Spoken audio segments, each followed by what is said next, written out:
Prologue, the Black Dragon of Worgan. In the Worgan Mountains, in the lands of Count Kerbeck, a dragon had appeared. The report shook not only the inhabitants of Count Kerbeck's lands, but the whole of the kingdom of Riddle, striking fear into the hearts of all. Dragons brought disaster. They attacked both people and livestock, occasionally even leveling entire towns. Black dragons, in particular, caused calamities that were the stuff of legends. Such a creature had appeared only twice in Riddle's history. A black dragon's flames were the flames of the underworld itself, capable of incinerating anything and everything. Even if a group of the kingdom's mages was to band together and erect a defensive barrier, those flames would burn up barrier and mage alike. Wherever a black dragon appeared, it was said, the earth would be scorched to ash.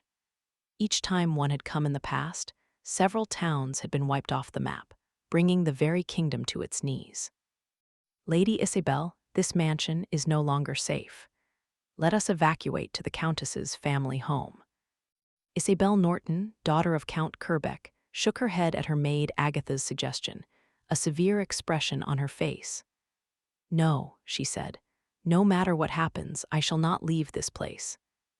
Isabel had only recently turned 15. Her bearing and unwavering gaze, however, held the pride and dignity of their noble house, which had protected these lands from dragons for generations.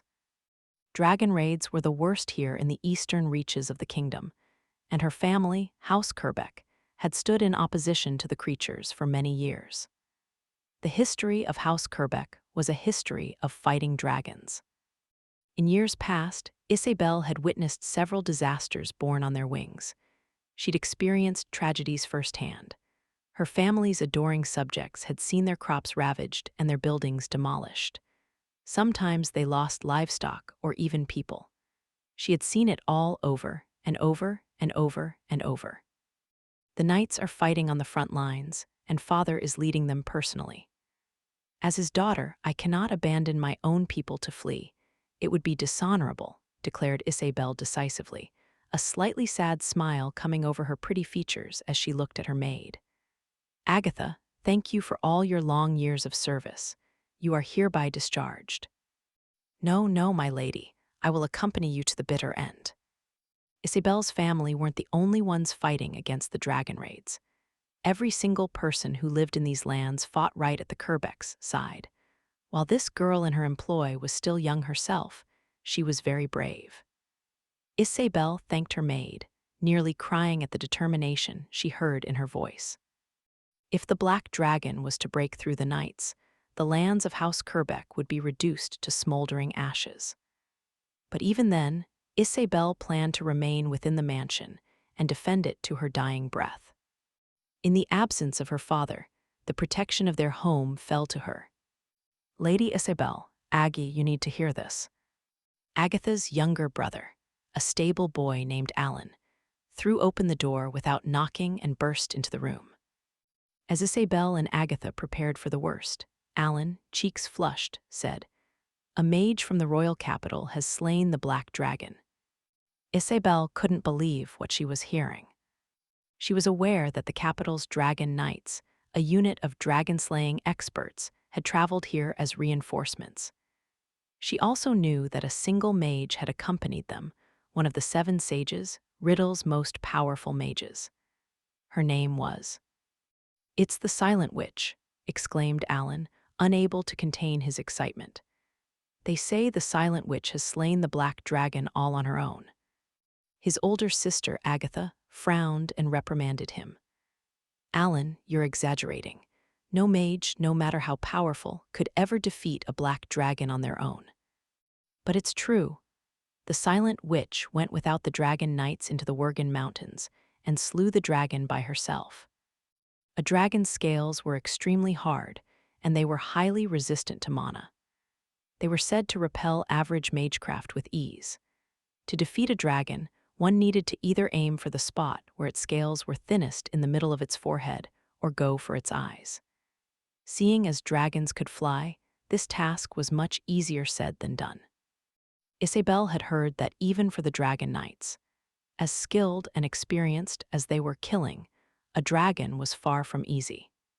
And she thought Isabel did it alone. Unable to believe this sudden turn of events, Isabel asked Alan, "How many casualties?" "0 dead, my lady." The people Isabel so loved, every last one of them, had avoided a historic catastrophe and survived. If that wasn't a miracle, what was? Isabel let out a cry of relief, overcome with emotion. Just then, Agatha gasped, lifting her head and staring out the window. "One moment, my lady, that's—" Isabel followed Agatha's gaze and spotted something black in the sky. At first, she thought it was a flock of birds, but it quickly grew larger. When its silhouette came into focus, Isabel practically heard the blood drain from her whole body. She opened the windows and burst out onto the balcony. Ignoring Agatha's pleas to stop, she grabbed the handrail, leaned out, and looked toward the sky. It's a horde of pterodragons. Pterodragons were at the bottom of the draconic hierarchy, with low intelligence and no ability to breathe fire. Their mobility and sharp claws, however, still made them a significant threat to humans. Dragons of this type did not generally form flocks once they reached a certain size. But when a larger and higher-ranking dragon was present nearby, they tended to gather around it and treat it as their leader. The horde she could see in the sky had probably come to join the black dragon in the Worgan Mountains. And now that it was gone, their coherence had dissolved, and they had bared their fangs, angry with those who had slain their leader. Isabel, still leaning over the railing, began counting the pterodragons on her fingers. Once she got to 20, she took a step back from the railing and stopped. A dragon's weak points were the middle of its forehead and its eyes. Thus, to get rid of a pterodragon, one first needed to pull it down to the ground. One would then fire a rope from a very large bow, then have cattle drag the rope and the entrapped dragon to the ground in order to deliver the finishing blow. Explained like that, it was a simple matter, but eliminating even one required much toil. Often there were casualties. A horde of more than 20 pterodragons was unprecedented, even in House Kerbeck's long history of dragon raids. Their shrill, deafening cries grew louder as the flock continued to blot out the ashen skies. "Please come back inside, my lady." As Agatha tugged on Isabel's hand, they felt a strong wind pummel their bodies. It had come from a pterodragon that was nearing the mansion. Isabel held fast to the balcony's handrail, lest she be blown away. She had seen it, that dragon's huge eye swiveling to look at her. She let out a soft wail of despair. And then a gate swung open in the sky. A gate of white light had formed in the firmament, bigger than the castle gates, bigger even than the pterodragons. Several glowing magic circles had appeared around it. The doors of the gate had opened silently, letting out a rush of wind from within. That wind carried with it shining white particles that glittered in much the same way as the gate. It was the sigh of the spring herald, the shining white wind, both names for Sheffield, king of the wind spirits. Summoning a spirit king was an advanced magecraft technique. Only a few in the kingdom could manage it. Following its caster's command, the spirit king's sigh transformed into sharp spears that pierced through the cloud cover and struck the pterodragons between the eyes. The dragons had no time to cry out as they were hit. They died without even understanding what had happened. One by one, they fell from the sky. This is there. The giant body of a falling pterodragon was a threat by itself, as it might crush any people or buildings below it. However, once the spears had pierced their foreheads, these pterodragons were enveloped in a glittering wind. They drifted to the ground and piled atop one another like falling leaves. The spell was hauntingly silent and precise. And standing in front of the pterodragons, remains was the petite figure of the mage who had cast it. She wore a robe embroidered with gold and a hood pulled far down over her eyes, gripping a staff that was taller than she was. At her feet was a black cat, likely a familiar, nuzzling the hem of her robe. In the kingdom of Riddle, the length of a mage's staff indicated their rank. Only 7 were permitted to carry a staff longer than they were tall, the 7 sages. The petite figure who had defeated the Terra Dragons stood right at the top of Riddle's hierarchy of mages. She was one of the 7 sages, the Silent Witch. Oh wow! All the magecraft that Isabel knew consisted of launching something directly at a target, whether it be flames or wind. It was a wonderful thing, but no more than that. Never before had she seen a spell as subtle and as beautiful as this one, firing spears so precisely into the Terra Dragons, foreheads mid-flight before gently, soundlessly setting them down upon the ground. Isabel remained on the balcony, her cheeks flushed crimson, and continued to gaze at the miracle their savior had produced. Meanwhile, a man was watching the same scene from a little ways away. His blue eyes reflected the figure of the witch, who had just cast that quiet, beautiful spell. He breathed a sigh of admiration and muttered to himself, "I've finally found it, something that excites me." His voice was heated, as though he had just fallen in love. Chapter 1. A colleague arrives and acts unreasonably. Squish, squish. Monica awoke to a soft sensation against her cheek. She'd fallen asleep on her desk, pen still in her hand. She sluggishly raised her gaze to find herself staring into the golden eyes of a black cat. The cat had been pushing on her cheek with his paw, and once he realized she'd woken up, his eyes narrowed into a satisfied, human-like grin. "Hey, Monica, it's morning. Can't sleep forever. What? Are you not going to wake up unless a prince kisses you, princess?" Unfazed by the talking cat, Monica rubbed her eyes and sat upright. The black cat was her familiar. Not only could he understand human speech, he could even read. In fact, he was a much more avid reader than she was, taking any free moment he had to do so, nimbly flipping through the pages with his front paws. In particular, he enjoyed adventure novels, and he'd likely gotten the idea of a prince's kiss from one of those. Hello, Nero. Is it morning already? I'm going to go wash my face." Monica downed the rest of the cold coffee in her mug, then stood up. Turning her back to Nero, the black cat, she opened the front door and felt a cool breeze tickle her cheeks, a sign of summer's end. The rickety little house where Monica lived stood on a mountain in the kingdom of Riddle. There were no other dwellings nearby, and she was more than an hour's walk from the nearest village. Monica circled behind the house and drew water from the well, a great effort considering her small frame. Recently, great strides had been made in water transportation technology. Pipes had proliferated, not only in major cities, but in smaller villages in the area, too. But naturally, none ran to her little hut on the side of the mountain.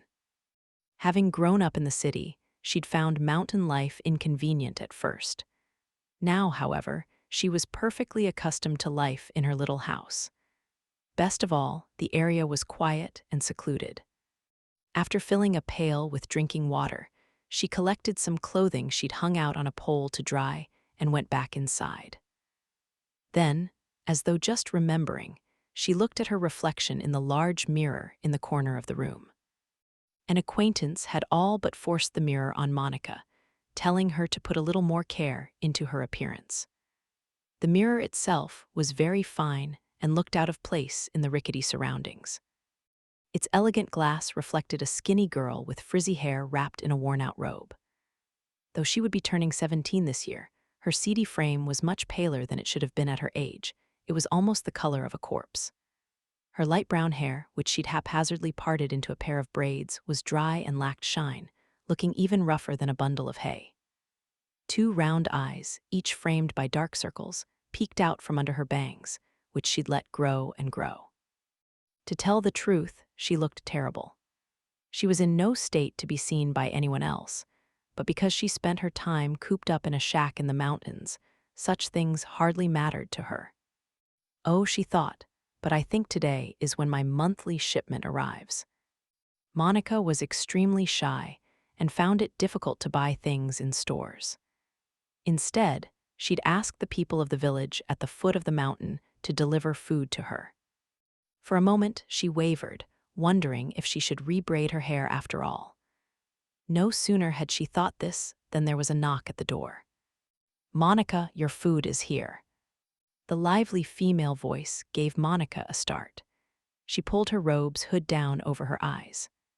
In the meantime, Nero jumped nimbly up onto a shelf. "A guest. Guess it's time for me to pretend to be a cat, huh? Meow." "Why, yeah," nodding to Nero, Monica nervously opened the door. A wagon was parked outside her house, and next to it stood a girl of about 10. She was a spirited girl, with olive brown hair tied behind her neck. Her name was Annie, and she was from the nearby village. Usually, it was her job to deliver things to Monica. Monica peeked from behind the door and, trembling, called out a shaky, "Hello." Annie was used to Monica's habits by now, and she pushed her aside, threw the door open, and began lifting the bundles of food. "I'll bring everything in," said Annie. "Can you hold the door?" "Okay," Monica nodded nervously as Annie skillfully ferried in the goods.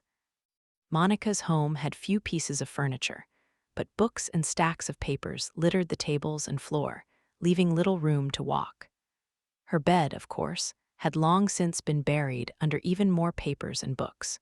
She couldn't even lay down on it. That was why she had lately taken to falling asleep in her chair. "It's always so messy in here. Are these papers important? Can I throw them out?" asked Annie, suspiciously eyeing the sheaves of paper dominating the floor. They're all important." "Hey, are these formulas? What are you calculating?"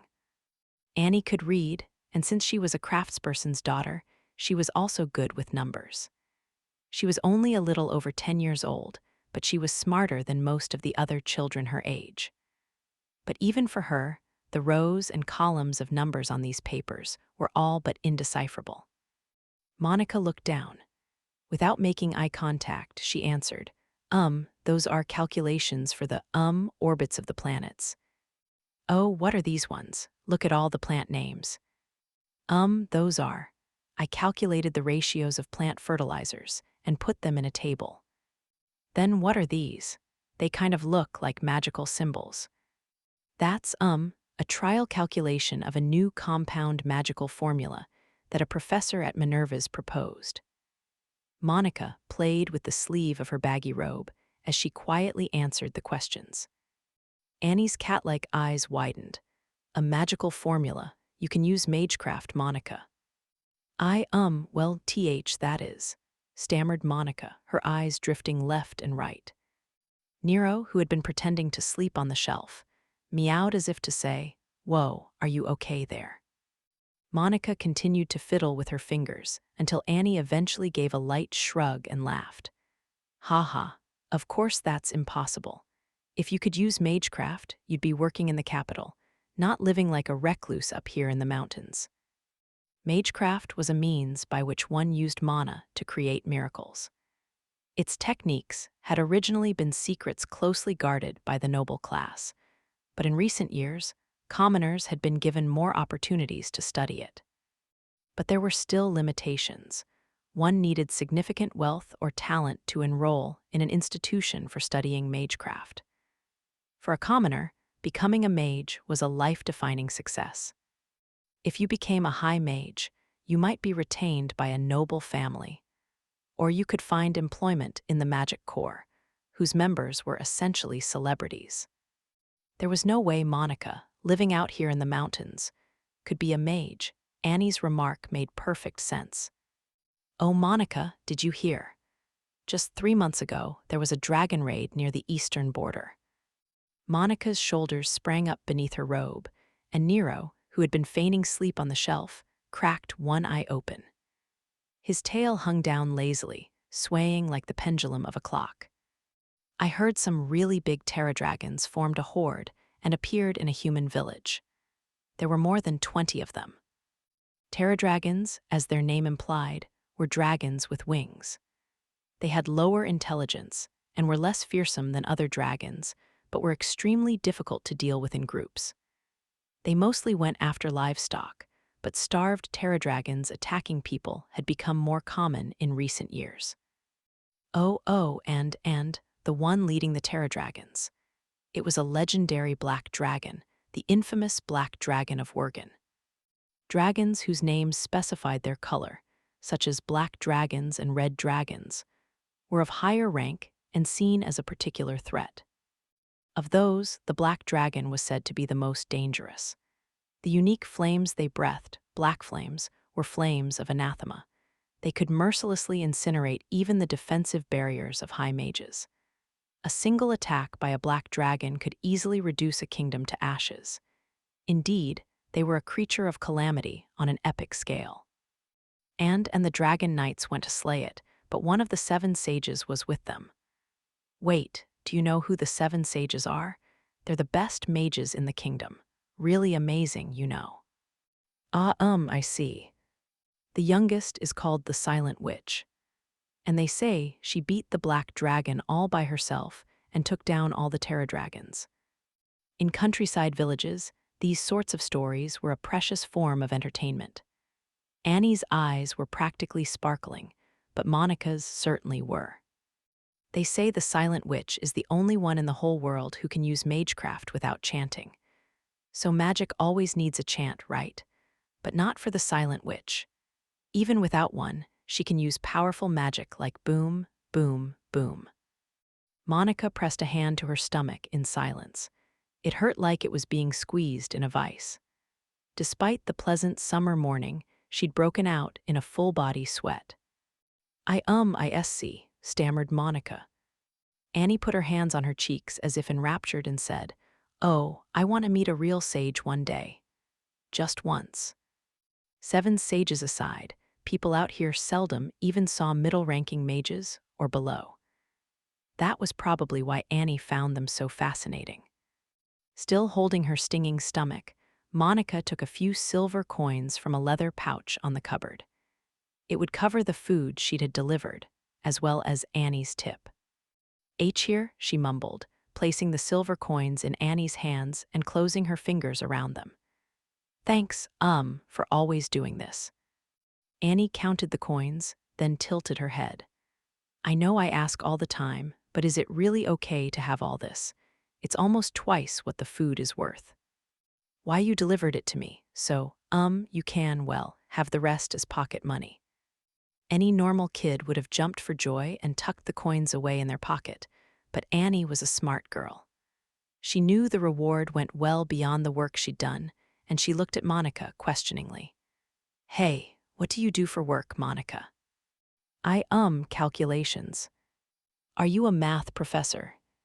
I guess something like that, yeah. The documents she had gathered in the house had no real unifying theme. Aside from stellar orbits and fertilizer distributions, they included population totals, tax revenues, shifts in product sales, and various other papers covered in numbers. They lay about the floor in a mishmash that at first appeared like chaos, but which conformed to an order and logic only Monica could follow. Annie seemed decently satisfied with the math professor explanation. Then that means the person who came to our village yesterday must be a math professor too. He said he was your colleague and wanted to visit you, so I told him the way. He should be here soon. A colleague. That word was all it took to drain the color from Monica's face.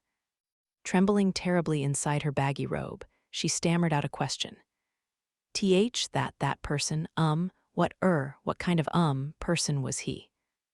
It was me. The clear, ringing voice came from behind Monica. A frightened squeal escaped her throat. With stilted motions, she turned around. A good-looking man with sleek chestnut-colored hair and braids was leaning against the door, a smile on his face. Right next to him stood a beautiful blonde woman wearing a maid's uniform.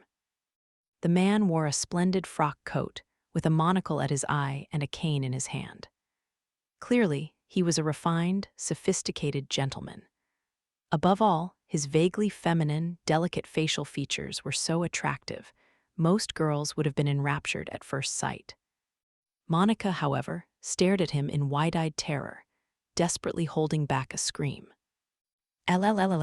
Louis. I would appreciate if you wouldn't change my name to Louis. It's a little silly, don't you think? I'm so sorry, she stammered on the verge of tears.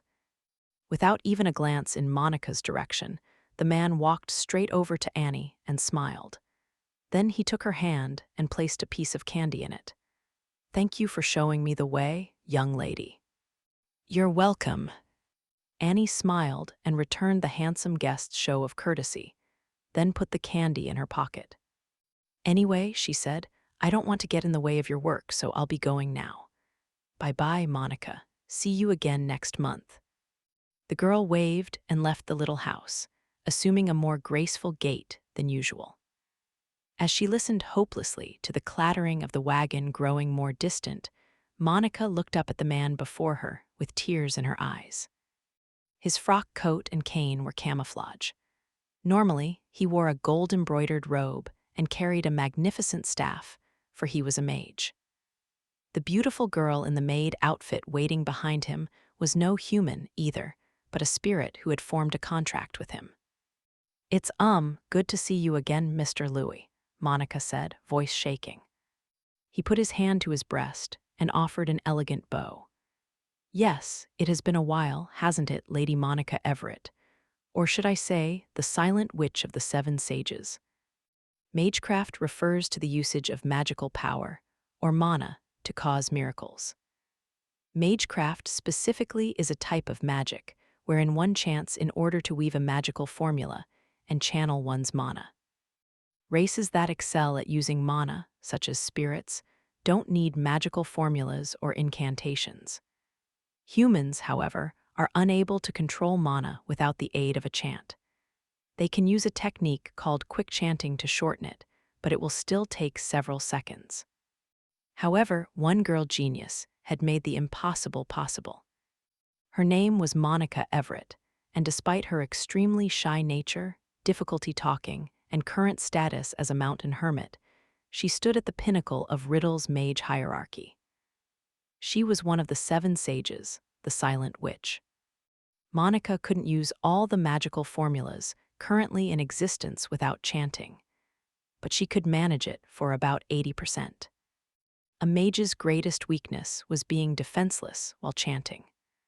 Obviously, on a battlefield, that time could mean the difference between life and death. While some high mages could double the speed of their incantations with quick chanting, Monica was the only one in the world who required no time at all. And that was why she'd been chosen as one of the seven sages 2 years prior, at the young age of 14. The story of how this girl genius acquired such an impressive skill was very straightforward. She suffered from extreme shyness and social anxiety, both of which prevented her from being able to speak clearly around others. Her reaction to Annie was still relatively minor. With someone she'd never met or someone whose personality clashed with hers, she would become too paralyzed to say anything. At worst, she would throw up or even faint. This obviously presented an obstacle to chanting. Several years before this, Monica had been attending an institution that fostered new mages. But unable to chant during her practical exams, she'd failed and nearly flunked out. That was when she'd started thinking. With the examiners nearby, she became too nervous to chant, so then the solution had been to use her magecraft silently. Normally, a person would have dedicated their efforts to overcoming their shyness or social anxiety. Monica's idea went in an entirely unexpected direction, and most terrifying of all, her talents went on to blossom. And that was how Monica, for an utterly unmoving reason, mastered the art of unchanted magecraft. From there, her road to the ranks of the seven sages had been swift. Her ability was truly the unexpected gain of a novel, though wholehearted, effort. Monica's home in the mountains had only 2 chairs. One of them currently had a stack of documents on it. She barely ever used that one. Seeing how many papers were in the pile, she gave up on lifting them. Instead, she pointed her finger.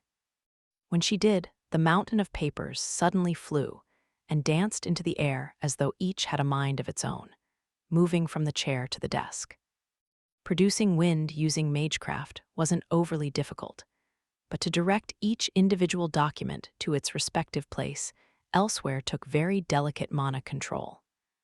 Seeing her do this as though it were a matter of course, and without a chant, at that, made one of Louis's slender eyebrows twitch. "Wasting your talents as usual, my fellow sage."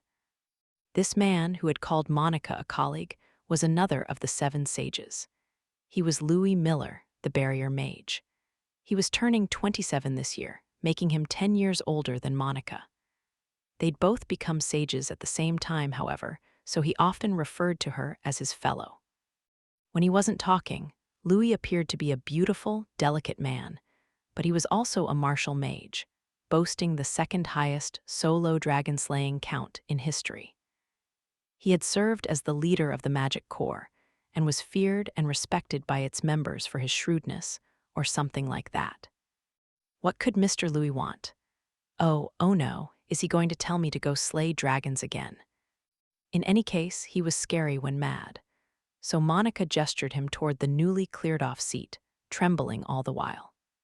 Louis sat down, then looked at the maid waiting behind him. "Rin, a soundproof barrier, please." "Right away, sir." The maid he'd called Rin gave a nod, and all noise from the surrounding area disappeared at once. The inside and outside of the house had been separated, blocking even the sounds of the wind and the cries of birds. Ceasing his pretend nap on the shelf, Nero shuddered his whiskers uncomfortably, and his golden eyes stared at the woman in the maid uniform. She was a tall, slender beauty, but though she had a pretty face, it was expressionless. It made her look somewhat like a doll.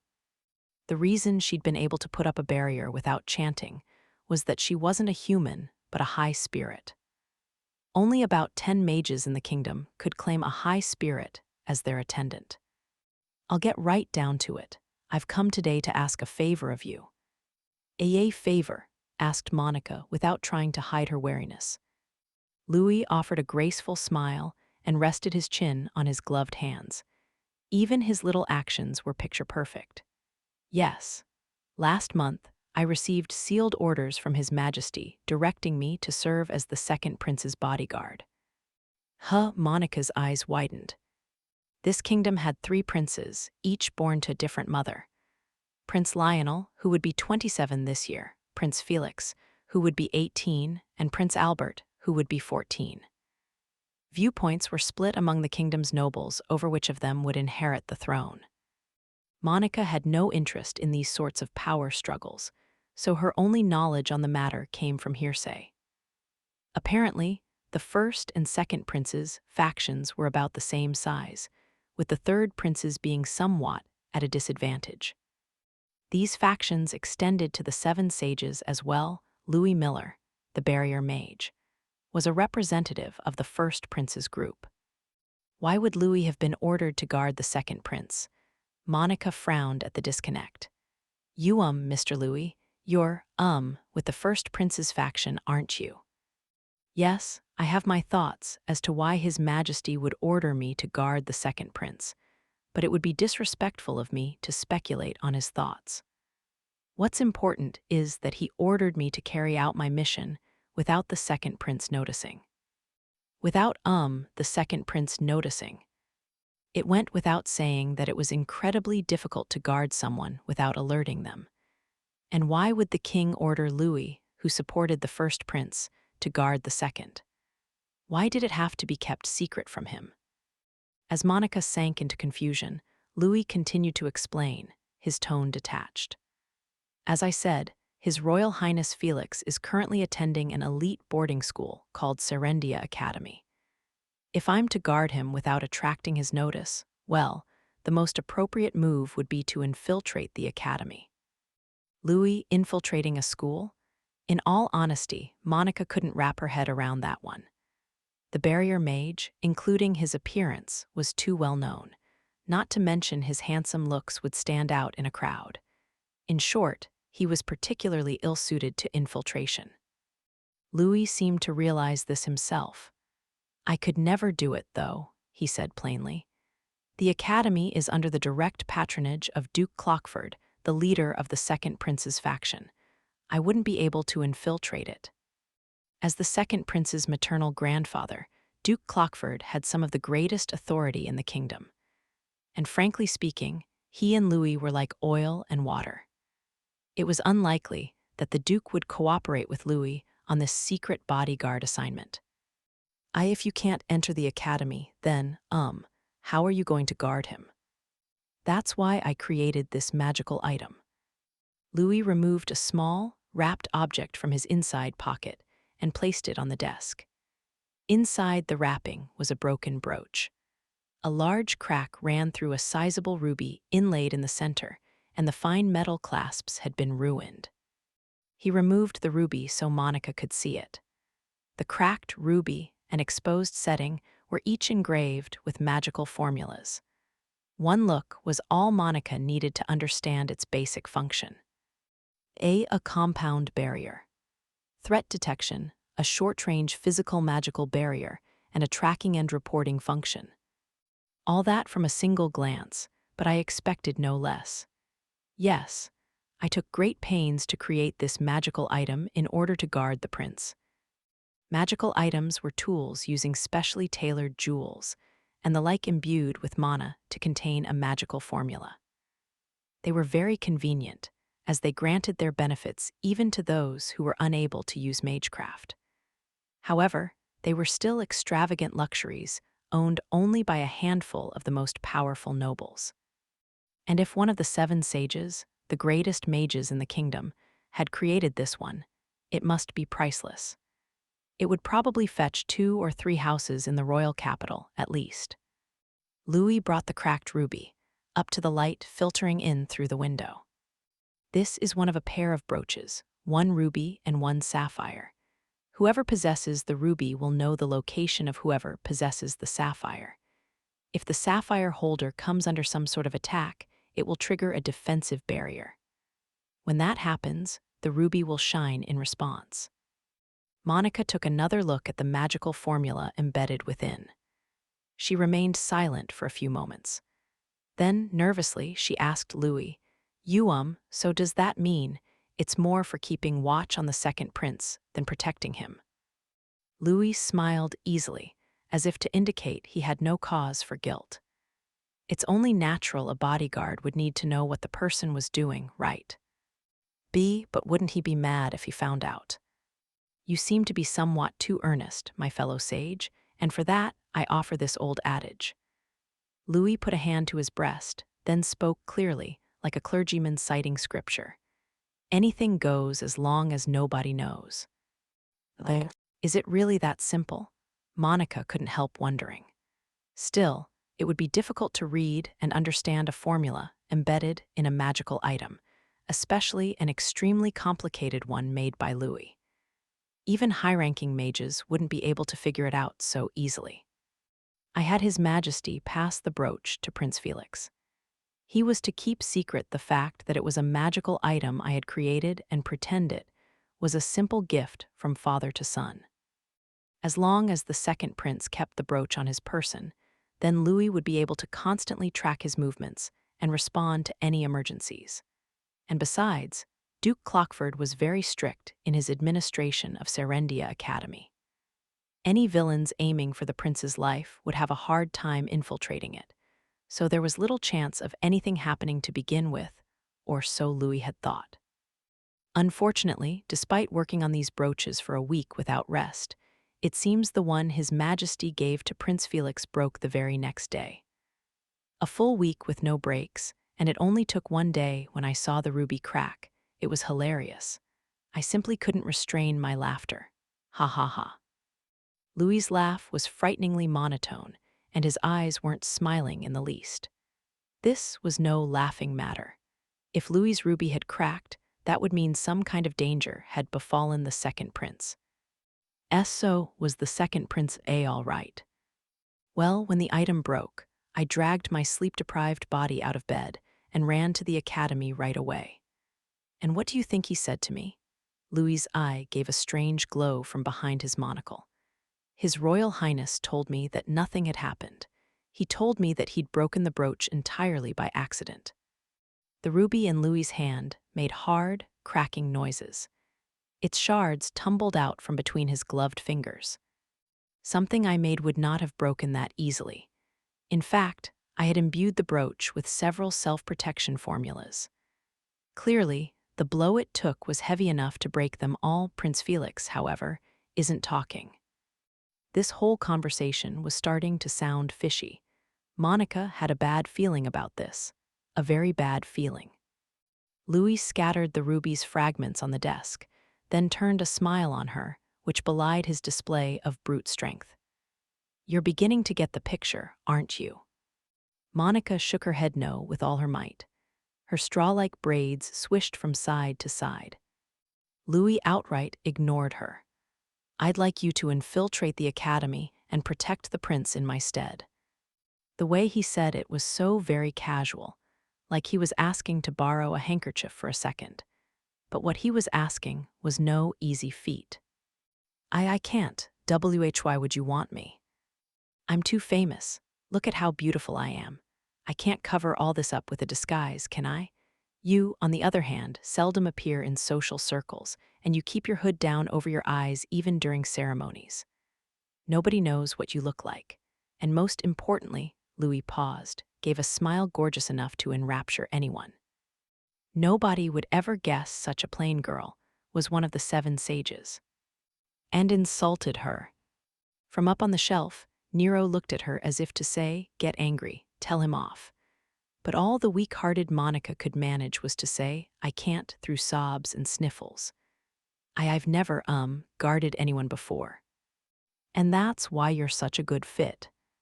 Huh, the words surprised Monica enough to make her stop crying. Louis wearily lowered his gaze and shook his head.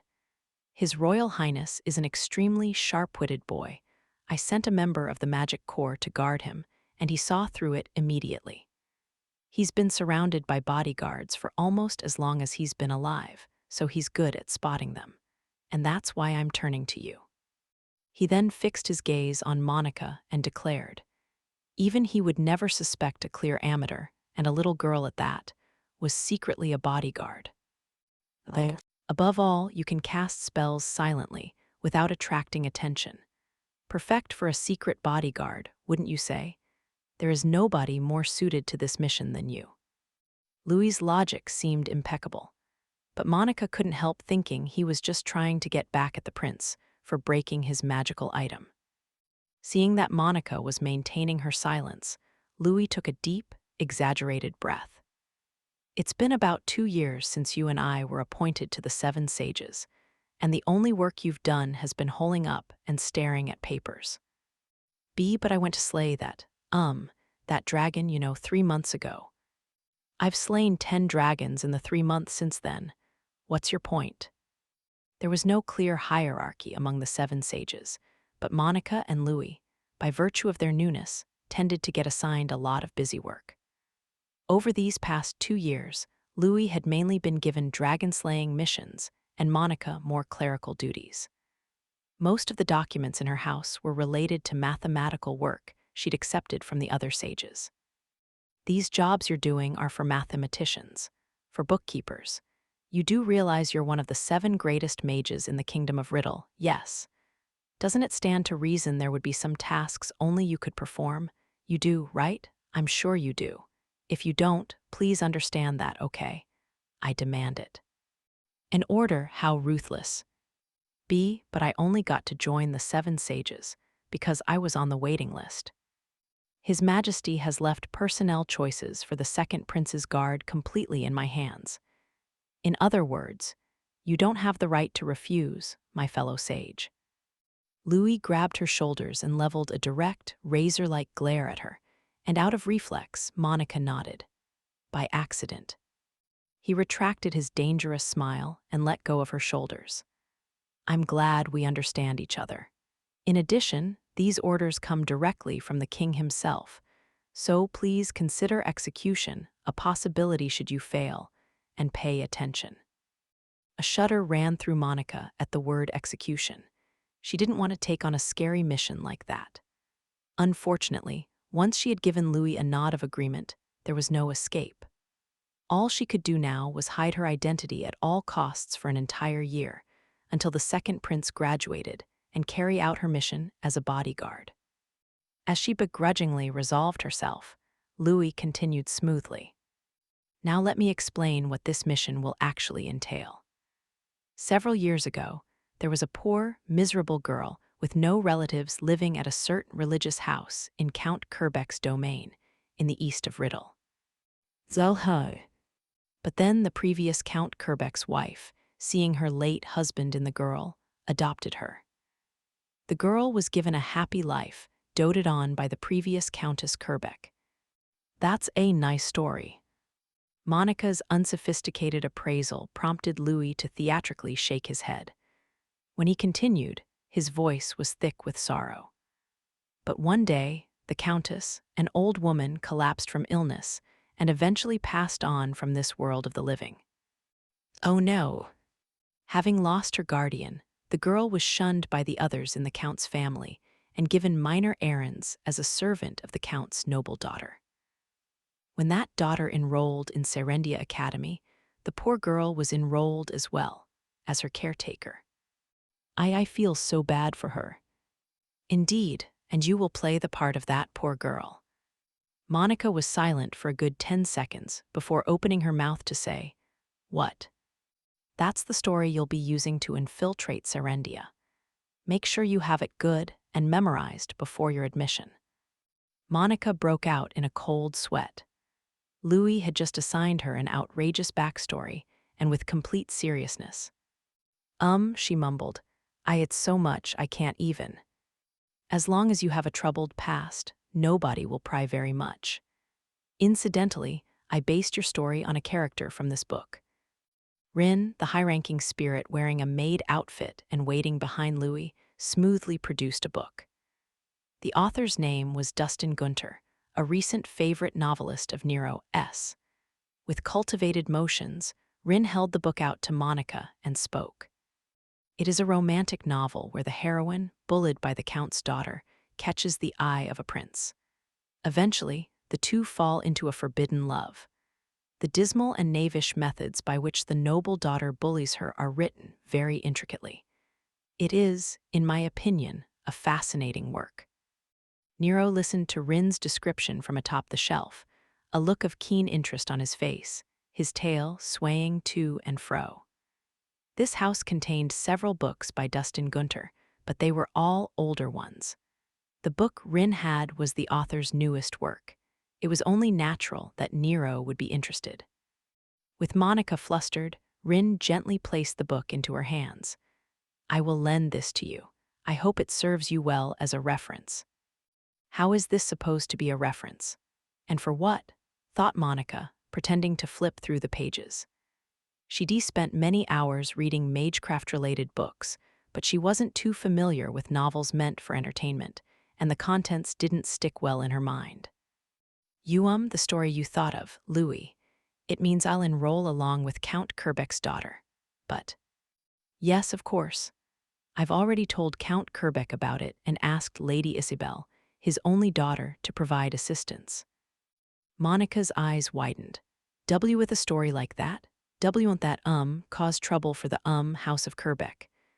After all, if they followed Louis's story, that would make Count Kerbeck and his daughter, Isabel, out to be the bad guys. She paled. She couldn't possibly make them do such a thing. Louis, however, was calm and relaxed. What do you know about Count Kerbeck? Monica was good with numbers, but not so much with remembering the names of people and places. Still, the name Count Kerbeck did tug at her memories a bit. She recalled hearing it relatively recently. Oh, the dragons. Exactly. When you slew the black dragon of Worgan 3 months ago, that was in Count Kerbeck's lands. He is deeply grateful to you for it. In fact, he said he would assist the silent witch with anything. Count Kerbeck had prepared a feast of gratitude for Monica, who had slain the black dragon of Worgan. However, Monica had declined and fled back to her cabin, so she'd never met the Count or his daughter. Monica had been worried that her refusal would have soured the Count's opinion of her. But apparently, he'd been impressed. He'd taken it as a show of the silent witch's profound modesty. I've already given the cover story to Count Kerbeck and his noble daughter. The Count was more than happy to oblige. "Well now, that sounds just like a ballad, doesn't it?" he said. "Am more than happy." And Lady Isabel's eyes were glittering. "Villainesses are all the rage lately," she said. "Aye, are they?" Apparently, the novel Louis had drawn from was hugely popular in the capital. As it turned out, Lady Isabel was a big fan, and she'd make special trips for each new book. Lady Isabel is hard at work, developing her character into the perfect villainess to bully you. Essentially, it comes down to this. You will infiltrate the academy, Lady Isabel will bully you, and you will protect the second prince. What? You're great at playing the bullied child, aren't you? Monica couldn't even answer that one, because she was nearly unconscious. If he had already arranged Count Kerbeck's assistance in the matter, Louis had never intended to let Monica out of this. Even after Louis and Rin left her cabin, Monica remained in a dazed state on the floor. Louis had said he would come by at the same time the next day, and that she should have her things ready to go by then. But she honestly didn't even know where to start. "Hey Monica, are you alive?" Nero used his front paw to prod Monica's foot. Normally, the soft, squishy pad was a soothing sensation for her, but she couldn't enjoy it right now. "What do I do? I can't guard someone. I was only on the waiting list for the 7 sages." "You said that before, didn't you? What do you mean by waiting list?" Nero was confused. He didn't know much about human affairs. Sniffling loudly, Monica recalled the 7 sage examinations 2 years ago. 2 years ago, she began. They were selecting new sages. "Right." And during the interview, I was so nervous that I began hyperventilating. "Right." I don't remember much, but they said my eyes rolled back and I fainted. I was foaming at the mouth. Nero, eyes narrowed, wagged his tail. "And how on earth did that get you into the 7 sages?" It just so happened that one of the sages at the time fell ill and had to quit, so a second spot opened up. And then they chose me out of pity. Nobody had told her this, but Monica was sure that Louis had been the only person who had actually passed the examination. He was a talented mage. Former leader of the Magic Corps, he backed up his accomplishments with his incredible abilities. Monica, on the other hand, was a little girl who was only good at calculations, who stayed holed up in a laboratory year-round. There was no comparison.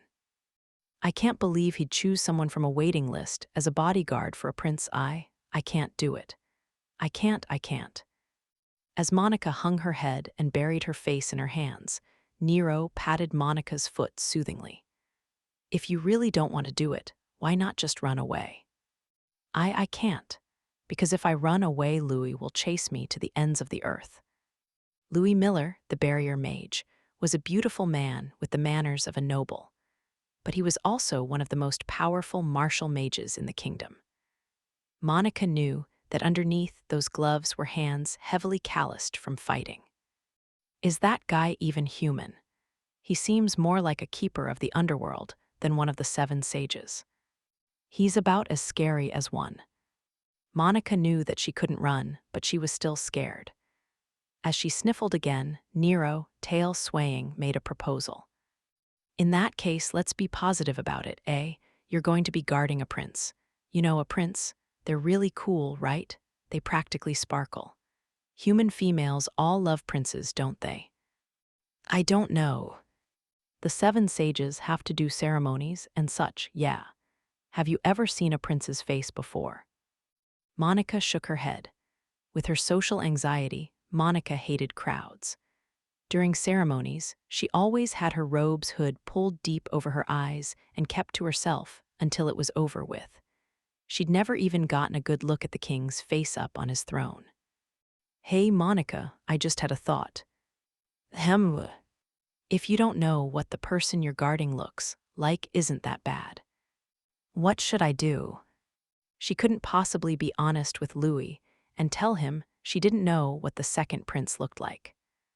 Not to mention the punishment for failing this mission was. The word execution flew around in her mind, causing her to fall face first on the floor and break down in tears.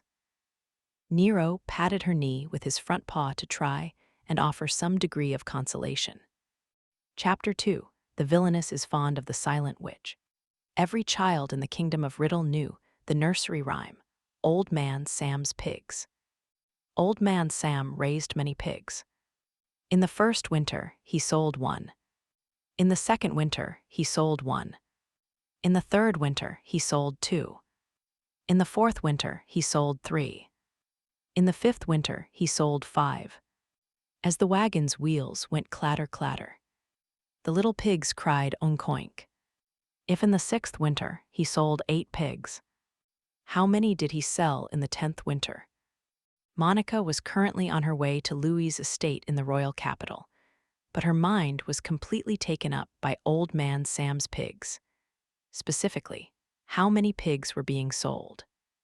If the answer to the song's riddle is the sum of the 2 previous years, then on the 10th year, he'd sell 55, on the 11th, 84, and on the 12th. In her head, mostly as a way to escape reality, she continued to calculate the numbers of pigs at length. When she reached 10,946 pigs, Louis, who was sitting next to her, said, "You don't look well, my fellow sage." And on the 28th, it would be 317,811 pigs. On the 29th, it would be 514,229 pigs.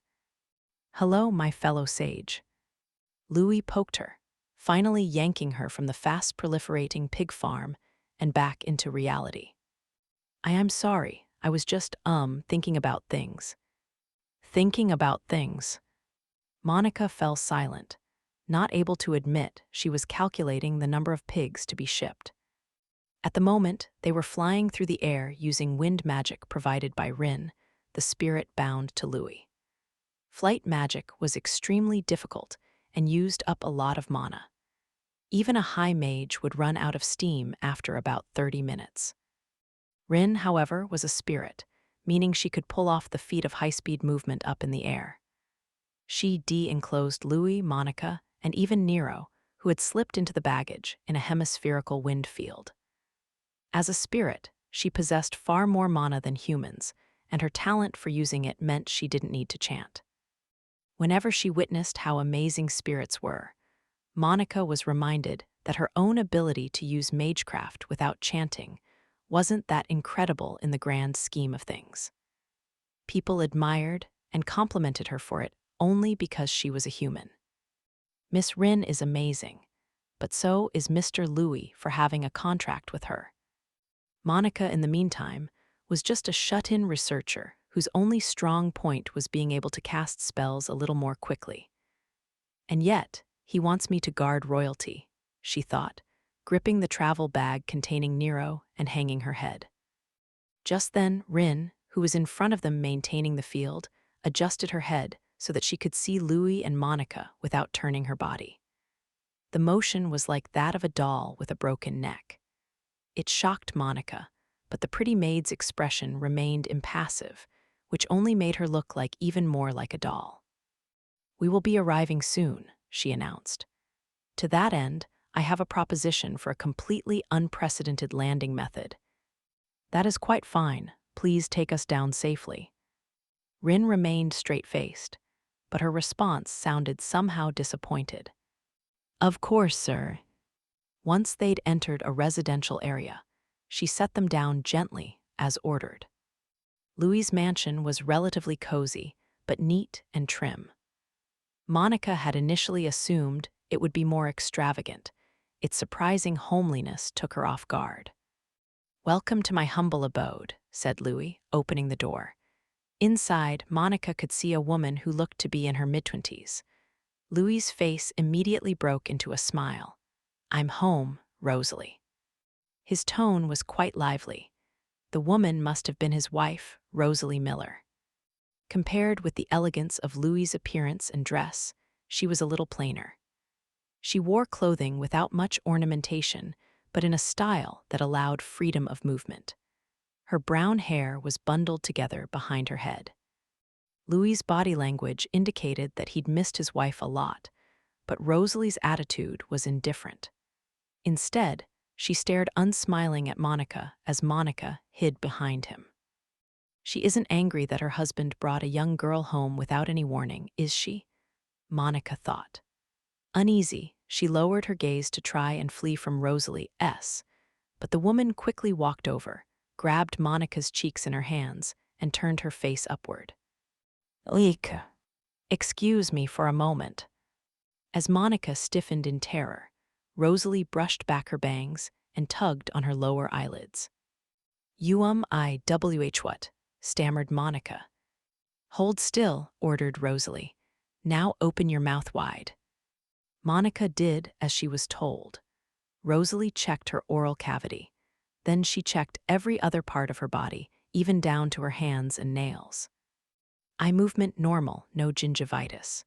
Insides of the lower eyelids are white, and the nails are whitish as well. Dry skin, 2, malnutrition, plus signs of anemia. How old are you? With Rosalie's serious expression right in front of her, Monica, half crying at this point, answered in a shaky voice. "I'll be, 17 this year." "And too thin for your age. What do you normally eat? Average daily sleep time?" "It, varies a lot, I guess." The more questions Monica answered, the severer Rosalie's expression became. After a few more rounds, Louis looked at his wife, seeming like he really wanted her to give him some attention. "Rosalie," he said, "your new husband has come home. Won't you give him a kiss and welcome him back?" "The patient is of utmost importance," said Rosalie, swiftly cutting down the suggestion. "I'm healthy," Monica insisted, almost inaudible. Rosalie shook her head and declared, "I don't know who you are or where you're from, but it doesn't take a doctor to see that you're a living, breathing example of unhealthiness. My prognosis is to get plenty of food and rest. I also suggest taking a bath and changing out of those clothes." There was no doubt this was Louis's wife. There were many differences between the two, but their outspoken, direct manner of communication was exactly the same. As Monica's mouth flapped open and closed without making any sound, Louis shrugged in resignation. "Rosalie is a doctor. You may want to follow her instructions for your own good, my fellow sage." After being shoved into the bath by Rosalie Miller and given a warm meal and a change of clothes, Monica finally had a chance to breathe on her way to the mansion's guest room. On the way there, Nero poked his head out of her bag. He'd been in there for the entire trip. But when Louis entered the room, he immediately ducked back inside. With an uninterested glance at Nero, Louis said, "Rosalie insists that you need to take a nap, but before that, I must introduce you to our guest, who will be arriving shortly." Guest, Monica tensed. Louis nodded, then gave the name. Count Kerbeck's daughter, Lady Isabel Norton.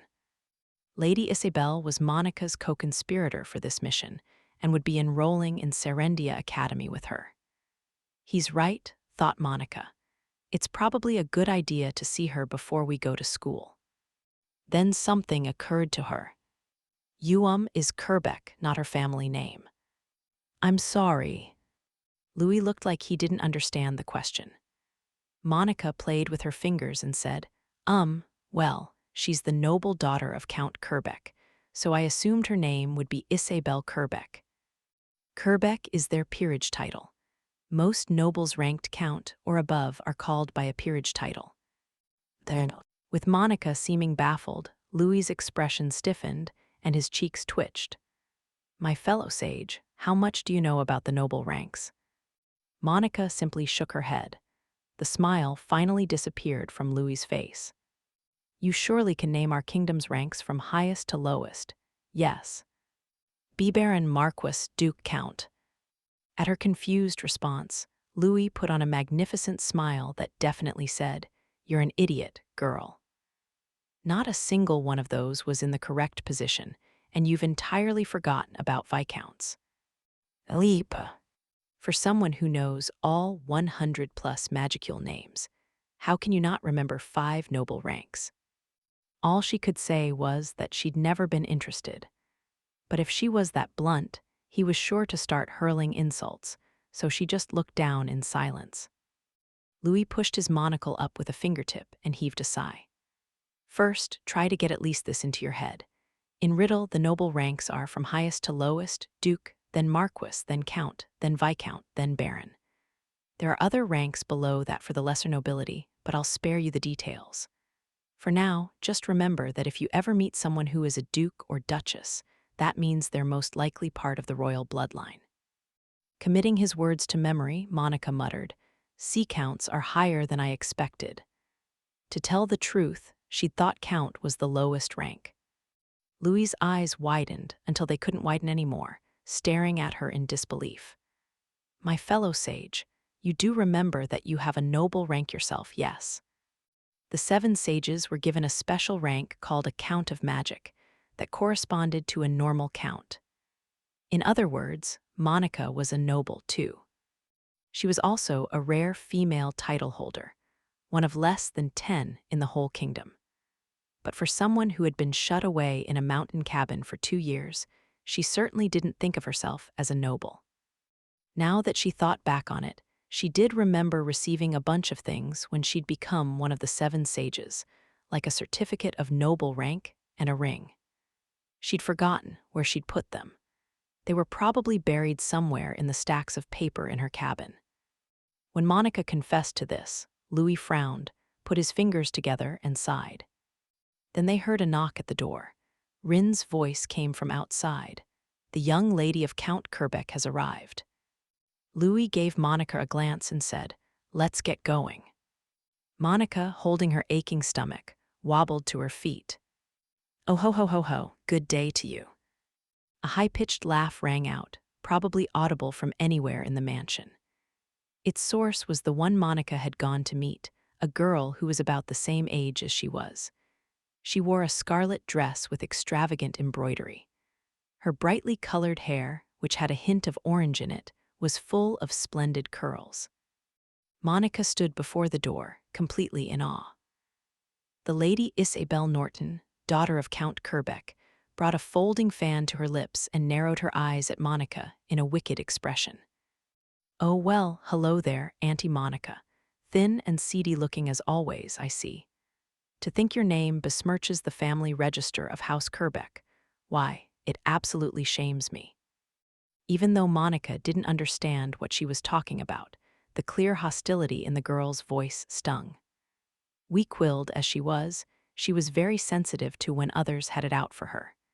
She was so timid that even the tiniest thorns would cause her to wither. And now that Isabel had made her malice clear, tears immediately began to form in her eyes. But before she curled up on the spot, Isabel's mean-spirited expression withdrew, replaced by a charming smile. "How was it? Did that not sound exactly like a villainess? I've been practicing that voice every single day since receiving this duty. I am confident that the sharpness of my laugh outstrips all competitors." "Can a laugh be sharp? What is she talking about?" Monica's eyes went wide in puzzlement. Isabel seemed to snap out of it and remember something. "Oh, dear me, how callous of me not to introduce myself." She picked up the hem of her dress and gave an elegant curtsy befitting a beautiful maiden. "It's a pleasure to make your acquaintance, Lady Monica Everett, the Silent Witch. I'm Isabel Norton, daughter of Azure Norton, Count Kerbeck. You did us a great service in slaying the Black Dragon. On behalf of my father and our people, I extend to you our greatest thanks." As Monica stood there, still as a statue from shock, Isabel smiled at her. It was an incredibly cute, and most importantly friendly, smile, and none of her previous nastiness could be seen in it. Ah, to think the sage who defeated the fearsome black dragon of Worgan and tore that horde of terror dragons from the sky would be such an adorable person. "Why, when I asked your age, I was told you and I were but a single year apart." "If we're 1 year apart, that would make her 18 this year," thought Monica in a corner of her paralyzed mind. Meanwhile, Isabel took her hand, her cheeks flushing a rosy pink. "Oh, please, would you permit me to call you my elder sister, Monica?" But as it turned out, she was actually younger. Wells. With Monica flustered, Louis, who had been watching their exchange with a grin from his seat on the sofa, put in, "My fellow sage, why don't you greet Lady Isabel and thank her for offering her assistance?" "I pleased to, meet youth," stammered Monica, her breath half caught in her throat. Louis shrugged in resignation. "I'm terribly sorry, Lady Isabel. The silent witch is a rather shy sort, you see." No, I don't mind it at all. My sister may be shy, but I know she's gallant and stronger than anyone." "Who on earth is she talking about?" thought Monica. "I'm hardly strong, and I'm definitely not gallant." But Isabel was lost in her own little world. When she spoke, it was in a rapture, with her hands at her rose-colored cheeks. It was said that even the dragon knights would have had a difficult time slaying the black dragon of Worgan. The flames it breathes are the flames of the underworld. They can even incinerate magic barriers. It's the strongest, wickedest dragon of them all. And oh, to slay it all by oneself, that isn't something just anyone could do. And on top of all that, you left without a word after doing the deed. It was so cool. Wells. The only reason Monica had participated in the slaying of the black dragon at all was because Louis had all but dragged her out of her mountain cabin, saying, "Why not get some exercise once in a while?" She declined to take part in the feast not out of modesty, but out of shyness. But to Isabel, who knew none of that, Monica evidently appeared like a gallant, humble, powerful mage. It was a massive misunderstanding, but Monica wasn't eloquent enough to explain all that. And as for Louis, he was trying to take as much advantage of the situation as he could. "My sister, I have heard of your task to infiltrate Serendia Academy in order to guard Prince Felix. I consider it the highest honor to be able to assist you in this matter. I will torment, frustrate, and excruciate you so much that nobody will ever suspect you. That way, you can focus on guarding His Royal Highness without worrying about a thing." When she was finished, Isabel took Monica's hand and shook it fiercely. Monica, who couldn't do anything but let the current carry her along, only managed to nod. Chapter 3: How Quickly the Headmaster Rubs His Hands. Serendia Academy was named for Serendine, the goddess of light and one of the spirit kings, in order to receive her divine protection. Her staff and crown of lilies served as the motifs for the school's emblem. Originally, it was not the custom of royalty and nobility to send their children to school. As the times progressed, however, more and more noble children began attending educational institutions. Serendia Academy was one such place.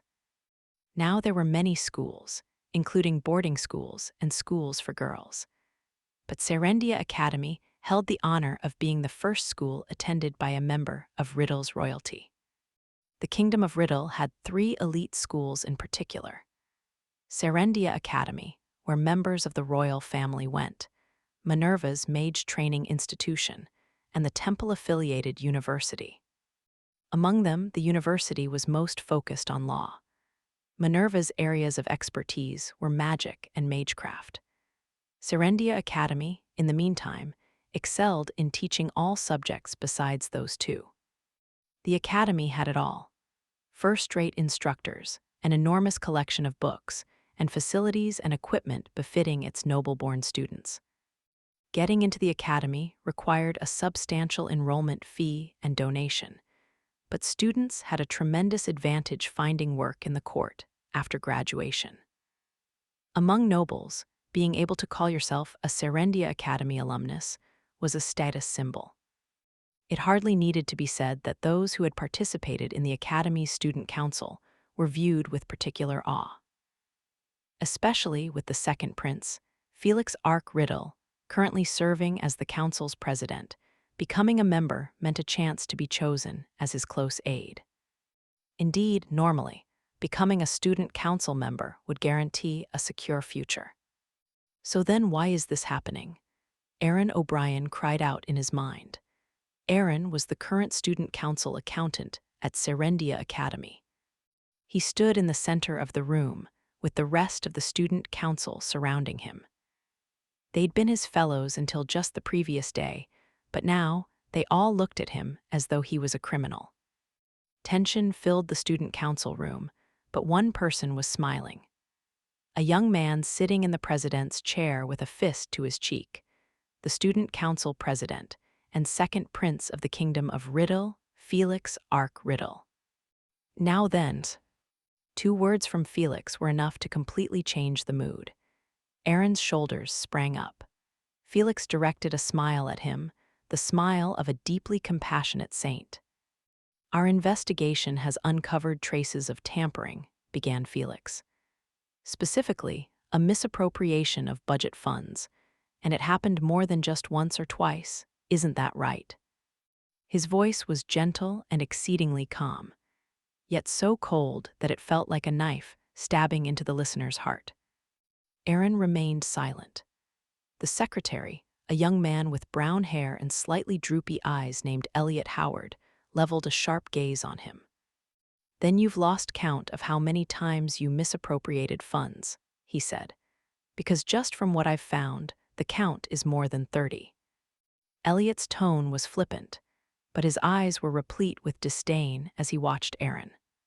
After Elliot, another secretary, a beautiful blonde girl named Bridget Graham, covered her mouth with a folding fan and remarked, "That is quite a lot, considering it covers only last year's general budget. But did he not also embezzle funds from the special budget?" At Bridget's words, a short boy with bright brown hair named Neil Clay Maywood, their officer of general affairs, nodded.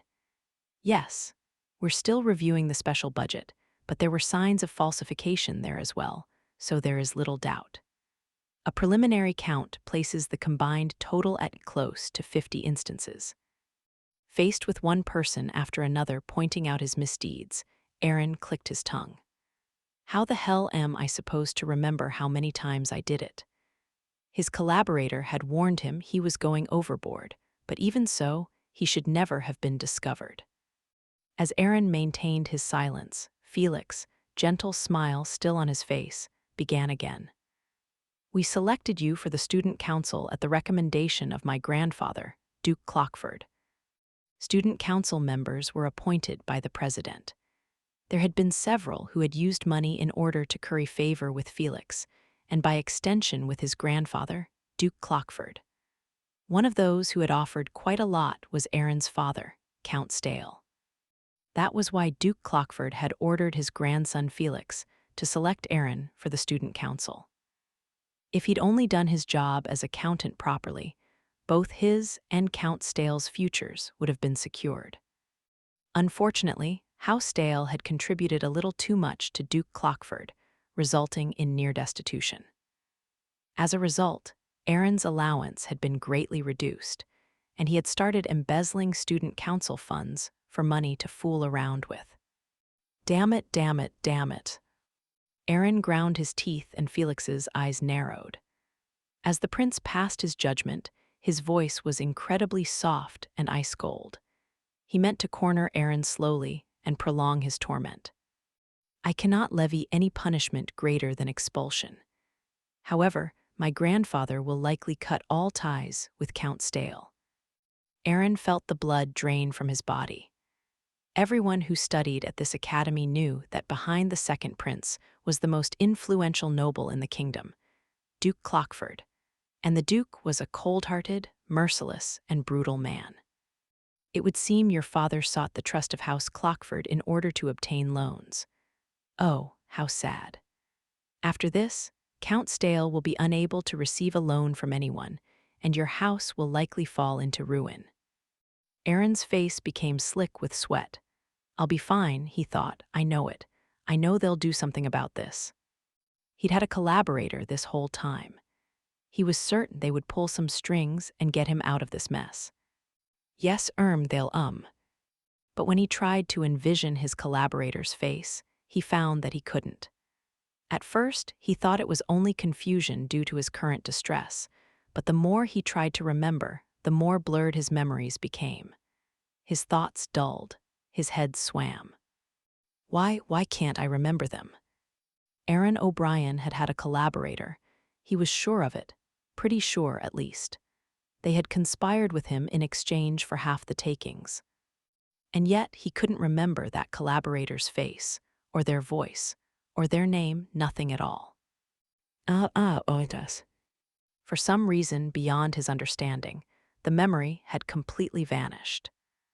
The sensation was similar to the fear one might feel seeing a gaping hole in one's body. Face soaked with sweat, he held his stinging head and began to tremble uncontrollably. His intense fear gave way to panic.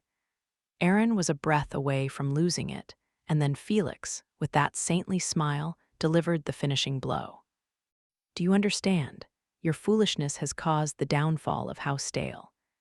Aaron could hear a thread snap in the back of his mind. He had lost control. The inside of his head was hot, really hot.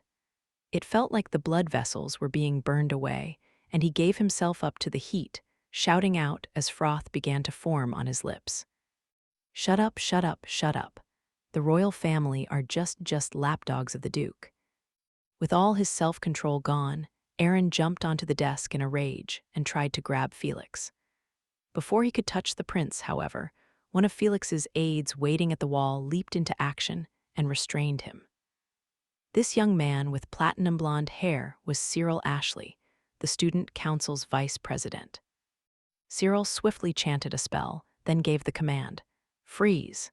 Immediately, Aaron's feet were covered in blocks of ice.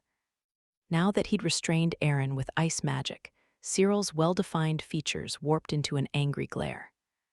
How dare you? Brutish remarks and violence directed at His Royal Highness. You deserve to die 1,000 deaths. I'll turn you into an ice sculpture and knock you out the window. The ice covering Aaron's feet began to make cracking noises as it crawled up each of his legs. At this rate, he would transform into a full-body ice sculpture. But as the ice reached Aaron's knees, Felix interrupted. It isn't your job to deal with him, Cyril. At Felix's command, Cyril immediately halted the progress of his spell. Then he bowed his head to the prince. I acted out of line, sir. Please accept my humblest apologies. You were concerned for my safety, right? Thank you for protecting me. Felix smiled at Cyril before letting his gaze drift back to Aaron. His eyes, sky blue with just a drop of green mixed in, looked mercilessly upon Aaron. Aaron O'Brien, you shall confine yourself to your dorm until official notification of your expulsion is handed down.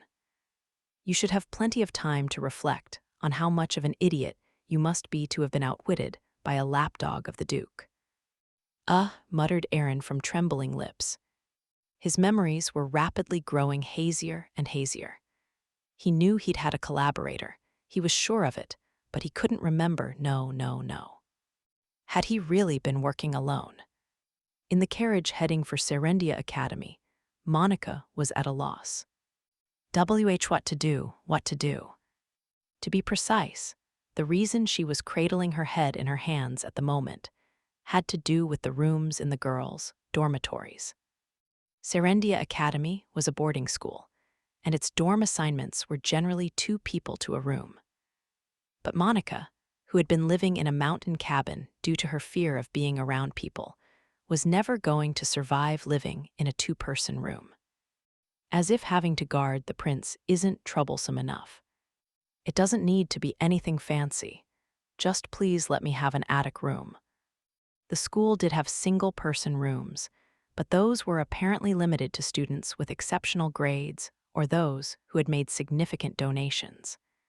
To tell the truth, it wouldn't have been that difficult to pay the required donation. Monica had barely touched the income she received as one of the 7 sages, so money wasn't the issue. But with her cover story as Monica Norton, the outcast of House Kerbeck, it would no doubt arouse suspicion if she paid a large donation to secure a single room. The problem would be solved were she to share a room with her collaborator for this mission, Isabel, but the younger girl was a first year in the advanced course. The dorms usually put people of the same year together, so as a second year, Monica couldn't be paired with her. What to do? As Monica trembled, head still buried in her hands, Isabel offered a confident proposition. "If the dorms are what you're worried about, my sister, I have an idea. Allow me to resolve the matter brilliantly and in a way befitting a proper villainess." Proper villainess," repeated Monica, visibly confused. Isabel grinned. "You can leave it to me." Eventually, the carriage reached Serendia Academy. The building was beautiful, just like the Riddle Royal Palace. White walls and a blue roof, it didn't have the spires the castle did, but it was decorated all over with gorgeous sculptures. Monica looked up at it in a daze.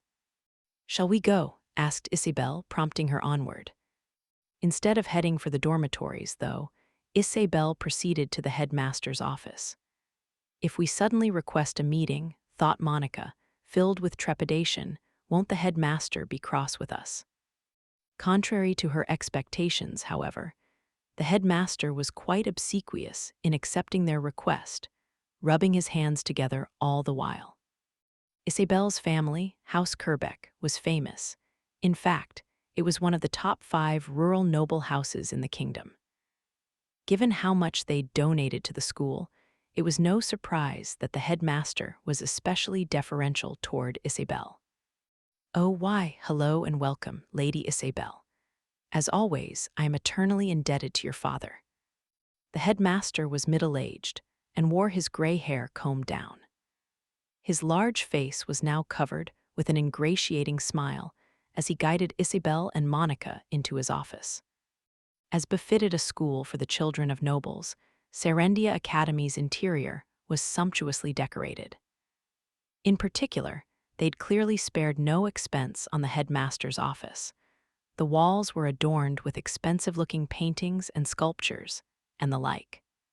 Isabel took a seat by herself, on the sofa across from the headmaster, then ordered Monica to stand behind it. "I come here with a request I'd very much like your help with, Headmaster." Oh, yes. If there is anything at all that worries you, I will do everything in my power to assist." As the headmaster smoothly leaned forward, Isabel took out her folding fan and covered her mouth with it.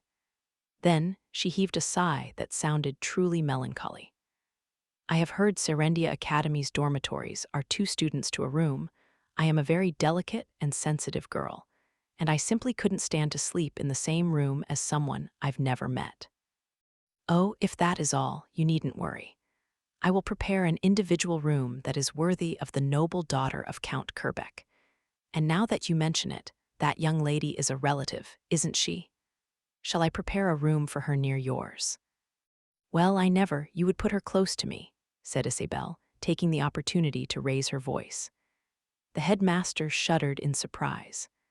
Monica, who hadn't been clued in on Isabel's plan, was also shocked and couldn't help but let out a squeal and shudder. "You must be joking," Isabel continued. "I shall not be placed in a room anywhere near this girl who smells of mud. I do sincerely apologize for being so insensitive. I will prepare a room for her as far away from yours as—" "Headmaster, even a normal room is unsuitable for this girl. I would feel just terrible for whoever was forced to live with her." When Isabel tilted her fan and began to fake cry, the headmaster's hand-wringing accelerated considerably. As he rubbed his palms together in a display of obsequiousness, he said soothingly, In that case, what would you have me do?" Behind her fan, Isabel let slip a smile. She was now certain of her victory. Then she glanced up at Monica, who was hanging her head behind the sofa, and said in a mean-spirited voice, "Why, an attic room is good enough for the likes of you, isn't that right?" Trembling, Monica eked out a nod. Isabel turned back to the headmaster and assured him, "She agrees, as you can see." "An attic room," repeated the headmaster, sounding averse.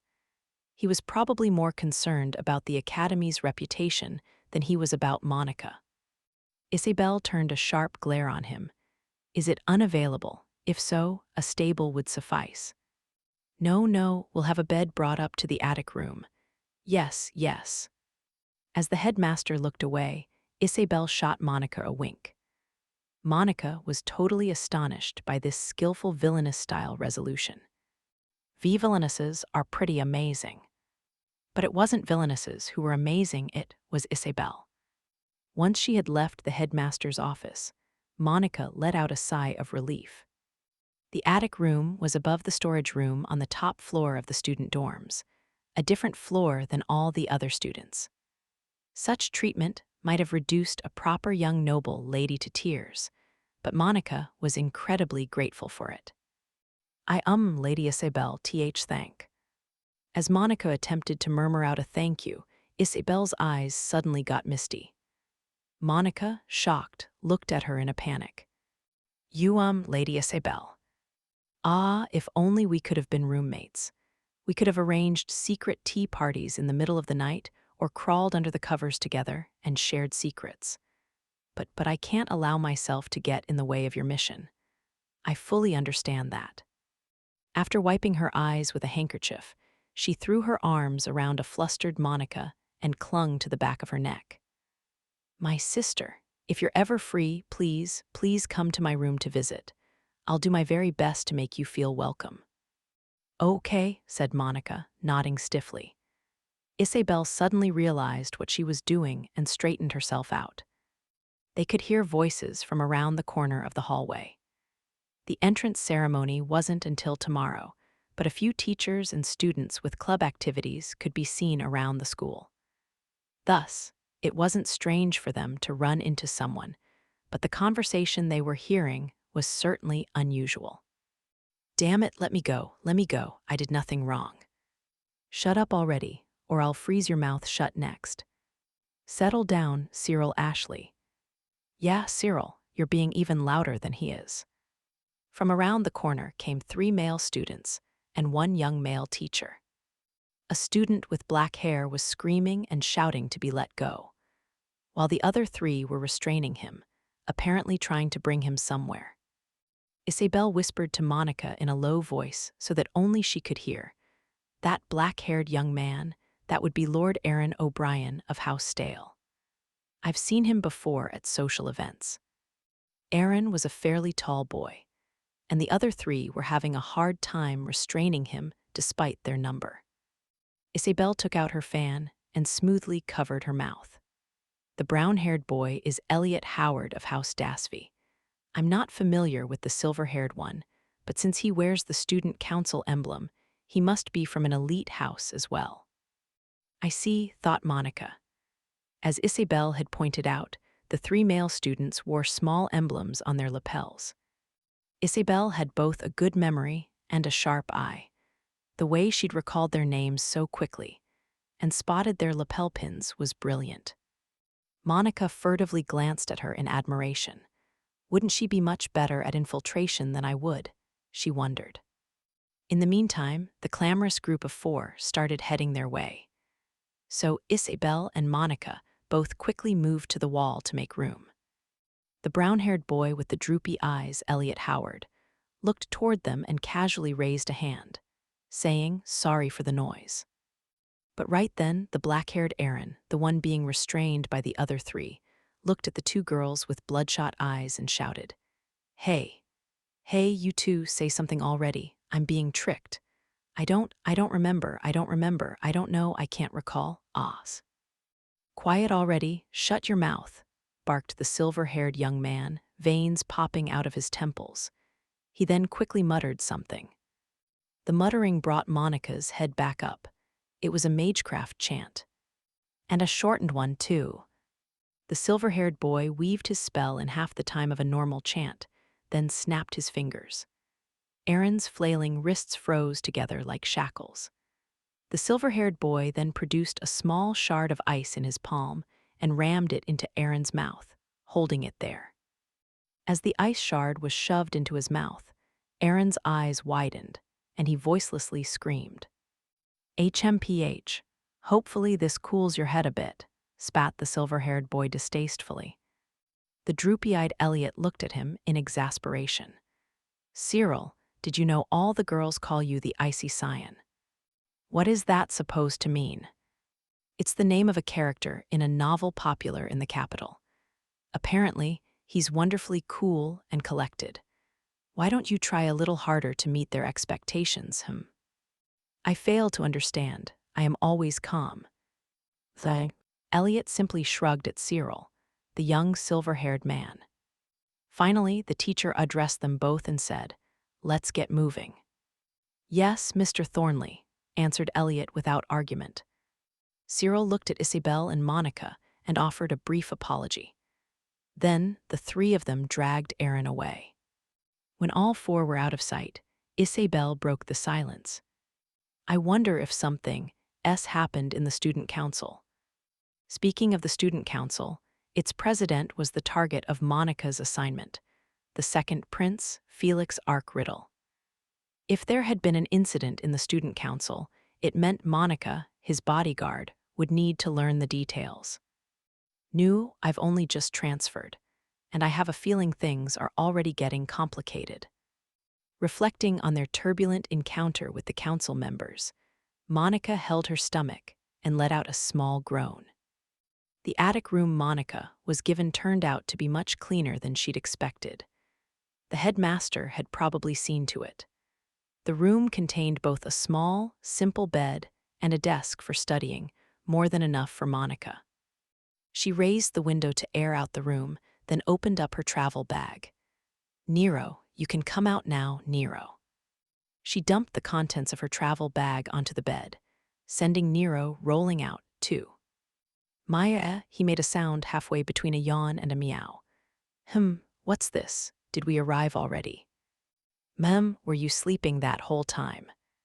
"Yep, I can sleep whenever and wherever I want. Pretty great, right?" he boasted. "Sure," said Monica offhandedly, as she picked her coffee pot up off the bed. The desk that came with the room had several small drawers in it. The bottommost could be locked, so that's where she put the pot. Despite being one of the greatest mages in the kingdom, Monica had precious few possessions she really cared about. This coffee pot, a keepsake from her father, was far more important to her than her golden staff or the ring and robe signifying the noble rank she had received when she became a sage. The pot was her only treasure. She couldn't think of any others. Nero yawned and looked up at her from the bed after she'd locked the drawer. "So how's school life?" They say classes will start tomorrow." Starting tomorrow, she would be entering Serendia Academy as a second-year student in the advanced program. And she would be doing so as Monica Norton, not Monica Everett, the silent witch. Her face clouded over as she recalled her days at Minerva's mage training institution. For someone as shy as she was, the group lifestyle of a school was nothing but agony. For the latter half of her time at Minerva's, she had holed up in the lab near constantly. Just imagining it is giving me a stomachache." The reason Monica had come here was to secretly protect the second prince. But before she could even think about the mission, in order to not stand out, she would have to live life as a student. Which, for Monica, was going to be difficult. Don't sweat the small stuff. Just have a good time with it. Doesn't academy life seem fun? You only say that because you don't know how scary it is. If it seems like someone going to find out your secret, you can just use magecraft to handle it, right? Piece of cake. You're an incredible mage, so, couldn't you just control or alter the memories of anyone who finds out about you? Nero could be carefree because he knew so little about human affairs. Monica shook her head, a gloomy expression on her face. Actually, any magecraft that interferes with human minds, like manipulating someone or rewriting their memories, that's all forbidden. If I used it on someone without permission, they'd take my mage certification away from me. Magecraft that interfered with someone's mind or mental state was permitted only in very special circumstances, such as when extracting confessions from criminals. Researching it was allowed, and Monica had read a book or two on the subject. However, while she could use such spells if she wished, she didn't particularly want to. Spells like those are really hard to control. Sometimes people develop side effects, like memory problems or falling into a state of confusion. And I've heard that if it goes really poorly, they might never regain consciousness. What? That's terrifying. Mom, so you can't use it for just anything. Suddenly, Monica recalled Aaron O'Brien, one of the male students they'd passed by earlier today. He had been in a state of confusion, saying he didn't know, didn't remember, and so on. That sounded very similar to the symptoms of someone whose mind had been interfered with using magecraft. No, it can't be, thought Monica before shaking her head and turning her focus to preparing for the next day. Humans sure do have it rough, huh? Said Nero, his whiskers bobbing up and down. Yeah, I wish I could be a cat, muttered Monica with a dry laugh. Nero narrowed his golden eyes and stared up at her. Ever heard of survival of the fittest? It's even worse for cats than it is for dragons. I can assure you, if you were to become a cat, a crow would peck you to death within minutes. Huh. She had no answer to that. Chapter 4, The Greatest of Trials, Self-Introductions. Monica had never made any effort to remember people's faces. Living by herself in her mountain cabin, she had needed to recognize only the barest minimum of acquaintances. Unfortunately, as a result, she wasn't familiar with the face of the very person she was supposed to guard, the second prince. And if she was going to be a student here while protecting him, she'd have to memorize the names and faces of everyone around him, too. And so, since coming to Serendia Academy, she was finally putting in the effort to remember people again. Monica had an easy time remembering people when she wanted to. She had a bit of a special ability. She could, to an extent, measure lengths and angles just by looking at them, without the aid of a ruler or other such device. So all she had to do was compute the widths and angles of a person's facial features and simply remember those numbers. Monica Norton, this will be your homeroom teacher, Mr. Thornley.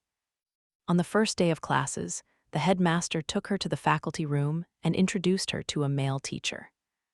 The teacher looked around 40, and he wore his gray-streaked black hair combed back. His cheeks were thin, he wore round spectacles, and his facial features made him appear high-strung. Monica committed the man's face, or rather his numbers, to memory, the angle of his jaw and the width of his eyes. This is the teacher who was with the student council members yesterday. Mr. Thornley didn't seem to remember her, though, as he made no particular mention of the previous day's events. My name is Victor Thornley, he said. I teach fundamental magecraft. Mr. Thornley is a graduate of Minerva's. He has a high mage certification, as well as several accolades from the Mages Guild for the invention of new magical formulas. The headmaster went on, boasting about Mr. Thornley's history and achievements as if they were his own. Being an alumnus of Minerva's, the greatest mage-fostering institution in the kingdom, and having a high mage's license made him an elite among elites. Monica could understand why the headmaster would be so proud of having the man as a teacher. Knowledge of magecraft was considered a type of refinement for aristocrats, after all. Mr. Thornley has also been advisor to the student council for 5 years now. It is difficult to understate how much of an honor it is to be the advisor to Serendia Academy's student council. Headmaster, we must be going soon, interrupted Mr. Thornley, checking the pocket watch in his left hand. The headmaster grinned and gave a smooth apology before going back to his seat. Mr. Thornley fussily adjusted his glasses, then looked at Monica as if evaluating her. By the way, I still haven't heard you introduce yourself. Well, Monica looked down and began to fidget with her fingers. The teacher turned a sharp glare on her, back straight. Why, yes, sir. The reprimand caused her to give a start and stare back up at him. She was still too scared to look him straight in the eye, though. As her gaze drifted, Mr. Thornley gave an ostentatious sigh. Serendia Academy is one of the greatest schools in the land. We expect a certain degree of character and an impeccable level of culture in our students' attitudes. Monica could tell he was implying she lacked both. In truth, she'd been a commoner before her appointment to the Seven Sages, so she really didn't have the culture that came with a noble upbringing. Can you at least offer me a proper greeting? I'm so sore. Lamentable, said Mr. Thornley, cutting her off midway through the awkward apology and walking away. Class is beginning. Come with me. Why, yes, sir. Back straight, he barked. Monica, half in tears, fixed her posture and followed him.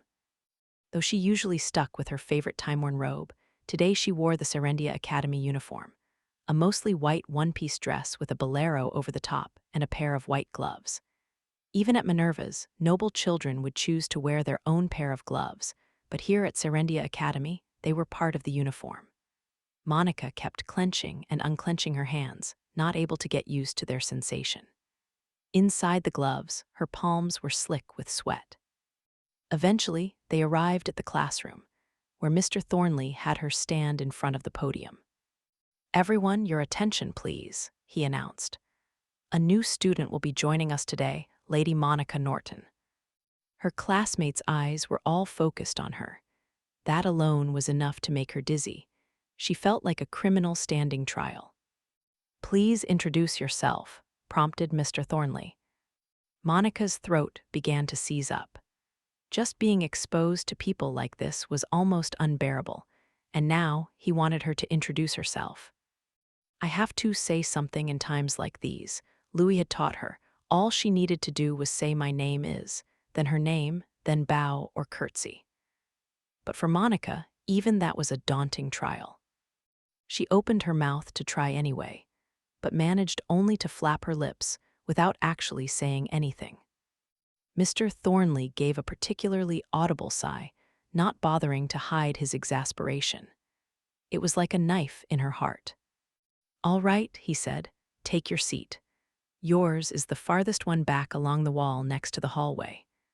Still unable to respond, Monica headed for her seat, legs shaking. Eventually the lesson began, and Monica's brain absorbed absolutely none of it. Excuse me.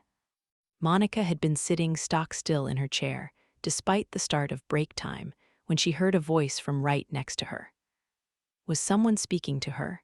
But what if they had the wrong person? Monica found herself unable to look up or respond. This time, the person tapped her shoulder. Look, I'm trying to talk to you here, new student. Monica gave a start, then awkwardly lifted her face. Looking down at her was a girl with flaxen hair. She was fair-skinned, with large eyes, and gave off a spirited air. Her hair was done up in intricate braids, and equally intricate-looking earrings hung from her ears. I'm Lana Colette, said the girl, giving Monica a close inspection from head to toe before putting her hand on her waist. Hey, why do you wear your hair in basic braids like that? You look like a country bumpkin. Nobody else at this school styles their hair that way.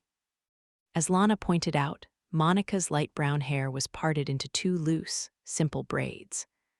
Louis had taught her several hairstyles befitting a noble girl, but they were all too complicated, and she couldn't remember any of them. The noble girls who had brought a servant to the dorms could have their servants style their hair, but of course Monica didn't have anyone like that. I don't really know any other way. And just like that, everyone staring at Monica seemed to say with their gaze, that figures. With that statement, she had disclosed that she hadn't brought a servant with her. Most of the students who hadn't brought one had a reason. Where were you raised? Asked Lana. Monica's breath caught in her throat.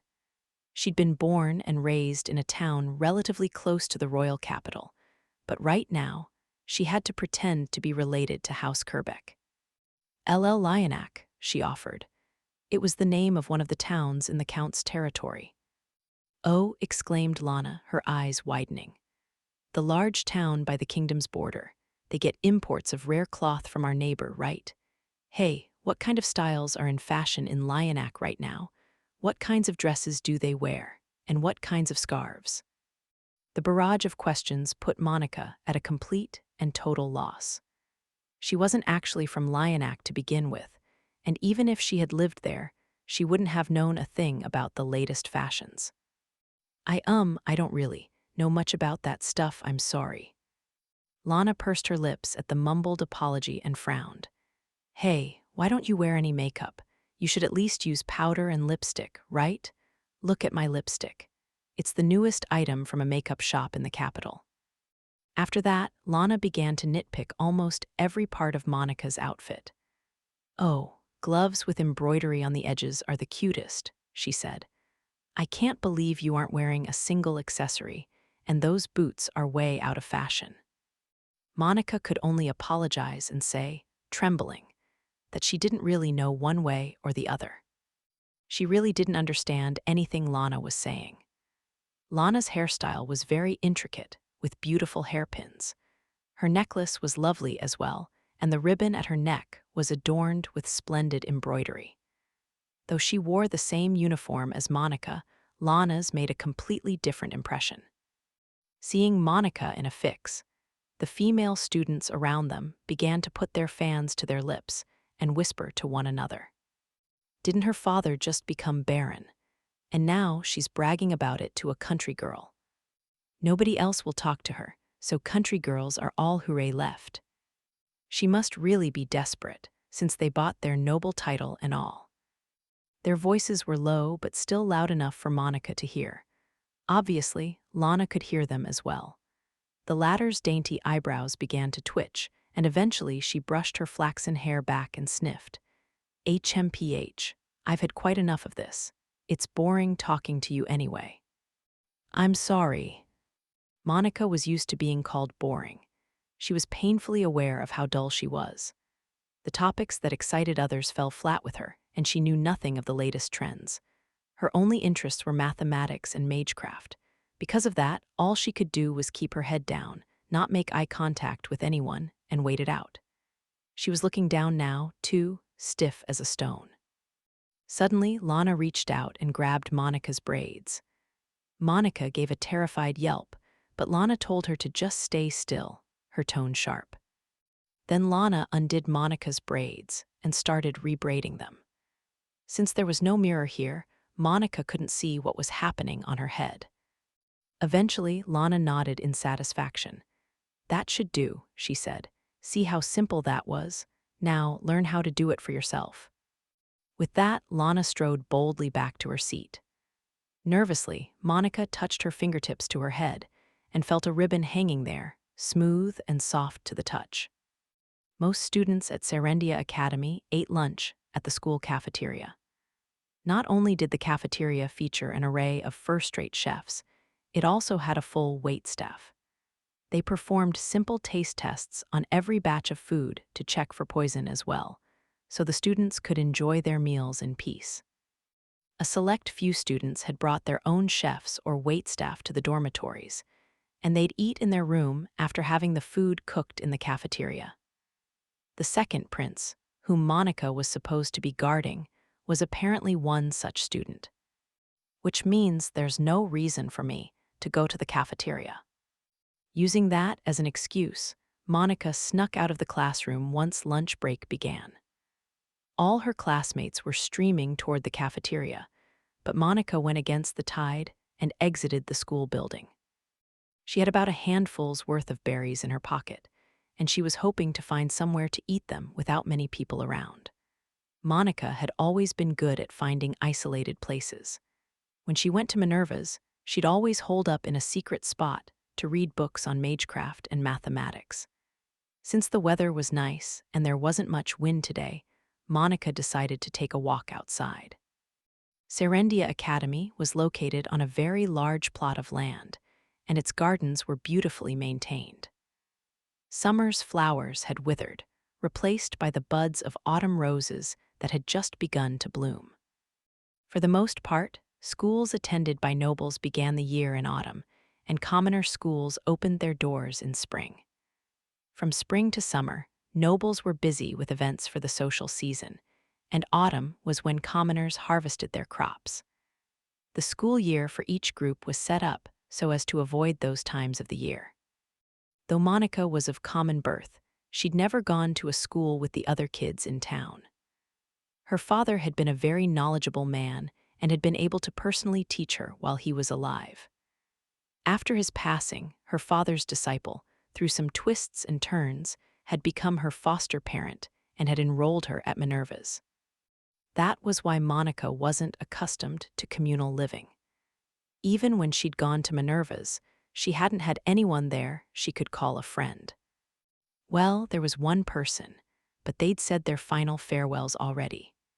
Still, because of her talent at magecraft, Monica had been allowed to hole up in the lab at Minerva's. But here at Serendia Academy, that wasn't possible. Magecraft-related courses were available as electives here, but revealing her abilities would complicate matters. With her level of social anxiety, unchanted magecraft was the only kind she could use. And if anyone here found out that she could cast without chanting, they'd realize she was the silent witch. Sighing to herself, Monica touched the ribbon in her hair. I didn't even say thank you, she thought. It was always like this. The things she wanted to say would stick in her throat, and she'd end up swallowing them back down without saying anything at all. If I can't even have a conversation with a classmate, how am I supposed to get close to the prince? She would need to do so in order to guard him, but he was a third-year student, and she was only a second year. They were in different grades right from the start. If the goal was to guard the prince, then Mr. Louis could have made it so I was in the same grade as he is. No, wait, if he was really serious about it, he'd have sent a man. After all, the girls' and boys' dormitories are separate here. Louis Miller may have been arrogant with a deeply flawed personality, but he was talented. He knew very well that this mission couldn't be allowed to fail under any circumstances. And yet, his plan to protect the prince was full of holes. Even just sending someone extremely shy like Monica into the academy had been reckless. I wonder if Mr. Louis has something else in mind, she mused. As she was cutting through the gardens, she suddenly spotted a large fence near the back of the campus. The academy's plot of land stretched beyond it, but everything that way was cordoned off on the other side of a metal gate. A placard was hung on the gate door that read, Old Gardens, under maintenance, but a closer inspection revealed the gate itself wasn't locked. I doubt many people go in there. After making sure no one else was around, Monica hurried into the old gardens. Enclosed spaces like these made perfect hiding spots. The foliage here wasn't that rough, despite the under-maintenance sign she had seen on the gate. However, she barely saw any flowers at all. Apparently, they'd moved them to the beds out front. The only things that were blooming here were the wild autumn grasses. But it's a nice, quiet place. I should be able to relax here for a while, thought Monica, cheering herself up just a little and searching for a good spot to sit down. However, her light step stopped dead after she turned past a cluster of azaleas. Farther back in the gardens, at the edge of a worn-out fountain, a blonde-haired young man sat reading. With his head down, she couldn't make out his face, but his uniform was that of an academy student. Monica's face fell. She had been so sure this would be a good hiding spot, but someone had beaten her to it. Guess I'll find somewhere else, she thought, shoulders drooping.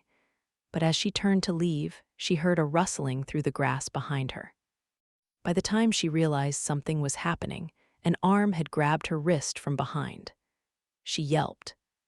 Caught you, came the sharp voice of whoever was holding her as her breath caught in terror. You walked right into my trap. Monica craned her neck to see over her shoulder and found a brown-haired young man looking down at her. His features were somewhat mature, with droopy eyes. She remembered his face, specifically, the angle at which his eyes drooped. This was one of the student council members who had been making a ruckus yesterday in the hallway. If I remember what Lady Isabel said, this would be Lord Elliot Howard of House Dasby. Elliot was gripping Monica's wrist with far too much force for this to be some kind of prank. And he wasn't even trying to hide the hostility in his eyes as he looked at her.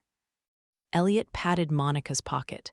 He frowned. He could tell something was there, even through the fabric. What's that in your pocket? A weapon. And no, it's MYMY lunch.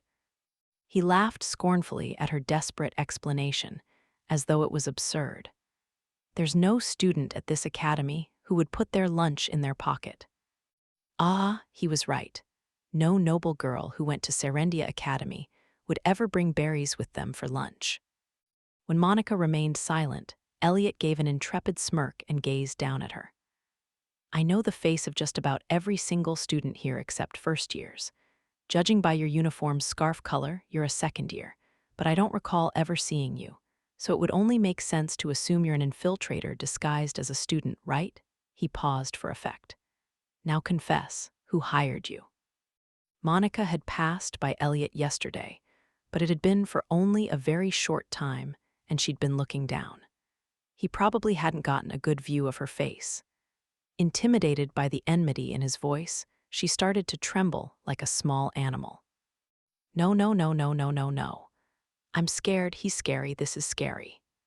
Having fallen into a panic, she quickly cast a wind spell without chanting. It wasn't harmful in the slightest. The gust was only enough to make someone stagger. The dirt the wind kicked up, however, happened to hit Elliot right in the eyes. He let go of her and rubbed at his face. I have to use this chance to get away. Monica, blind with adrenaline, slipped from Elliot's grasp and began to flee, or at least, she tried to. She was hopelessly uncoordinated. When she turned around, her foot twisted, and she fell over on the spot. She gave a silly-sounding yelp as she hit the ground. The impact caused the berries to fly out of her pocket and scatter everywhere. Oh no, oh no, oh no. As she tried to get up, completely flustered, someone grabbed her arm. Nervously, she turned around and ended up looking straight into Elliot's droopy eyes. You're not going anywhere. Enduo. As Monica broke into loud bawling, the blonde-haired young man, who had been watching the exchange from his seat on the edge of the fountain, opened his mouth to speak. Elliot let the girl go. What, but why? If she came all the way here, she can't be an academy student. I'd bet you anything Aaron sent her as an assassin too. Before Elliot could finish his sentence, the blonde boy raised his index finger to his mouth. The former stopped talking, seeming embarrassed, and released Monica's arm. As she sat there in a daze, the blonde young man squatted down next to her and picked the berries up off the ground. Monica gave him another look. He had very handsome features. Framed by long eyelashes, his eyes were mysterious, a bright sky blue with just a hint of green in them. I heard a new second-year student joined us this year. Would that happen to be you? What did they say your name was? Ah, yes, Lady Monica Norton. Sniffling loudly, Monica nodded. The blonde young man, still gathering the berries, looked at Elliot. See, she isn't an assassin, just a little squirrel who happened to get lost. He took Monica's hand and placed the berries he'd picked up into her palm. I'm sorry we got in the way of your lunch. Monica tried to thank him. He'd gone through the trouble of kneeling to gather the berries. But she was so nervous that she couldn't form words. I have to properly tell him thank you. As her mouth formed a TH shape, lips trembling, the young man suddenly looked up, then put his arms around her and pulled her close. Watch out. Huh. Monica followed his gaze and noticed something hurtling down from overhead. If they did nothing, it would fall on one or the other of them. Wasting no time, she silently used a spell to create a strong wind. The gust blew into the falling object just enough so that it landed beside them instead of on top of them. The object made a crashing noise and broke into several pieces. It had been a flower pot, and it had fallen from right above them. Depending on where it hit, it could have caused more than a simple injury. It's a good thing that wind blew through. Are you all right? Asked the young man, still holding Monica and sounding worried. Monica, however, was in no state to reply. First, she'd been mistaken as a suspicious person and restrained. Then a flower pot had almost fallen on her head, and now she was being held in the arms of someone she'd only just met. Her mind simply couldn't keep up with the string of unexpected events. She'd been stretched to the breaking point, and snap. Lahi. Monica's eyes rolled back in her head. Frantic, the blonde young man caught her before she could fall to the ground. A large black shadow stood before Monica's eyes. It flickered and swayed as if cast by the light of a candle. As she gazed up at it in a daze, she thought, "Oh no, he's been drinking again." The black shadow looked at Monica, ranting and raving. It was best not to say anything unnecessary in situations like this. So she kept her mouth shut, looked down, and thought about Old Man Sam's pigs. 1 pig, 1 pig, 2 pigs, 3 pigs, 5 pigs, 8 pigs, 13 pigs, 21 pigs. I was so happy when I realized that, aside from 1, no 2 adjacent numbers have a common factor. When I told Dad that, he praised me for noticing it. As Monica mused vacantly, the black shadow swung the alcohol bottle in its hand down toward her. There was a loud crash. Shards flew everywhere, shards of the bottle. No, it was a flower pot. Wah! Monica bolted upright, then gripped her chest to try and quell the incessant pounding of her heart. She had the feeling she'd just had a scary dream. The back of her head throbbed dully. She exhaled. As she was getting her breathing under control, she heard a voice from right next to her hesitantly ask, "Are you all right?" Monica awkwardly turned her head to look. A female student she didn't recognize was gazing at her with worry. She was a short girl, with hair the color of hazelnuts and a calm demeanor about her. "Who are you?" stammered Monica awkwardly, shy as ever. The girl gave a faint smile. "Selma Karsh. We're in the same class. I'm the class health officer. I heard you had collapsed and were brought to the infirmary, so I came to see how you were doing." Oh, she thought, I'm on a bed in the infirmary. The blonde young man had probably carried her here. What was going on with them? She wondered. She'd only been looking for a place to eat her lunch. But instead, for some reason, she'd been mistaken for an intruder and almost hit by a flower pot. She felt like so much had happened, and just in the span of her lunch break. It had been pure luck that she'd been able to evade the flower pot with her spell. If she'd been just a moment later, it would have been too late, even omitting the chant. As she began to tremble, recalling the fear she'd felt, Selma reached out a pale hand and gently fixed Monica's messy bangs. Those slender white fingers and light pink nails, Selma's hands were completely free of scratches or scars. They were the hands of a maiden who had never done any real work, and they were completely different from Monica's, covered in writing calluses. "Classes are over for the day, so if you want to return to your dorm, go ahead. I'll tell Mr. Thornley that you woke up." Saying no more, Selma quietly left the infirmary. The sky outside the window was dyed the reds of sunset. Quite a lot of time had passed while she'd been sleeping. Monica got out of bed, then plodded back to her dorm, head hanging. She hadn't been around this many people in a long time, so her body and mind were utterly exhausted. Her feet were so heavy, she felt like they were bound with lead shackles. At the girls' dormitory, with dinner approaching, the female students were standing in small groups here and there, entertaining themselves with light conversation. Monica kept her gaze firmly down and away from all of them as she made her way up to the top floor. Walking in the corners away from prying eyes was custom for her, whether in this academy or in town. It had been since long ago. She'd always been an outsider, unable to blend in where people congregated. Eventually, she reached the storage room on the top floor. She climbed the ladder in the back and pushed open the door in the ceiling that led into the attic room. The sun had completely set during her slow walk through campus, and now the room was just dark enough that she couldn't see her own hands in front of her face. Monica used an enchanted spell to light the candlestick.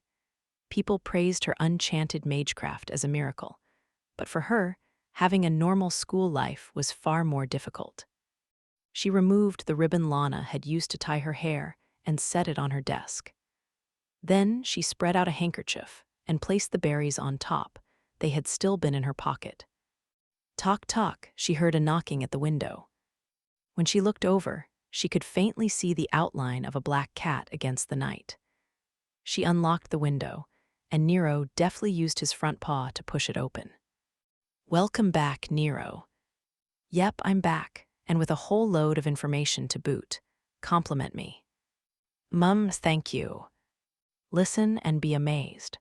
The second prince is a third-year student and the student council president. These were facts she'd known for a while now. But Monica didn't have the heart to say so in the face of Nero's efforts, so she simply listened to him without speaking. That means that if you became a student council member, you could naturally stay close to him. I'm a genius. Nero's suggestion was right on the mark. Given that the second prince and Monica were a grade apart, it would be tough for her to make contact with him normally. If she was part of the student council, however, the opposite would be true. But Monica fell face first into her bed and wailed, "But I could never do that." Stellar grades were a non-negotiable condition of becoming a student council member. You also needed to have connections to current members. Nero gazed at her with his golden eyes. "Wait, I thought you were one of the 7 sages, Monica. Aren't you a genius? You do a bang-up job on your next test, and I'm sure you'll be able to." Monica shook her head wordlessly, then lined her textbooks up on her bed. An overwhelming portion of them were on history or languages. Those were the fields of knowledge noble children were expected to have, after all. But Monica's focus had been magecraft and everything about it. She was quite familiar with magecraft history, magecraft fundamentals, magical biology, magical engineering, and law topics related to magecraft. But as for just about anything else, save mathematics, she was below average. Her ability to memorize things was heavily skewed. While she could commit anything that had to do with magecraft to memory, as for other things, well, she couldn't even list the 5 noble ranks in order. "You went to that other school, right? Minerva's, yeah. Didn't you learn any language stuff there?" At Minerva's, I focused on ancient magic script and spirit speak. Neither of those was a subject usually taught to nobles. Most people went their whole lives without ever touching upon either of them. Monica held Nero to her chest and hung her head. What should I do? Oh, what should I do? At this point, she was in no position to protect the second prince. It would take everything she had just to avoid failing out of the academy. Actually, she had an even more fundamental issue. "A lot of people were very kind to me today," she said, glancing at the ribbon and berries sitting on the desk. Lana had been overbearing, but she had been the first in class to speak to her. And the young man she'd met in the old gardens had picked up her berries for her. Isabel had already done so much to support her, and Selma, the health officer, had come to check on her.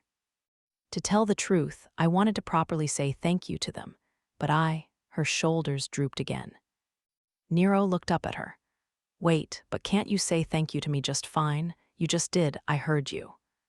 "That's because you're not human, Nero." The cat made a difficult expression, a very human one. Then, seeming to have thought of something, he waved his tail and jumped out of Monica's lap. All right. In that case, why don't I help you? You and me will get you over that shyness of yours." "Nero, why you don't mean?" "Indeed I do."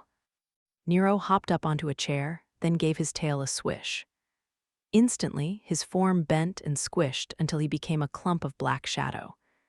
Eventually, that shadow swelled, expanded, and took the shape of a human. In the space of 2 blinks, the shadow gained color, taking on the hue of healthy skin, as though ink were being washed from it. "See, how about this?"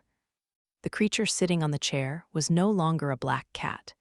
It was a young man who appeared to be in his mid-20s, with black hair and golden eyes. His body was wrapped in an old-fashioned robe. Of course, he wasn't really a human. Nero had merely taken on the shape of one. Monica knew he was capable of assuming human form, and she'd seen him like this several times already. Nevertheless, the fact that an adult man was now right in front of her caused Monica's body to cower unconsciously. She managed a couple of squeaks in protest. Her eyes, blank and turned downward as always, had opened as wide as they could, and her slender body trembled. She made herself as small as she could on the bed and covered her head with her hands as if to protect herself. No, I know I can't, Nero. Please go back to being a cat. Monica was on the verge of tears, and Nero pouted. The act made him look considerably younger. No, way. You managed to talk to Lululu Launtata just fine, don't you? It appeared Nero had no intention of remembering Louis Miller's name. Monica corrected him and defended herself. It's Louis, and if I don't answer him properly, he twists my ear. Whoa, is that guy for real? What a jerk. Don't worry, I won't twist your ear or anything. How's that, huh? Pretty nice of me, right? Actually, Louis was the extreme one here. What Nero was proposing was normal. Nero hummed with pride, then pressed further. Now, be grateful, worship me, and say thank you. As he inched closer, Monica bent back, and her mouth flapped open and closed. Eep, th. After managing to squeeze out the first 3 letters, Monica's mouth began to produce garbled, meaningless words mixed with heavy breathing, in and out. Out of context, she would have appeared ill. Nero turned away like a sulking child. HMPH, I get it. You're not grateful that I snuck into the school and got all that information for you, huh? I don't know if I can ever recover from this shock. I'm so hurt. I didn't, I'm so. I want to hear thank you, not I'm sorry. Come on. You've got to thank your precious familiar properly, master, said Nero, legs dangling impolitely as he sat on the chair. Monica squeezed her eyes shut, clenched her fists in her lap, and mustered up her voice. Thank you, like always, Nero. Hey, there you go, that's the ticket. Next, say Nero is the greatest. Nero is the greatest. Nero is so wonderful. Nero is so wonderful, repeated Monica, her eyes spinning at this point. Nero scratched his cheek. I'm starting to feel like I'm brainwashing a good person. Nero, you're terrible. Meow, I was doing this for you. Nero's golden eyes swiveled to look through the window before he proceeded to open it and lean his whole body out. Monica hastily tugged the hem of his clothes. And Nero, it's dangerous, you'll fall. Hey, Monica, look. That guy in the boys' dormitory yard looks suspicious. She got up next to him and leaned out the window herself, then directed her gaze toward the boys' dormitory. She had a good view from her attic room window, but there was no moon tonight, so she couldn't discern anything very far away. Silently, she used a spell to improve her vision over long distances and in low light. It wouldn't let her see through obstacles, though. That was why she'd had to lean out the window. He's right, someone in the yard of the boys' dormitory. The person was wearing a hooded cloak, so she couldn't see their face. But she did get a glimpse of golden hair fluttering inside the hood. Just then, a gust of wind swept off the figure's hood. From where she was, Monica could see only the back of the person's head. Immediately, she burned the head's dimensions into her memory. The person stopped moving and pulled the hood back up, but the wind blew again, giving her a moment's glimpse beneath the cloak. Underneath, they were wearing a fine frock coat. Monica visually measured the length of their torso and legs before the figure crossed through the dormitory yard and disappeared around a corner of the building. Nero narrowed his eyes, frowning. Can't see him anymore. Any magecraft useful for this situation. He went behind the building, so I can't track him any farther, but... Monica put a finger to her chin and closed her eyes. Numbers flew through her mind at a dizzying pace. And those numbers told Monica one fact. I've met that person before. Chapter 5. The Silent Witch Speaks Fervently on the Golden Ratio. When Monica was about 5, she had begged and begged her father for a certain object. The object she had wanted so badly was a tape measure. Monica had learned her numbers and basic arithmetic faster than the other children her age. At 5, she already knew from her father, a scholar, how to measure area and volume. And so she had asked for a tape measure because she'd wanted to find out the area and volume of the things around her. Her father's friend, who happened to be there at the time, was completely taken aback when he heard her request. But when Monica's father heard her reasoning, he had smiled gently and given her a tape measure as a gift, just as she had asked. Having acquired the object of her desires, Monica lost herself in measuring all the furniture in the house, as well as the sizes of her own limbs and her father's. The world is filled with numbers, Monica's father had often told her. Humans are the same, our bodies are made up of vast quantities of numbers. Each time she used her tape measure to figure out the area or volume of a nearby object, she felt in her bones how correct her father had been. For young Monica, this had been an irrepressible source of joy and happiness. I walked around with that tape measure until the division markings wore down beyond recognition, didn't I? As her half-awake brain lingered on a dream of her childhood, Monica turned over in bed, at which point the morning sunlight coming in through the window made her face scrunch up. Slowly, she rose. The attic room didn't have any curtains, giving the morning sun free rein. Once Monica had gotten out of bed, the first thing she did, before even taking care of her appearance, was bring her coffee pot out of the drawer.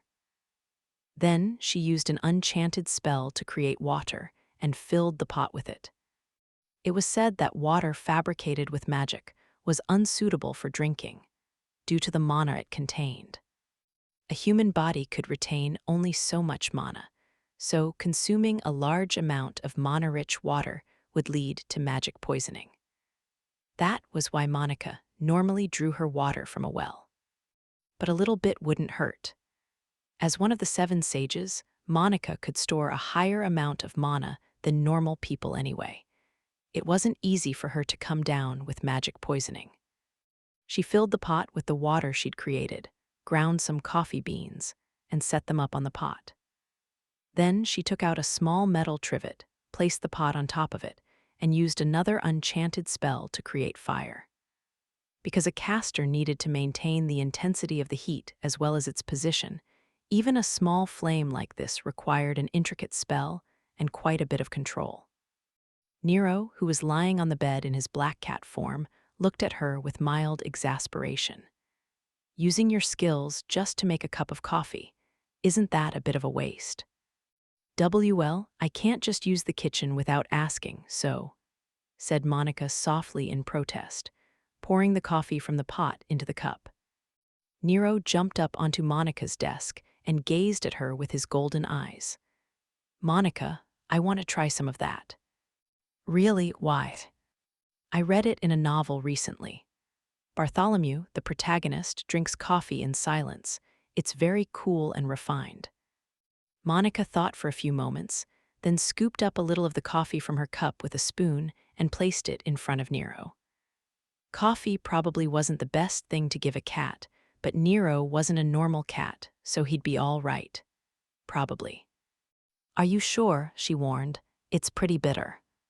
When a creature loses his sense of adventure, he atrophies. Was that in a book too? You bet, Dustin Gunter is the greatest.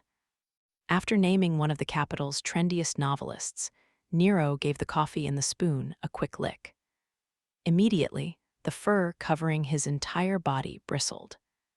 Hagiarafa, he cried out, a peculiar exclamation neither human nor feline, and began rolling around atop the desk. As she had expected, it didn't seem to be to his taste. Nero let out a ragged breath, like a warrior just returned from the brink of death, then looked up at Monica. Yes, that certainly excited my sense of adventure. You must have some messed up taste buds to be able to drink that and enjoy it. Thanks. Monica ignored him and sipped her own coffee.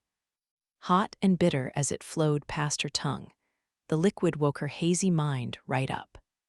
Suddenly, her father's words came to mind. First, eliminate the unnecessary.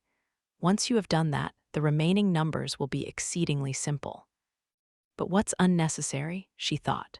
For example, morning coffee certainly wasn't unnecessary for her. It was important.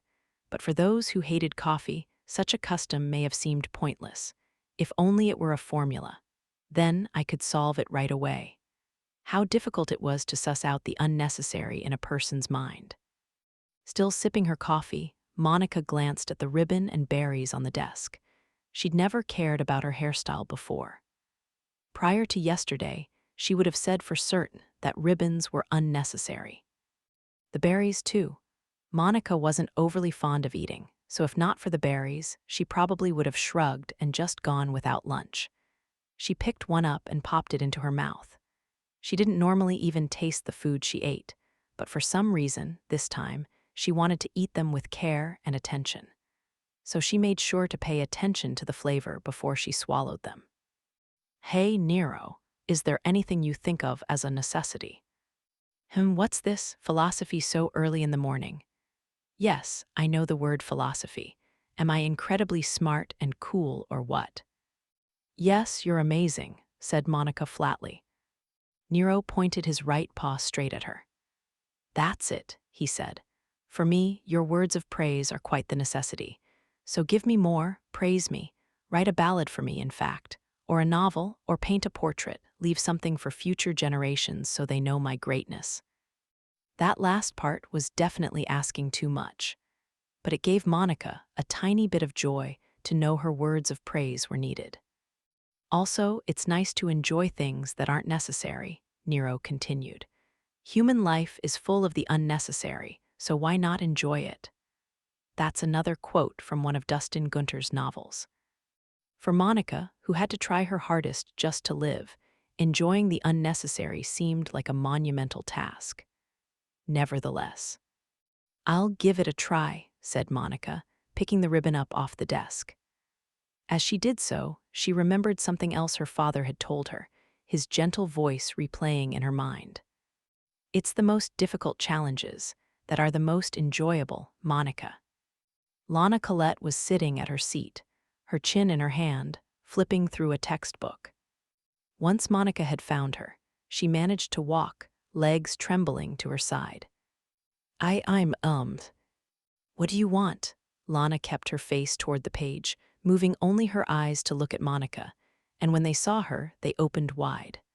What happened to your hair?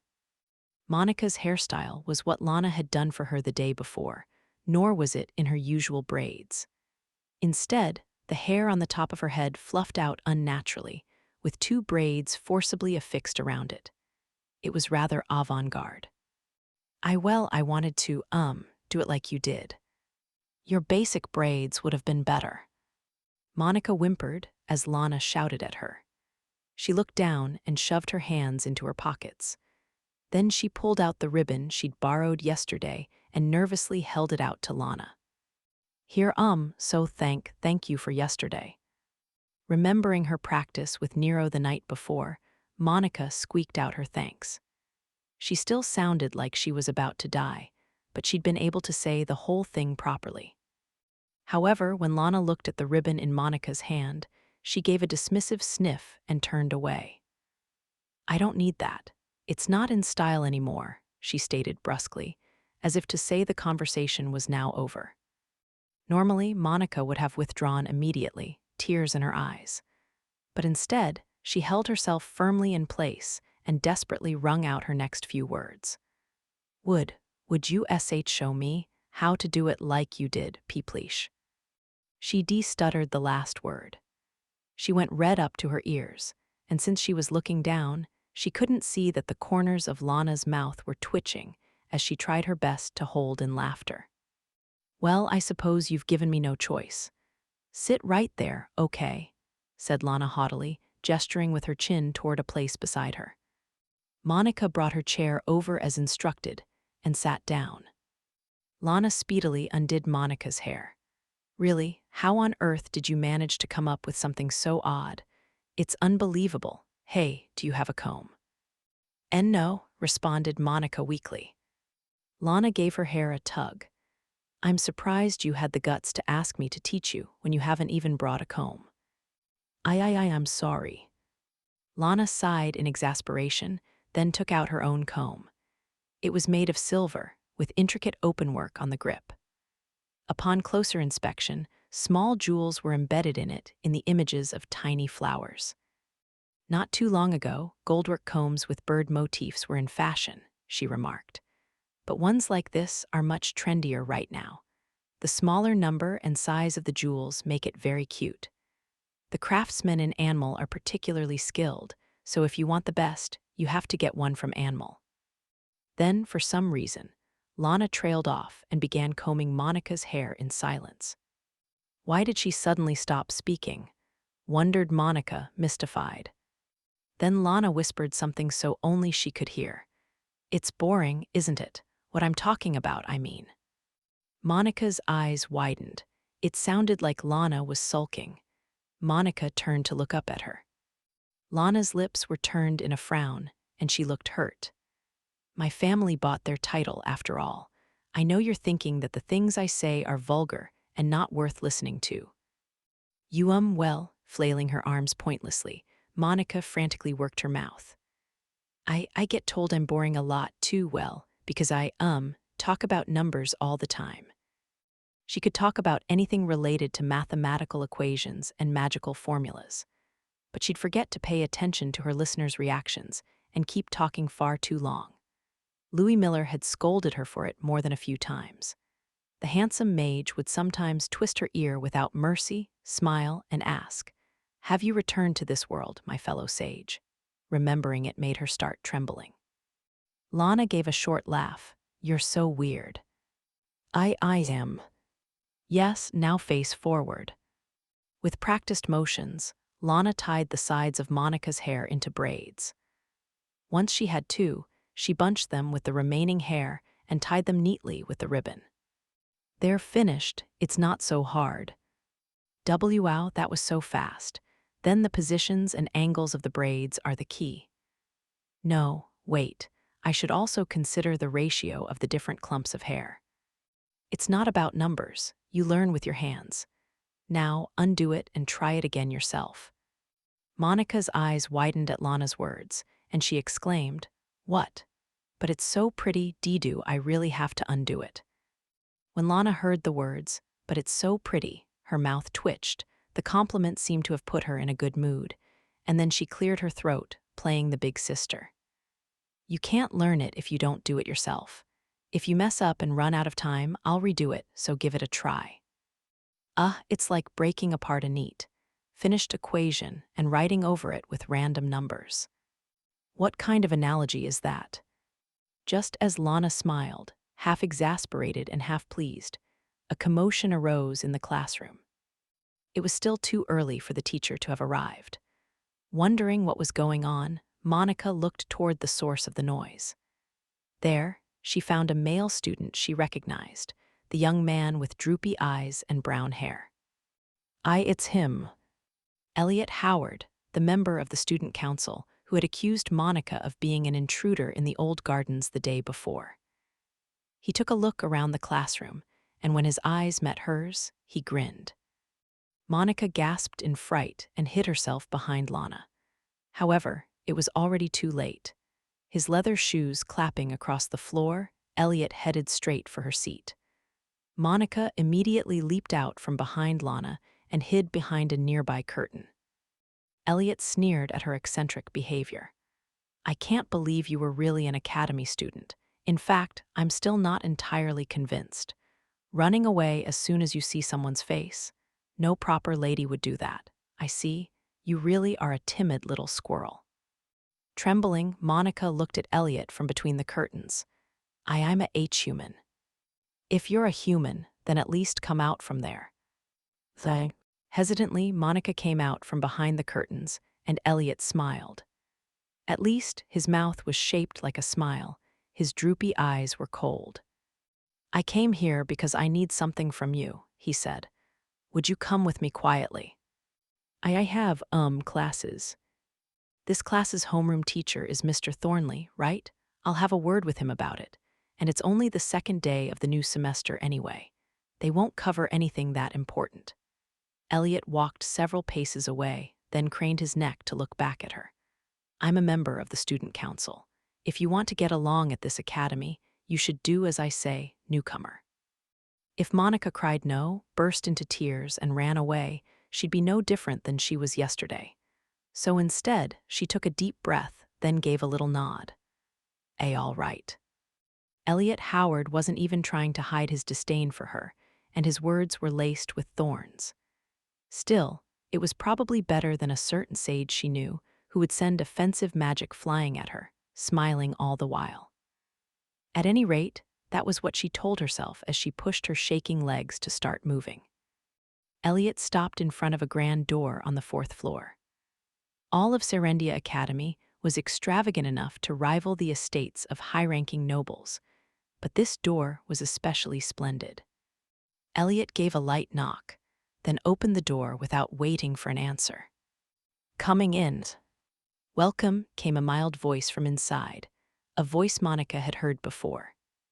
Elliot held the door open and urged Monica inside with his eyes. Gripping her fists tightly in front of her chest, she proceeded. Excuse me.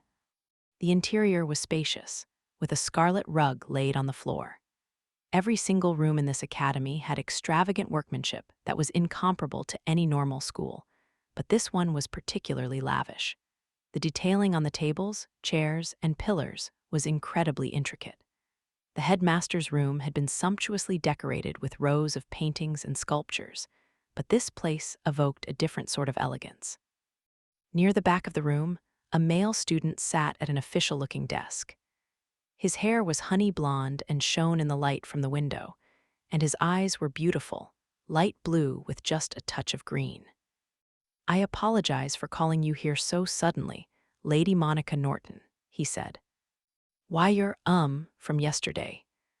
This was the young man who had picked up Monica's berries and protected her from the flower pot in the old gardens. And he wore the same gentle smile now as he had then. Were you able to eat your lunch after that, little squirrel? Thank why you for yesterday. I said it, I managed to say it properly. Monica's goal for today had been to thank Lana and this young man for the day before. She quietly savored her joy at having accomplished both so quickly. The young man softly tilted his head to the side. I'm sorry, did I do something that warranted thanks?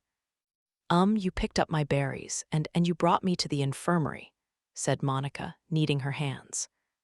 The young man's face lit up in understanding. You don't have to thank me for that. It's the student council president's duty to safeguard the students. What a kind person, thought Monica in admiration, before processing what he had just said. If she wasn't mistaken, he'd said something rather important. Very slowly, she looked back up and repeated, Student Council President. That's right, the young man nodded with a smile. He quietly rose and offered Monica an elegant bow. I suppose I haven't introduced myself yet. I am Felix Arkriddle, the 75th Student Council President of Serendia Academy. It's a pleasure to make your acquaintance, Lady Monica Norton. Thanks. So it turned out that the kind male student from the day before had actually been the Student Council President. That made him the second prince, and the one Monica was supposed to be guarding. Once she'd understood everything, her first thought was, she stammered. What is it? If you're a prince, how come you, snuck out of the dorm last night? Elliot, who had been waiting at the door, flinched and looked toward Felix. Wait, you snuck out last night. This is the first I'm hearing about it. Felix deftly avoided Elliot's pointed stare and smiled at Monica. I'm not exactly sure what you're talking about. Well, I saw you from my window last night. You were standing outside the boys' dorm. There was no doubt that the suspicious person Nira had discovered the previous night had been Felix. But why would he be wandering around outside after curfew? Felix responded to Monica's unassuming question smoothly, his smile never lapsing. There was a new moon last night, wasn't there? He was implying that it would have been too dark to see anything from her window. When Monica tried to respond, Felix, back at the desk, laced his fingers and rested his chin on his hands. So you saw someone exit the boys' dormitory in the middle of the night? He continued. Can you tell me what they looked like? We'll have to strengthen the academy's security. They were wearing a hood, so I couldn't see their face. I only got a brief glimpse of, their blonde hair and the back of their heads, sir. Well, we have plenty of blonde students at the academy. The moment she heard this counterargument, a fire lit inside her. It was, perhaps, that particular drive of a scholar to prove her claim. Addressing a perfectly relaxed Felix, Monica clenched her fists and declared, the hooded person yesterday had the same, physique as you. It wouldn't be strange for someone to have a similar physique to me, would it? It wasn't just similar, it was the golden ratio. I'm sorry. Once her heart had been set ablaze, Monica ceased to take in her surroundings and became lost in the details of her proof, a bad habit of hers. Fortunately, there just so happened to be a movable blackboard for conferences pushed against the wall. Monica drew a simple picture of a person in it, then drew a rectangle around the head area. I am confident in my ability to accurately estimate the length of anything I see. The ratio between the width and height of your head is 1 to 1.618. This number is extremely close to the golden ratio, which humans feel to be the most beautiful. To be precise, the golden ratio is 1 to 1.61803398, and it goes on, but I'll omit the rest. Without sparing a glance toward her baffled audience, Monica drew a horizontal line through the picture's navel, essentially dividing it into an upper and lower half. Above the line, she wrote a 1, and below it, she wrote 1.618. Even if someone is wearing clothes, you can use the length of their legs to calculate the rough position of their navel. Both you, sir, and the person from last night produce the same golden ratio when your upper and lower body are divided this way. But wait, if we were to use 1 for the lower portion instead, then that would bring your total height, combining the upper and lower portions, to 1.618. The golden ratio again, almost as if it were purposely calculated. This property is extremely rare. If you were to measure yourself with a tape measure, you would see that my theory is correct. It was then that Monica finally emerged from her passionate appeal. Her breathing was still erratic, but the trance was broken. What was I just? Still gripping the chalk, she awkwardly looked back at Felix and Elliot. Elliot was standing still, eyes wide. Felix, on the other hand, was leisurely calculating something, muttering to himself. Last time I had my measurements taken, the number was, after a few moments, his face lit up. Wow, it really is 1 to 1.6. I've been complimented on my appearance before, but never like this, he said, less sarcastically and more as if he found the whole thing very amusing. Monica unconsciously put her head in her hands. I've done it again. She often lost track of what was going on around her when dealing with equations and magical formulas. And every time she did, Louis would end up twisting her ear. But I can't believe I did that in front of the person I'm supposed to be protecting, of all people. In any case, she needed to stay in Felix's good graces. Desperately, she tried to think of some excuse. Louis had once called her awful at this particular task, so she thought, and she thought, and she overthought. And what she came up with was this. The golden spiral, which is based on the golden ratio, uses the sequence of numbers in the song Old Man Sam's Pigs for each radius. In the sequence, the ratio between every pair of numbers gets closer and closer to the golden ratio. It's a beautiful sequence, in other words. Old Man Sam's Pigs is amazing. No, wait, I meant to say, your proportions are amazing, sir. If Louis had been here, he would have asked her what exactly her excuse was supposed to accomplish, then resorted to violence. Hearing Monica praise both a member of the royalty and a song about pigs in the same breath, Elliot narrowed his eyes and groaned. What on earth is Old Man Sam's Pigs? Elliot didn't seem to recognize the popular children's song, but Felix struck his palm with a fist in recognition. Oh, the nursery rhyme, I get it. So that's what those numbers are. Felix seemed honestly impressed, and Elliot narrowed his droopy eyes to stare at him. Then the little squirrel has proven that you were loitering outside the dorm at night for an undercover investigation. Yes, though it didn't bear fruit, unfortunately. Cyril would faint if he heard.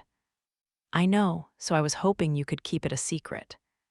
Judging by their exchange, Felix had been acting as a decoy in order to smoke out some sort of criminal, and without telling anyone about it, at that. As his bodyguard, I can't ignore that, she thought. But would Felix explain if an outsider like her was to ask him?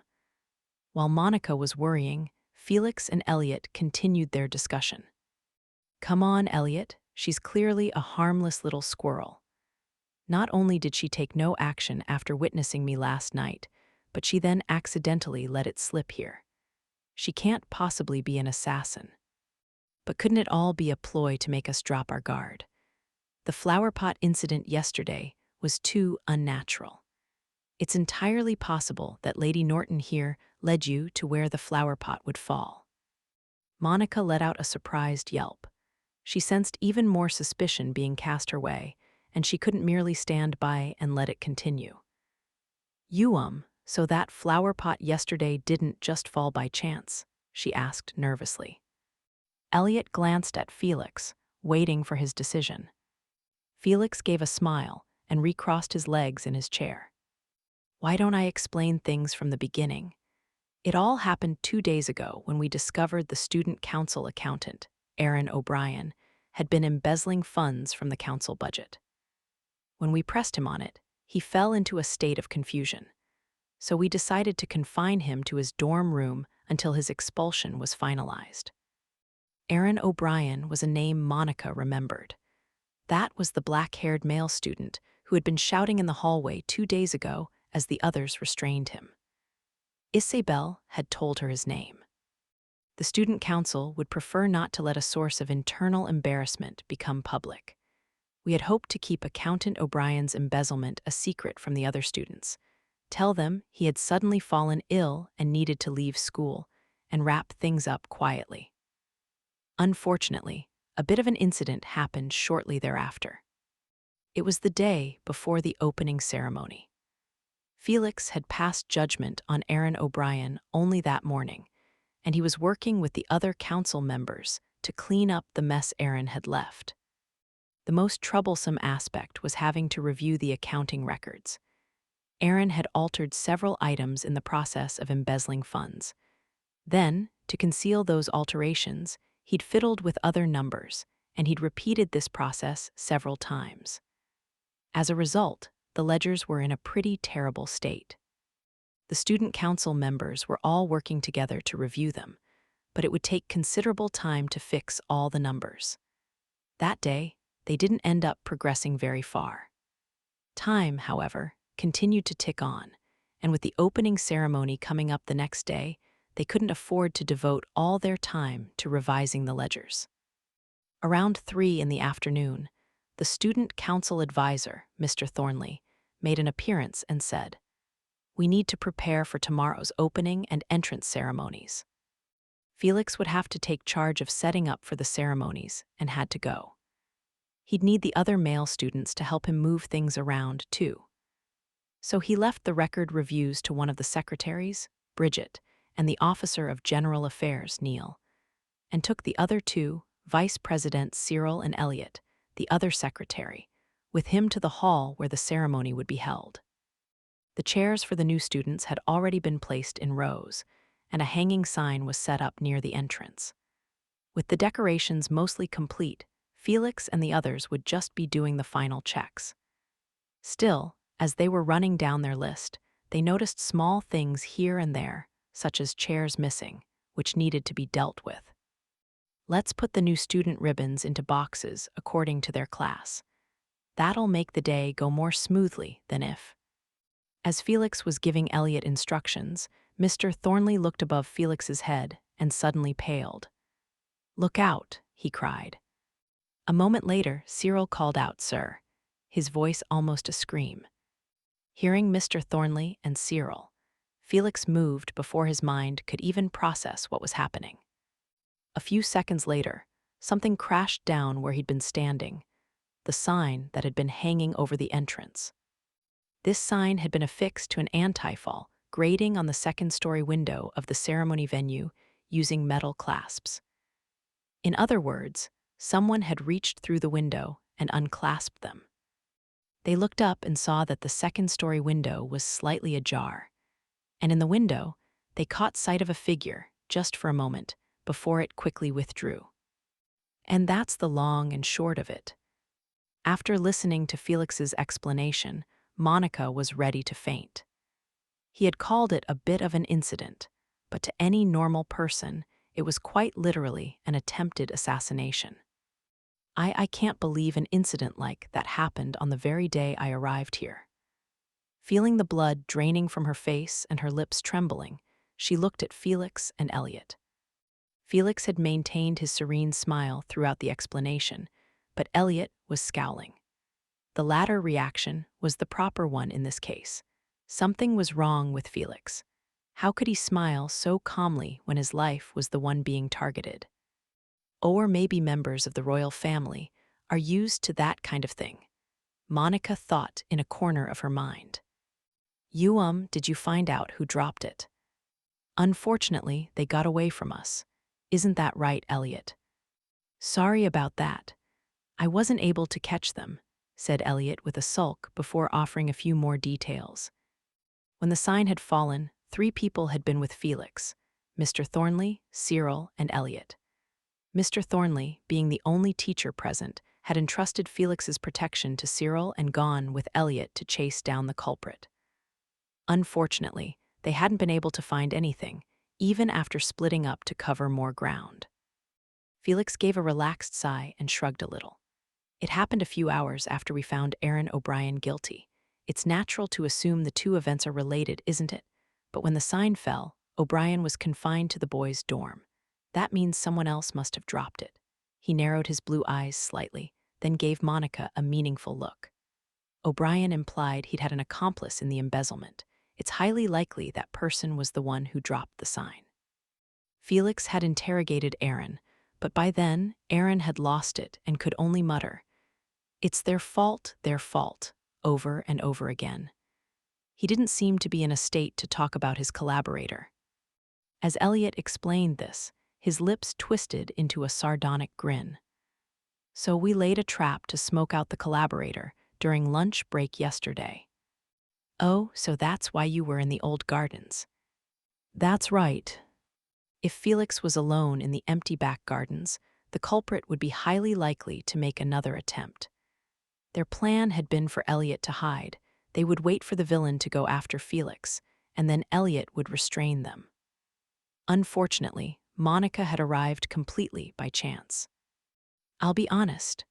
I believe you're working with the culprit, and you intentionally led the prince to where the flower pot would fall. Despite having come to this academy to protect the second prince, Monica was now being treated like an assassin. If Louis Miller was to hear about this, he'd probably laugh. Say, everything you do is so unexpected, ha ha ha, and then clench his well-calloused fists. I can't get expelled right after infiltrating. If Louis found out, he'd be furious with me, and if I fail the mission, we might be executed. Monica shook her head so hard, it almost twisted off. I didn't do it. Then where were you? And what were you doing at around 3 p.m. 2 days ago, when the incident occurred at the ceremony venue? Twiddling her fingers, Monica traced back through her memories. 3 p.m. 2 days ago. She'd been cleaning her room and telling Nero she wished she could be a cat. That day, I was in the girls' dorm cleaning my room. Is there anyone who can vouch for you? No. The only one with her at the time had been Nero, and she couldn't exactly bring a talking cat in as a witness. As she looked down, Elliot glared at her as though looking at a convicted criminal. His gaze was like a fist tightening around her heart, and her breathing became short and shallow. She was so nervous that oxygen wasn't getting into her lungs. An awful sweat steadily crept through her gloves. Once the tension in the air became thick enough to cut with a knife, Felix interrupted and admonished Elliot. I don't approve of you bullying small animals. But you have to admit that this little squirrel is suspicious, said Elliot, voice full of thorns. But then he appeared to think of something, and his lips turned up into a mean-looking smile. I know, Let's do it this way, then. Little squirrel, you find the culprit who dropped the signboard and the flower pot. Then I'll believe that you're innocent. Monica's eyes went wide at Elliot's proposal. You want me to do that? The two of us would stand out too much. To be blunt, we don't want to make this into too big of a deal. Even the other council members don't know about our undercover investigations. Huh, exclaimed Monica, eyes even wider now as she turned to Felix. Felix smiled wryly and nodded. Indeed. In particular, our vice president, Cyril, is something of a worrywart. That made sense. When Nero and Monica had witnessed Felix the night before, he had been trying to lure out the would-be assassin, and without even telling Elliot about it. But Felix hadn't been targeted that night, either because the villain was too cautious to take the bait, or for some other unknown reason. If they couldn't find the culprit soon, the case might remain unsolved. Felix and the others would want to avoid that as well. So, will you do it? Will you search for the culprit? Asked Elliot, his mean-spirited smirk all but saying, you'll fail anyway. Monica balled her hands into fists in front of her chest. She didn't like this at all. If it was up to her, she'd have holed up in her dorm room and stayed there. Nevertheless, she was in charge of guarding Felix. I'll do't, she answered pitifully. Elliot grinned evilly and turned to Felix, saying, you heard her. Felix looked at Monica with a quiet, impenetrable smile. Oh, in that case, it's a pleasure to be working with you, Lady Monica Norton. Chapter 6, Rolling Witch. Once she had agreed to search for the culprit behind both the falling sign and the falling flower pot incidents, Monica headed straight for the rear gardens. The signboard used in the first crime had been taken away when the enrollment ceremony ended, so there were probably no more clues to be found there. On the other hand, the shards of the flower pot hadn't been cleaned up. They were apparently still in the gardens, exactly where they had fallen. Nobody went back there, so there was no possibility of an unrelated third party coming in and disturbing the scene. When Monica passed through the gate leading into the old gardens, the brush next to her rustled and swayed. Hey, Monica, how's guarding the prince going? Nero jumped out of the bush, then shook the leaves from his fur. Monica squatted down and met his gaze. Nero, what should I do? Right about what? The person who protected me from the flower pot yesterday ended up being the prince. This unfortunate turn of events was all down to the fact that she hadn't known what the person she was supposed to guard actually looked like. Nero swung his tail, then looked up at Monica, eyes serious. You're his guard, right? A memo. Correct me if I'm wrong, but he's not supposed to be the one guarding you, is he? Nero was absolutely right. Monica began to flail her hands about pointlessly as she desperately defended herself. But I made sure to protect him with my enchanted magecraft. Yeah, so why'd you come here then? They think I'm working with the person who dropped the flower pot, and they told me to find the real culprit if I wanted to prove my innocence. Nero stayed silent for a few long seconds, then looked up at Monica with a very human-like expression of exasperation. You're his guard, right? Yes. Correct me if I'm wrong, but it's not a good sign if you're being treated like his assassin, is it? Monica didn't even have an answer to that. Oh, I'm just a sage who got in from the waiting list. I'm incompetent. A shut-in, I want to go back to my cabin already, she whimpered. Nero heaved a sigh. You're really a handful, Master. Hey, cheer up. Do you want me to squeeze you with my paws? Yes. Monica sniffled and pulled Nero to her face. The cat held up his front paws and used the pads to squish her cheeks. The soft sensation allowed her to regain a little calmness. Nero waited for Monica to stop crying, then asked, So you're finding the culprit. What do we do first? First, I want to figure out where the flower pot fell from. The pot hadn't been cleaned up after the previous day's incident. Its shards lay scattered across the ground in the same position as before. Monica picked up a few of them. It looks like it was a large flower pot for group planting. It was round, approximately this big. When she said this big, she used her arms to form a ring. Nero's ears twitched as he looked at Monica dubiously. How can you tell what shape it was from just the fragments? She looked at him, confused. That's all you need, though, isn't it? No. Huh, she murmured, tilting her head as she transferred the shards in her hand to her other palm. With just what she was able to stack on one hand, she could make a good guess as to the flower pot's weight. By looking at the scattered shards, she had calculated the pot's approximate size, shape, and weight. No dirt on the pot's shards. It was empty, either unused or cleaned in advance. Envisioning the flower pot before it had broken, Monica slowly lifted her head to look at the school building. Serendia Academy had many flower-adorned balconies, so most of them were lined with flower pots. In fact, ones without them were fairly rare. It made sense that Felix had wanted her to investigate. There was little to no wind yesterday, and taking into account the resistance from the wind spell I used, Monica gauged the school building's height with her eyes, then calculated the flower pot's rate of descent. The balcony's handrails were somewhat high, so it would have been difficult for someone to throw it down with force. It seemed fair to assume that they had leaned over the railing, then simply let go. The pot landed on soil, which would have cushioned it somewhat. But the resulting shards are this small, and they're spread out over a large area. There would be a margin of error, but her look at the flower pot's remains had given her a general idea of which balcony it had been dropped from. Right there, 4th floor, the second balcony from the right. As she was confirming the room's location, Nero used his front paw to tug at the hem of Monica's skirt. Monica, I want to go inside the school too. You can't. If you're discovered, they'll throw you out. Like they'd ever do that. Even if they did find me, I'm too charming for silly humans to resist. Maybe the Academy's cat lovers would fawn over him. But if someone strict like Mr. Thornley found him, he'd definitely throw Nero out.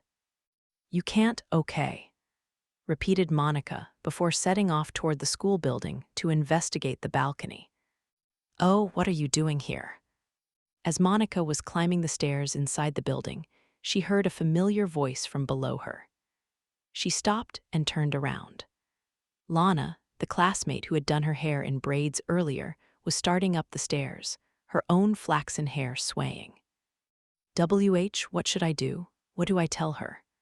I should keep it a secret that I was asked to investigate the balcony, right? If I just tell her I'm running an errand, would that be all right, I wonder? Monica stopped where she was, then looked down and started twiddling her fingers. Without a clever excuse, all she could do was mutter ums and ahs. Lana looked at her, twirling a lock of hair around her finger. After you were called to the student council room, you never came back. I was worried. A classmate had been worried about her. That was all it took to make Monica's heart do a little leap. Before she realized it, her expression had softened. Covering her cheeks with her hands, she said awkwardly, well, they asked me to, run a little errand. As Monica's gaze swam around the hallway, Lana looked at her, confused. It was probably strange that a student council member would ask a new student like her for a favor. Oh, where are you going? Lana asked. To the 4th floor, the second classroom from the end. Oh, that would be music room too. You'll want to come this way then. Lana started back down the stairs, beckoning for Monica to follow. Why was she going down? Didn't they need to climb the stairs to get to the 4th floor? Monica thought it was strange, but followed the other girl, who gave a sniff of pride. At this time of day, this hallway gets crowded because classes are all switching rooms. It's faster to go this way. Had she surmised how bad Monica was with crowds, or was this a coincidence? Either way, Monica was extremely grateful for the proposal. Thank few. She'd psyched herself up to thank Lana, only to trip over her words as always. Her face went bright red. Lana couldn't help but start laughing. You're so weird, she giggled, clearly entertained, somewhat teasing but still familiar. There wasn't any nastiness in her smile. You're welcome, she replied, walking off again with a lightness in her step. If you need to use the stairs at this time of day, you're better off using the ones to the east. The powder room on this side also tends to be much less crowded. The powder room. It didn't make much sense to Monica, but apparently Serendia Academy had several rooms for the female students to go and fix their makeup. It struck her yet again that this was a school for the children of nobles. I can't imagine ever using a room like that, she thought as Lana suddenly stopped in front of her. The other girl's gaze was on the east staircase. Though they'd supposedly been about to climb those very stairs to get to the music room, Lana was looking up at the landing and scowling, her face sour. On the landing were a few female students having a conversation. One of them seemed to be surrounded by the others. Oh, that person, she's. The one in the middle, eyes troubled and downcast, was the girl with hazelnut-colored hair, Selma Karsh. She was the class health officer who had come to check on Monica after she'd been brought to the infirmary. Around the petite Selma were 3 other female students. The apparent leader, a girl with caramel hair, had a voice that carried above the others. Hey, did you hear the rumors? They're saying Aaron came down with a sudden illness and has to leave school. I heard he used to visit all sorts of nasty shops. I'll bet he got some horrible disease from one of them, don't you think? That's just awful, Selma. And after everything you've done for him. The other 2 girls put their fans up to hide their mouths and repeated, Oh, I feel so bad, and yes, how terrible for you. But though they said those things, their lips were turned up in disdainful grins behind the fans. Lana, looking at the caramel-haired leader, murmured sourly, That would be Caroline. Apparently, Lana knew the girl, but it was clear from her expression that their relationship was not a friendly one. Hey, Selma, my family is hosting a ball soon. I'll be sure to invite you. Oh my, that's a wonderful idea, Lady Caroline. The scars of lost love can only be soothed by a new one, after all. And your engagement to Aaron has fallen through anyway, right? You should look for someone else, Selma, someone good. At that suggestion from one of her followers, Caroline waved her folding fan and laughed as she gazed at Selma's face. Then why not my uncle, perhaps, she said. He's looking for a new wife. He's more than 30 years older than you, but he's handsome and rich. Selma wasn't saying anything at this point. She simply clenched her gloved fists, stayed silent, and looked down. Lana turned back to Monica and whispered in her ear, best to walk right past them and not get involved. Let's go, okay. Lana took the lead, swiftly moving up the stairs, and Monica hurried after her. Once Lana got to the landing, she said to Caroline, who was blocking the stairs, Would you mind letting us pass? Oh, well, if it is Lana Colette, daughter of the new Baron. Awful manners, as usual. My family is much higher in rank and has a much richer history than yours, you know. I'd think someone like you would at least greet me properly. At Caroline's provocation, Lana's slender eyebrows shot up. I had no idea blocking the stairs to have a lengthy conversation was proper manners for a high-ranking family. Anyway, would you mind getting lost already? Ugh, even a fleeing cow moves when its master tugs on the reins, oh, but I apologize.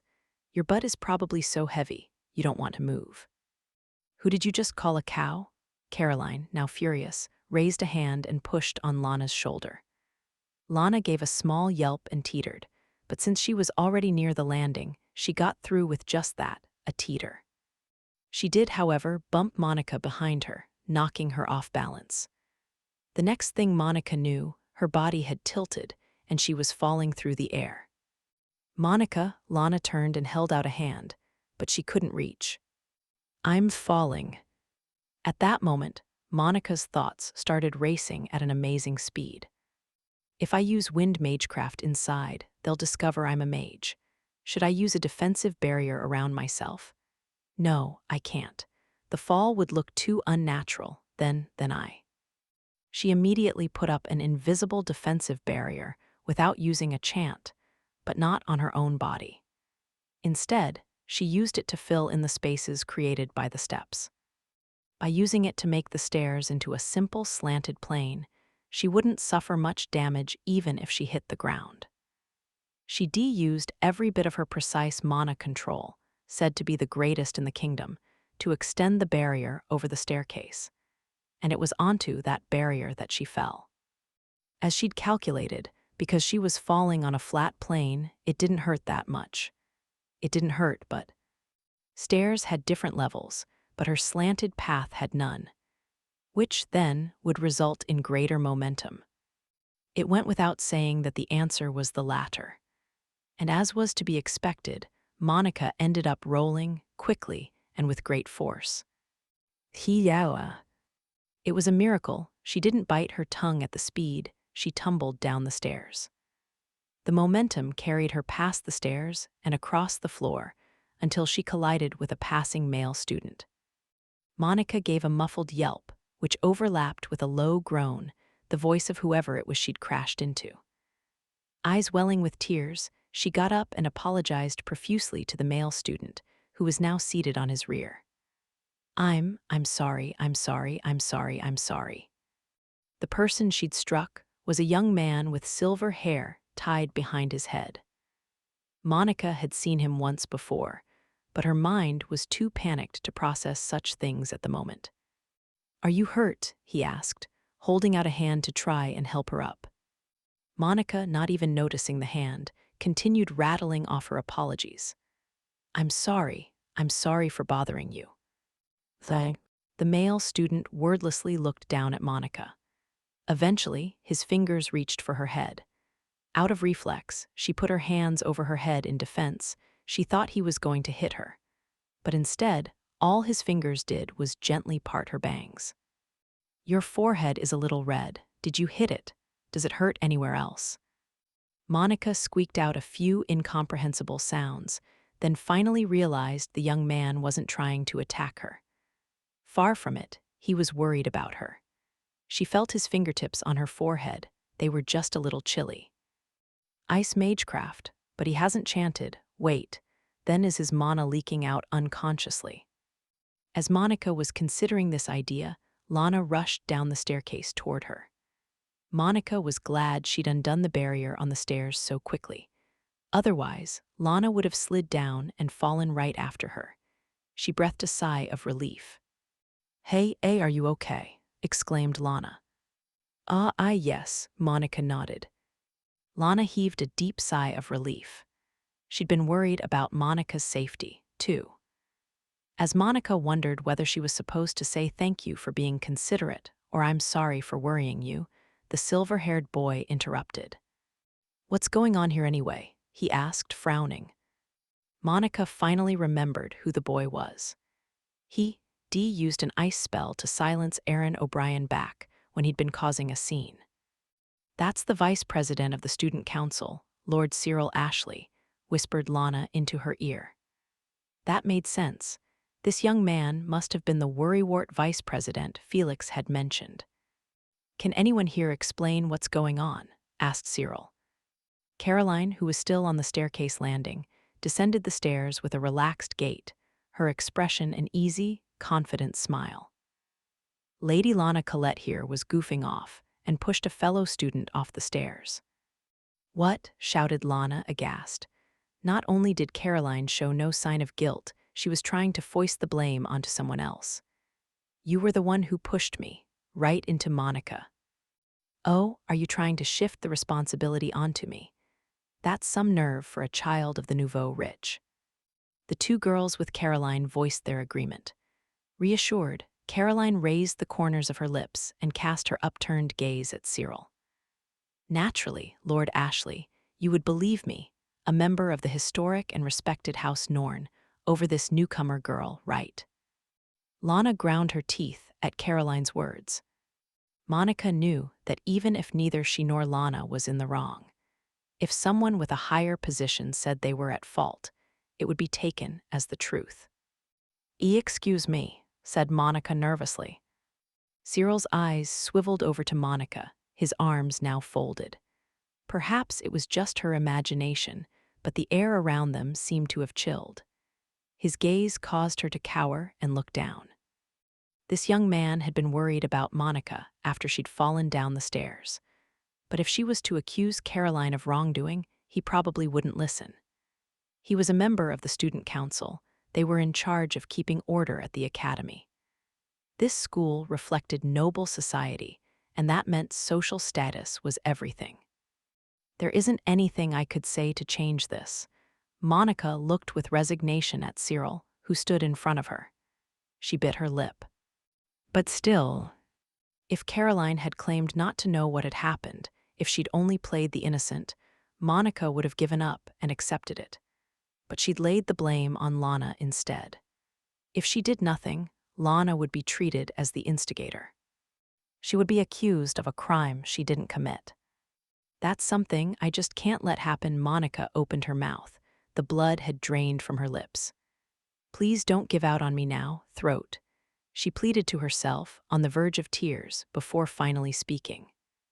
I only slipped and fell, that's all. She might not have been able to accuse Caroline, but she could at least remove the blame from Lana. She appealed to Cyril with her whole heart. Nobody was at fault, it was just me being clumsy, I'm sorry, she finished, bowing her head. Wait a minute, exclaimed Lana, dissatisfied. But Monica quickly cut her off. So, it's all fine now. I'm sorry for, causing such a scene. Then, figuring that without the victim in the picture, the situation would dissolve, she dashed up the stairs, feet clomping against the steps, and left the scene. After flying up the stairs, Monica paused to catch her breath. She was practically wheezing by this time. The sound of her teeth chattering was unbearable. It's all right.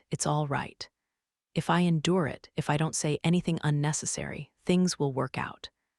She brushed a little bit of dirt off her skirt hem from when she'd fallen down the stairs, then readjusted her gloves, which had wriggled out of place.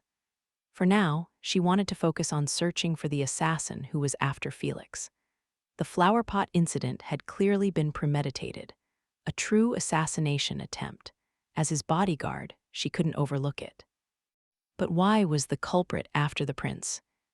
Felix and the others appeared to believe that an accomplice of Aaron O'Brien's, who had committed an injustice, was acting out of spite.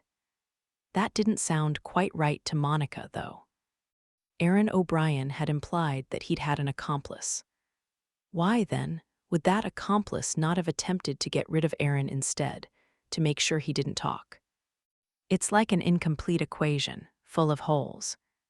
She needed more information to fill in the gaps. She told herself that for now, she simply needed to gather that info. When she reached the room she had been seeking, Music Room 2 on the 4th floor of the Eastern Building, she came to a stop. She could hear the notes of a piano from within. Someone was playing inside. Would they get mad at her if she entered without asking? Still, she wanted to carry out her investigation as soon as possible. After some internal conflict, she lightly knocked on the door, then opened it. The music room was elegant, like a little salon, and had a fine-looking piano inside. The piano was an instrument for the upper classes, far removed from the reach of the commoners. Sitting at that piano, her fingers sliding over the keys, was a female student with blonde ringlets. Judging by the color of the scarf at her collar, she was a third year in the advanced course. The girl stopped playing, then said to Monica without shifting her gaze, "I'm using this room at the moment. If you need something, please come back later."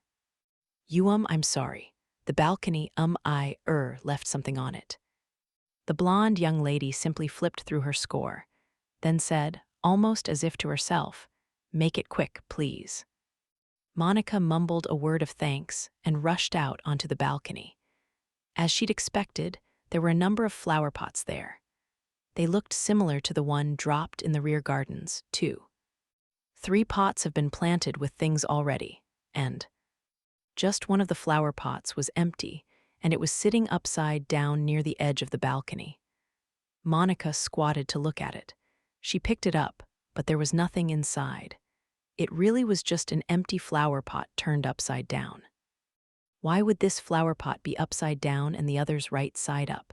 She wondered, returning the pot to its original position. The upside-down pot was filthy, and the dirt got onto her gloves. She brushed some of it off, but the rest stuck fast. She'd have to wash her gloves as soon as she got back to her dorm room. She didn't have a spare pair. Worrying about her dirty gloves, she looked over at the balcony railing. Since it was meant to prevent people from falling off, it was pretty high.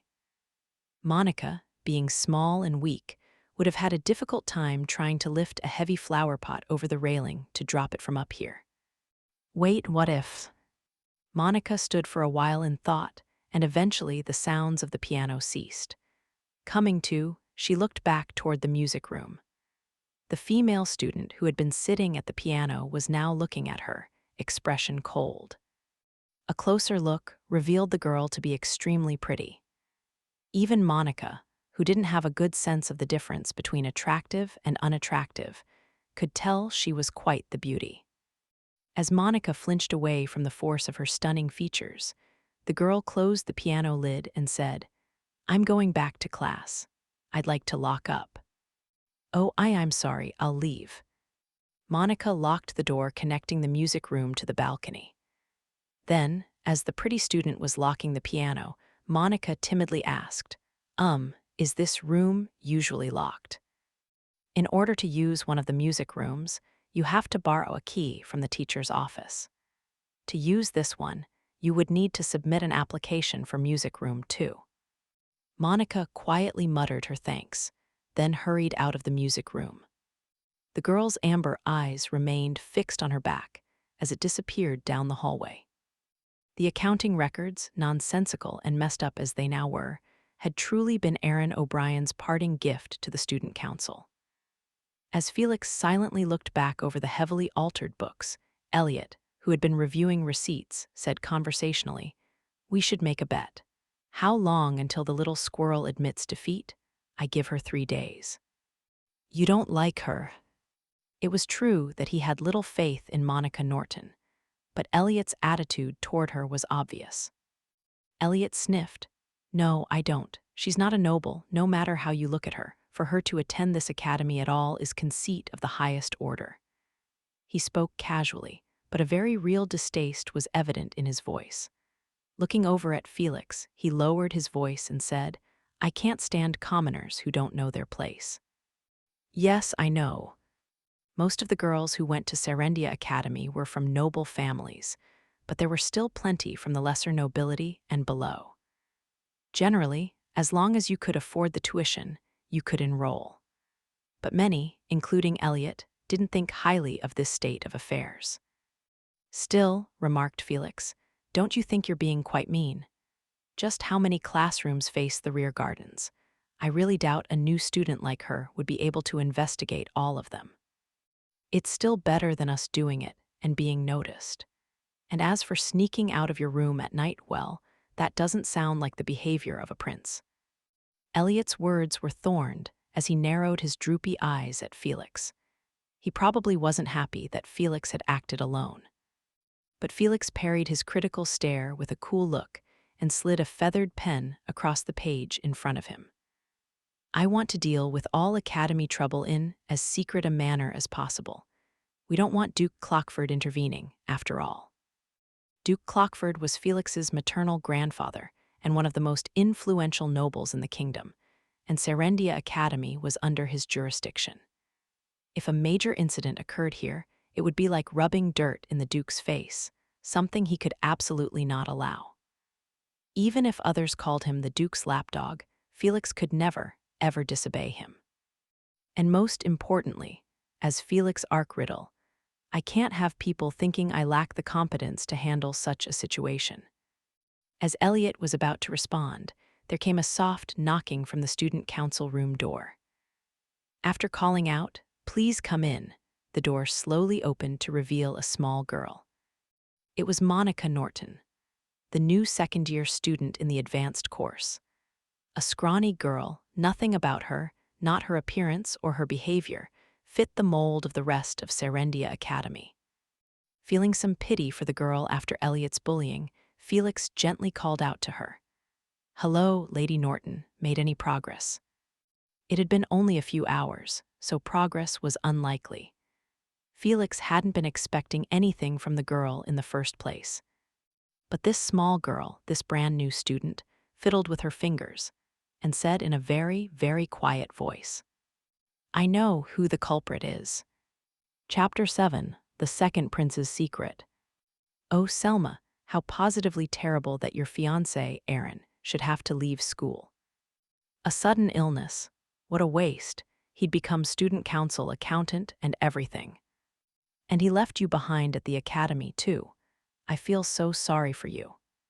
Selma's friends whispered to her, with expressions that said they didn't feel the least bit sorry. Friends, yes, they were friends. Even if Selma had to suck up to them, even if she was the one who did all their errands, she could rest easy as long as she had people she could label friends. After all, her looks were plain and had no redeeming features. She had nothing, but if she had friends, then that was something. You know, I heard that Aaron was head over heels for Bridget, in third year. Oh, when he's already engaged to Selma. I suppose one can't blame him. Lady Bridget is truly beautiful. Selma's friend, mouth hidden behind her fan, then added in a low voice, unlike plain-looking Selma. Aaron O'Brien, he was a very precious fiancé for someone who had nothing. Even if Aaron didn't love her, he was still important to her. That's why I have to help him, she thought. And that person said I was the only one who could. Selma squeezed her hands into fists inside her brand new gloves. A moment later, her friends all looked up, their voices brightening. Selma followed suit and saw a young man with olive brown hair looking at her, the student council secretary, Elliot Howard. Hi there, Lady Selma Karsh. I'm sorry to bother you during your valuable break time. Do you have a few moments? Ah, so it's time. Selma bit her lip and didn't say anything. It was lunch break, several hours after Monica had ascertained the culprit behind the falling flower pot. She was in the student council room waiting when Elliot returned with Selma Karsh in tow. Selma was looking down and cowering, making her already small frame even smaller. It was the face of someone who knew why they were there. Her features were pale, but filled with tragic resolve, her hazel eyes darkened. Excluding Selma, the only three in the room were Felix, Elliot, and Monica. Selma's eyes darted questioningly to Monica for a brief moment. She was probably wondering why Monica was in the student council room. Now then, with that short preface from Felix, the mood in the room changed at once. All he had done was let a tiny chill creep into his usually serene voice, and the tension around them pulled taut. Just a slight narrowing of his gentle blue eyes altered the character of his smile.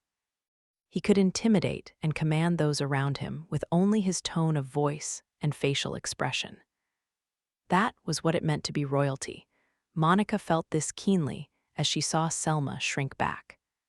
2 days ago, on the day before the entrance ceremony, a signboard at the venue fell down toward me. And yesterday, in the rear gardens, a flower pot did as well. Very similar incidents, most likely committed by the same person. Felix's fingers tapped on the desk. That was all it took for Selma to nearly jump out of her skin. Lady Monica Norton here insists that you were behind both. Lady Norton, would you mind explaining your logic? Monica squeaked in surprise. She just informed Felix and Elliot of her investigation's results. She wished the prince would have explained instead, but she reluctantly began to speak. She said, the location of the signboard incident had already been cleaned up, so I had no way of investigating it. But as for what balcony the flower pot was dropped from, a look at where it landed, and the way it shattered makes that relatively clear. The flower pot was dropped from Music Room 2 on the 4th floor. As Monica began to write equations on the blackboard to give a more concrete explanation, Felix cut her off. No need to go that far. But talking about equations is so much easier, glumly putting the chalk down, she continued. Once I knew what balcony it had been dropped from, the rest was simple. You have to submit an application to use Music Room 2, so. I verified it personally, said Elliot, glaring at Selma. The only application to use Music Room 2 during lunch break yesterday was submitted under your name, Lady Selma Karsh. Selma remained silent, eyes downcast. Monica chose her next words carefully. Next to the balcony railing, I found one dirty flower pot placed upside down. This is because the culprit, someone short, used it as a stepping stool. The railing on that balcony is pretty high, so. The use of one flower pot as a stepping stool and another, empty and thus lighter, flower pot for the crime both spoke to the likelihood that the culprit was a petite girl without much physical strength.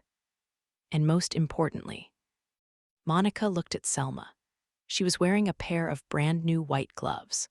Gloves were part of the uniform at the academy, but when Monica had woken up in the infirmary, Selma hadn't been wearing them. Her fingers had been delicate and white. They were the hands of a maiden who had never known manual labor, and their image was still burned into Monica's memory. The reason she hadn't been wearing gloves was because she'd gotten them dirty when she'd moved the flower pot to use it as a stepping stool. The pot dropped from the balcony had been clean, only the one turned upside down was dirty. The reason Selma had flipped over the pot, even if it meant getting her gloves dirty, was because she had needed the added height. I found a pair of dirt-stained gloves in the garbage bin of the powder room closest to Music Room 2. Your initials were embroidered on them. That was the final blow. Selma, who had already been looking down, dropped to her knees and covered her face with her hands. Yes, it was me, she cried, sobbing and lifting up her face. Her tear-soaked cheeks twitched as her lips formed a warped smile. Her eyes were wide now and unfocused. I was the one who dropped the flower pot and the signboard, and I was the one who embezzled the funds, too.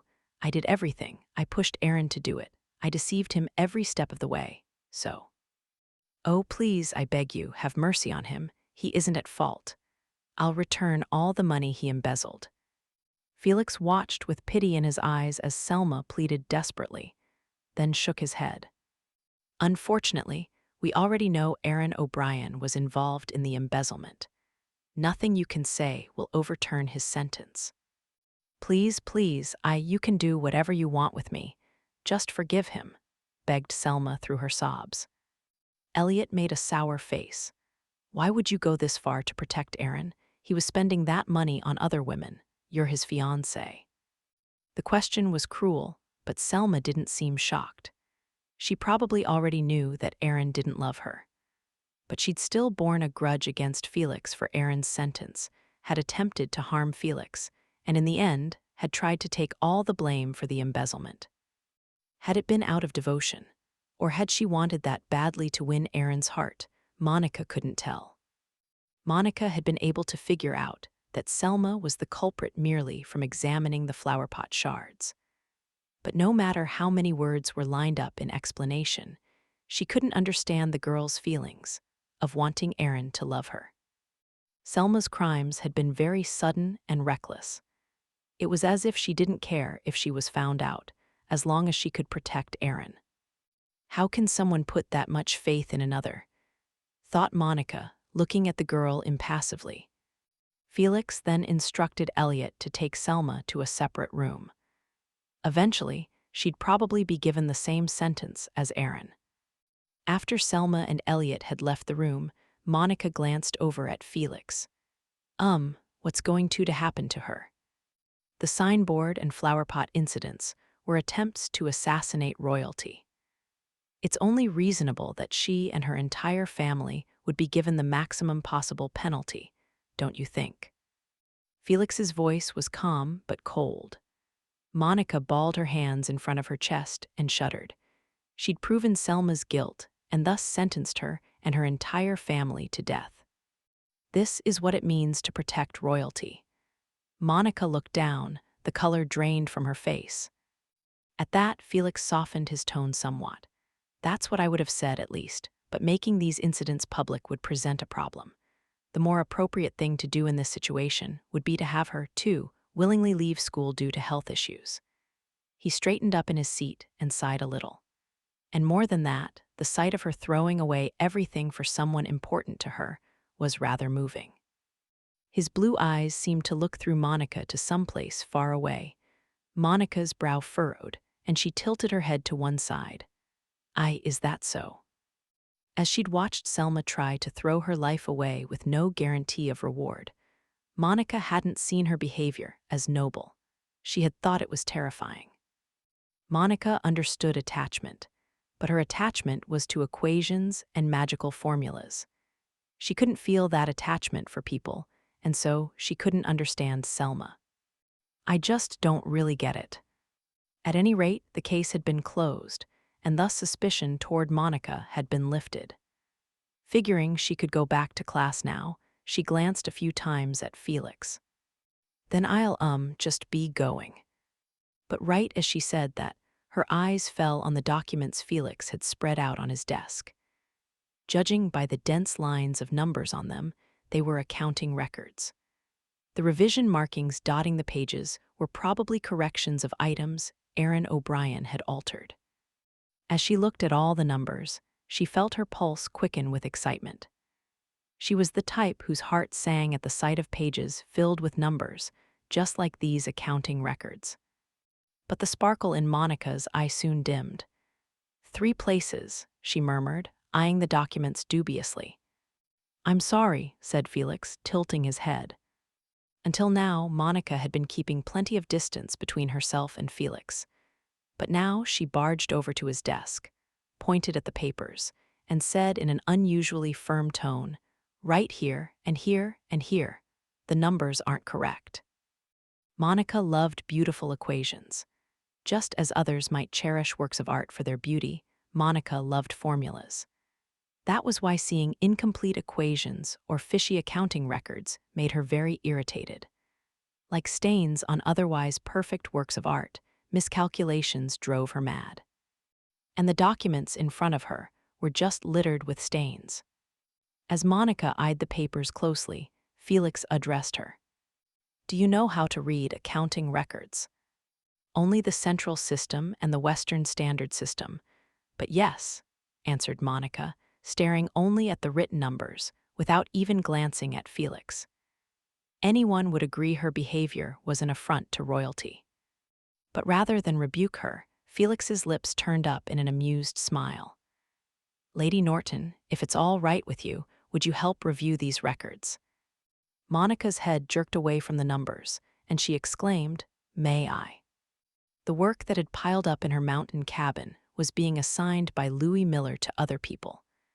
And her classes at Serendia Academy were mainly language, history, and culture.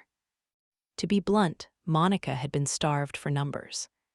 Come here, said Felix, beckoning for her to follow him to the adjacent reference room. Inside were beautifully adorned locked shelves, each of which was packed full of string-bound documents. In the back are the historical student records, next to those are current student records, and then those related to faculty. Records of events are over here. Felix proceeded to explain the contents of each and every shelf before stopping in front of the one farthest to the right.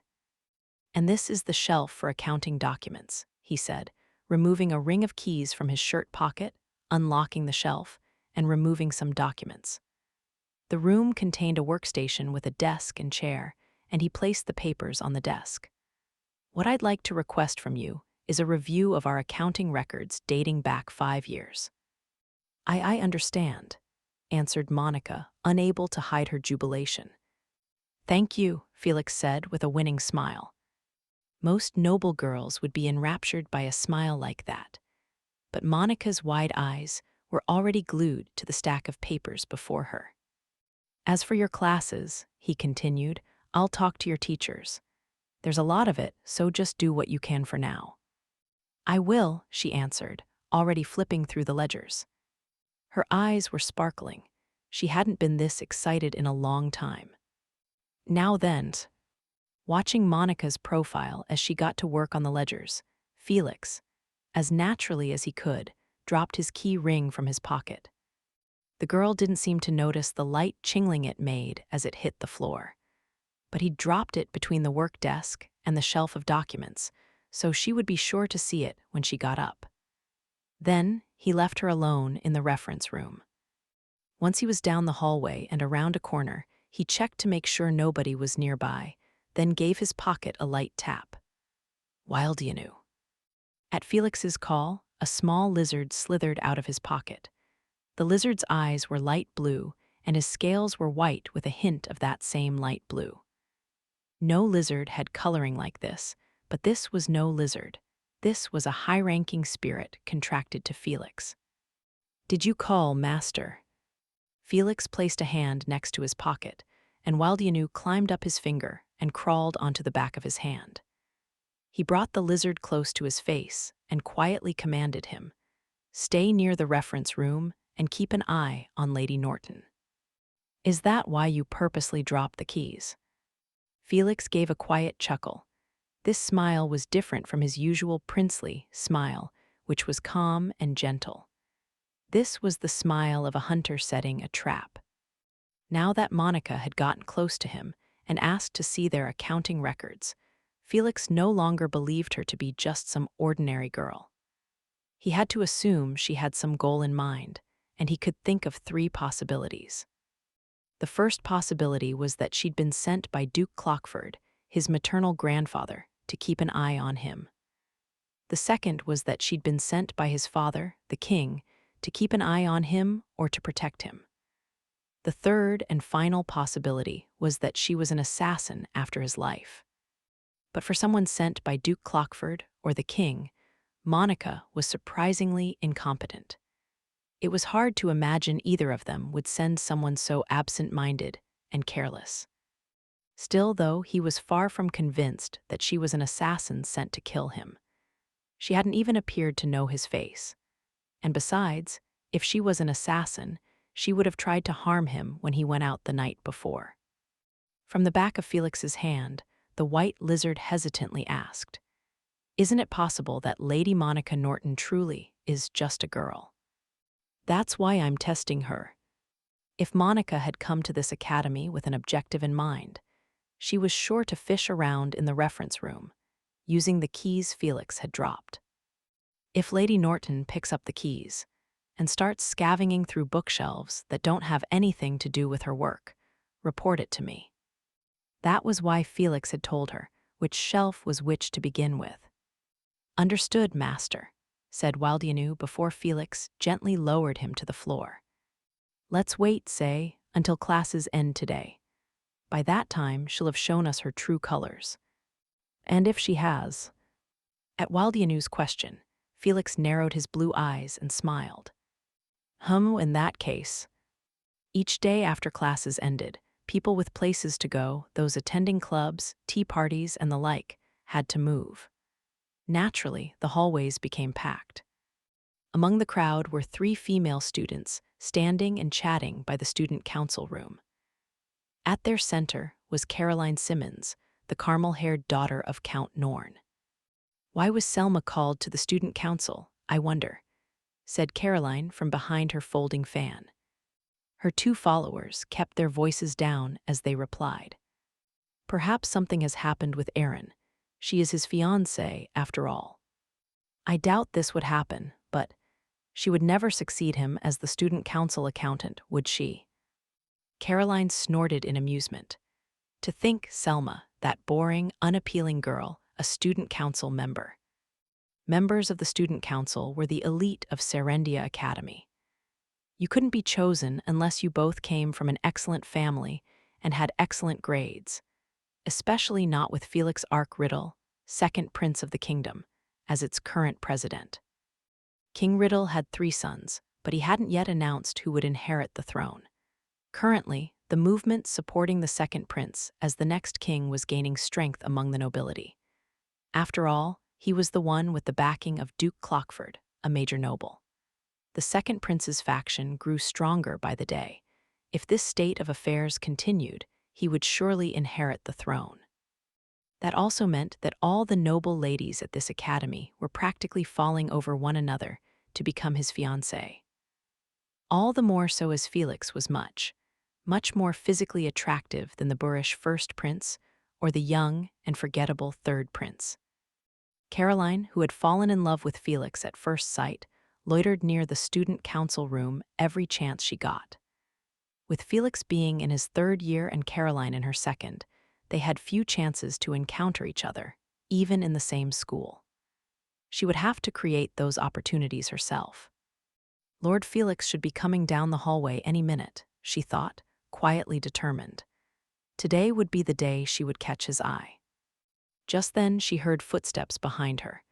Her heart leaped in anticipation. Could that be him? She turned around and saw, instead, a stunningly beautiful girl with sleek blonde hair. This was the only female student in the student council, Bridget Graham, daughter of Marquis Shaleberry. She was also one of the 3 most beautiful girls at Serendia Academy. Turning her pretty face toward the other students, she said coldly, "You're blocking traffic. Could you move along?" That was all it took to make Caroline's 2 followers look down in embarrassment and moved over to the wall. Caroline followed suit. If this were Lana Collette, that impudent nouveau rich girl, she'd probably have said, "Why don't you go around me?" Bridget, however, was on a completely different level. Her grades were excellent, and she maintained a high rank even as a third year. Especially when it came to linguistic fields, she was a genius rivaling even Felix, who held the highest-ranking grades overall. Neither her appearance nor her family lineage left anything to be desired, and she was Felix's childhood friend. And above all, Bridget was the only female student Felix had nominated to the current student council. That alone showed the trust he'd placed in her, and many thought she was the most suited to be his fiancée. She was an impeccable, perfect lady. In her presence, all Caroline could do was quietly look down and yield the way. Bridget headed straight toward the student council room without even so much as a glance at the girls standing outside. But when she turned the doorknob, her face scrunched up in suspicion. It was unlocked. I was sure I'd be the first to arrive, she thought, a little confused, stepping into the room. She couldn't see anyone, but she could hear quiet sounds coming from the adjacent reference room. Thinking she would say hello to whoever was working, she peered into the room and was struck silent. One of the shelves was empty, and stacks of paper were piled on the floor. At the desk in the back of the room, silently reading through the documents, was someone she hadn't expected to see there of all places, a girl with light brown hair. "You were in the music room earlier, weren't you? State your class and name. By whose permission have you entered this room?" Despite Bridget speaking to her, the small girl didn't even give a start, or any reaction at all. "Answer me," Bridget said more firmly. Still no response. Growing impatient, Bridget was about to raise her voice even higher when 2 male students appeared behind her, both student council members. "Oh, Lady Bridget got here first today. Wait, what in the world? The documents have been left out everywhere. Wait, who is that?" Both Elliot and Neil, the officer of general affairs, were shocked as they came up behind Bridget. Elliot appeared to know the girl who had made a mess of the reference room, and he went up to the desk and addressed her. "Lady Norton, what are you doing here? These are accounting records, aren't they? You shouldn't be looking at them without permission." "Hey, Lady Norton. Lady Monica Norton, can you hear me?" Despite Elliot's efforts, the girl whom he'd called Monica didn't seem to notice whatsoever. She continued reading through the accounting records without a word. Neil furrowed his brow in worry. "By the looks of it, she's a second-year student like me. I haven't seen her before, though." He approached the desk and called to her from behind. "Hello, excuse me, I'd like to talk to you. Do you have a moment?" Still no answer as the girl flipped silently through page after page of the records. Sometimes, she would write a few numbers on a small slip of paper and place it between the pages. Her eyes never left those documents, never turned around to Bridget and the others. As Elliot and Neil stood there at a loss, Bridget pushed past them and went up to the girl herself.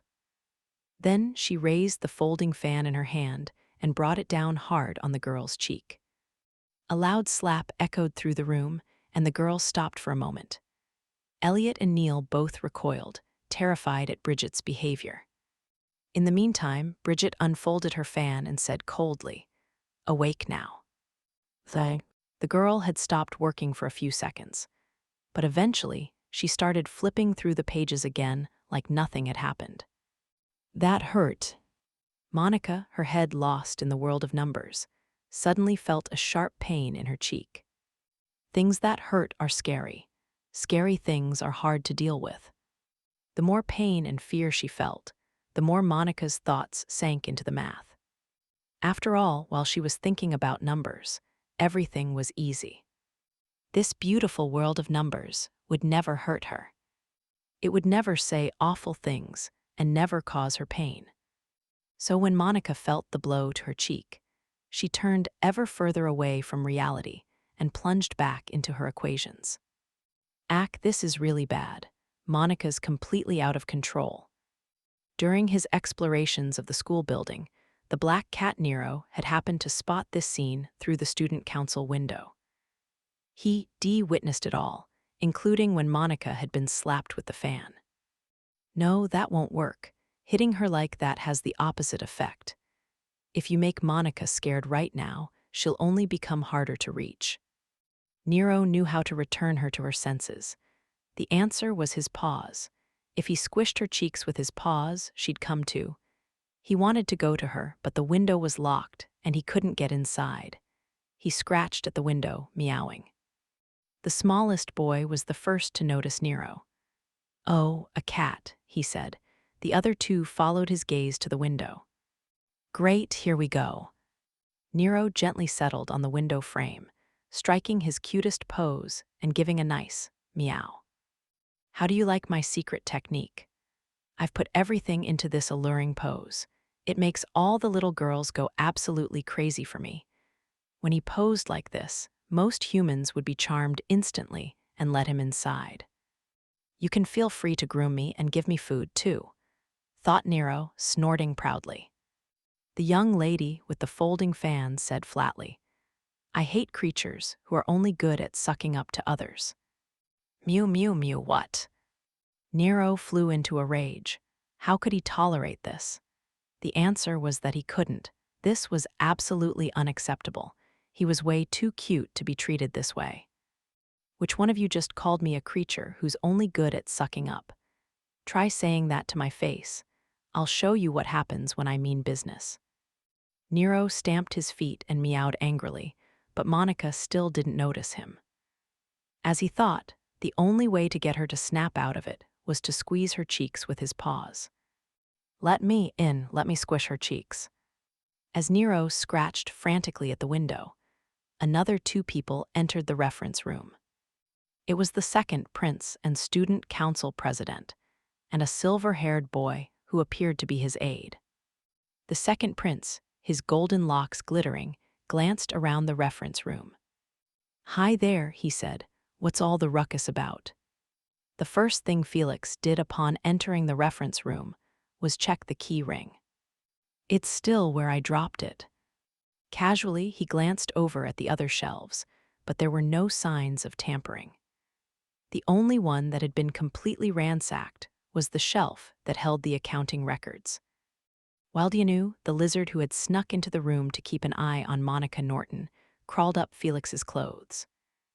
Eventually, when he had reached Felix's shoulder, he said, softly enough not to be overheard by the others, "All she's been doing for hours, ever since lunch break, is reviewing those records."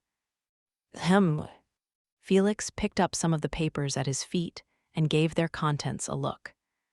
They were accounting records from 24 years ago, with small slips of paper indicating the corrected figures. The other documents were the same. As he was looking them over, Vice President Cyril stared at Monica with suspicion.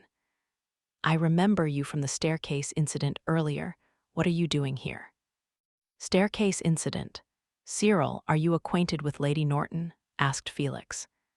Cyril stammered out a vague, "WL," sort of, and nodded. Monica showed no reaction to this exchange either. She continued silently working. That was when Felix suddenly noticed the swelling on Monica's right cheek. "What is this?" he asked. A little punishment from me to someone who is being very rude, answered Bridget with a straight face before concealing her mouth with her fan. So Monica's attitude had irritated Bridget. With gloved fingertips, he lightly brushed Monica's cheek. But once again, she didn't even blink. I asked her to do a review of our accounting records. He explained to the others, doing some mental arithmetic on a page with a correction slip. Her correction was right on the mark. There was a defect. Then she's going through all the past records. Even Felix couldn't help but be surprised. How long had it been since something had surprised him this much? Feeling a twinge of admiration, Felix softly tapped Monica on the shoulder. "Lady Norton, excellent work. You can take a break now." Monica didn't answer him. "Lady Norton?" Felix shook her shoulder a little bit more firmly, but Monica raised her right arm and, of all things, brushed his hand away in annoyance. This sent a stir through the other council members. Cyril, who had sworn an oath of loyalty to Felix, was especially angry, enraged, even. Veins appeared on his temples, and he began to spread ice mana. Cyril was generally a very polite young man when it came to the female students, but if someone harmed Felix, that was a different story. "You wretch, how dare you act so rudely toward His Royal Highness? You deserve to be hung," he raged, starting to chant a spell. Felix held a hand up to stop him. Monica was focusing every ounce of attention she had on doing her calculations. The girl who had been so fidgety and nervous, trying to judge his reactions, wasn't even looking at him any longer. A hint of curiosity began to tickle his heart, and a thin smile appeared on his lips. He stroked Monica's face with a finger, then gave her a little peck on her swollen cheek. As the other council members looked on in silent shock, Monica suddenly stopped moving, but her eyes remained on the documents. "Nero, just a minute, I'm almost done." "Nero," repeated Felix, tilting his head to the side. Monica's thin shoulders suddenly gave a start, and the feather pen fell from her hand. Soon, she began to tremble all over, lifting up her small face to look at Felix. "PPP prin pr. Yes, that's more like it." Felix laughed brightly at Monica's strange stammering. Monica fell from her chair and proceeded to prostrate herself on the floor. I'm so sore ack." She must have bitten her tongue at the end. She held her mouth and started whimpering. "If Fertz." Enjoying the chance to watch such a strange and delightful creature, Felix gently patted her head. "You can look up, all right. You did your best to fulfill my request, didn't you? You didn't do anything wrong." "Yefir," Monica nodded, sniffling loudly. Sir," interrupted Elliot. "Sir, you ordered this little squirrel to review the records." "Yes, I asked her to look over the last 5 years, but even I didn't expect her to go through all our past records in just a few hours." Felix paused, then smiled at Monica, who was still sniffling. "Lady Norton, what did you think when you looked at those accounting records?" Wells. You can be honest with me. I won't be angry," he encouraged her, voice calm. Monica began to fiddle with her fingers. A surprising amount of money is being moved around, and yet its management is surprisingly sloppy, which, surprised me. "How dare you?" screamed Cyril. Monica put her hands over her head. "You said you wouldn't get mad," she whimpered. Another thin smile appeared on Felix's lips as he looked around at the other student council members. This is the state of our student council's long history. Even I wasn't able to immediately identify Aaron O'Brien's misdeeds, and so, reflecting on past mistakes, I would like to make a declaration. He then took Monica's hand as she continued to sob and cower, loudly proclaiming, "I hereby appoint the second-year advanced course student Lady Monica Norton as student council accountant." A moment later, Monica's eyes rolled back, and she fainted on the spot.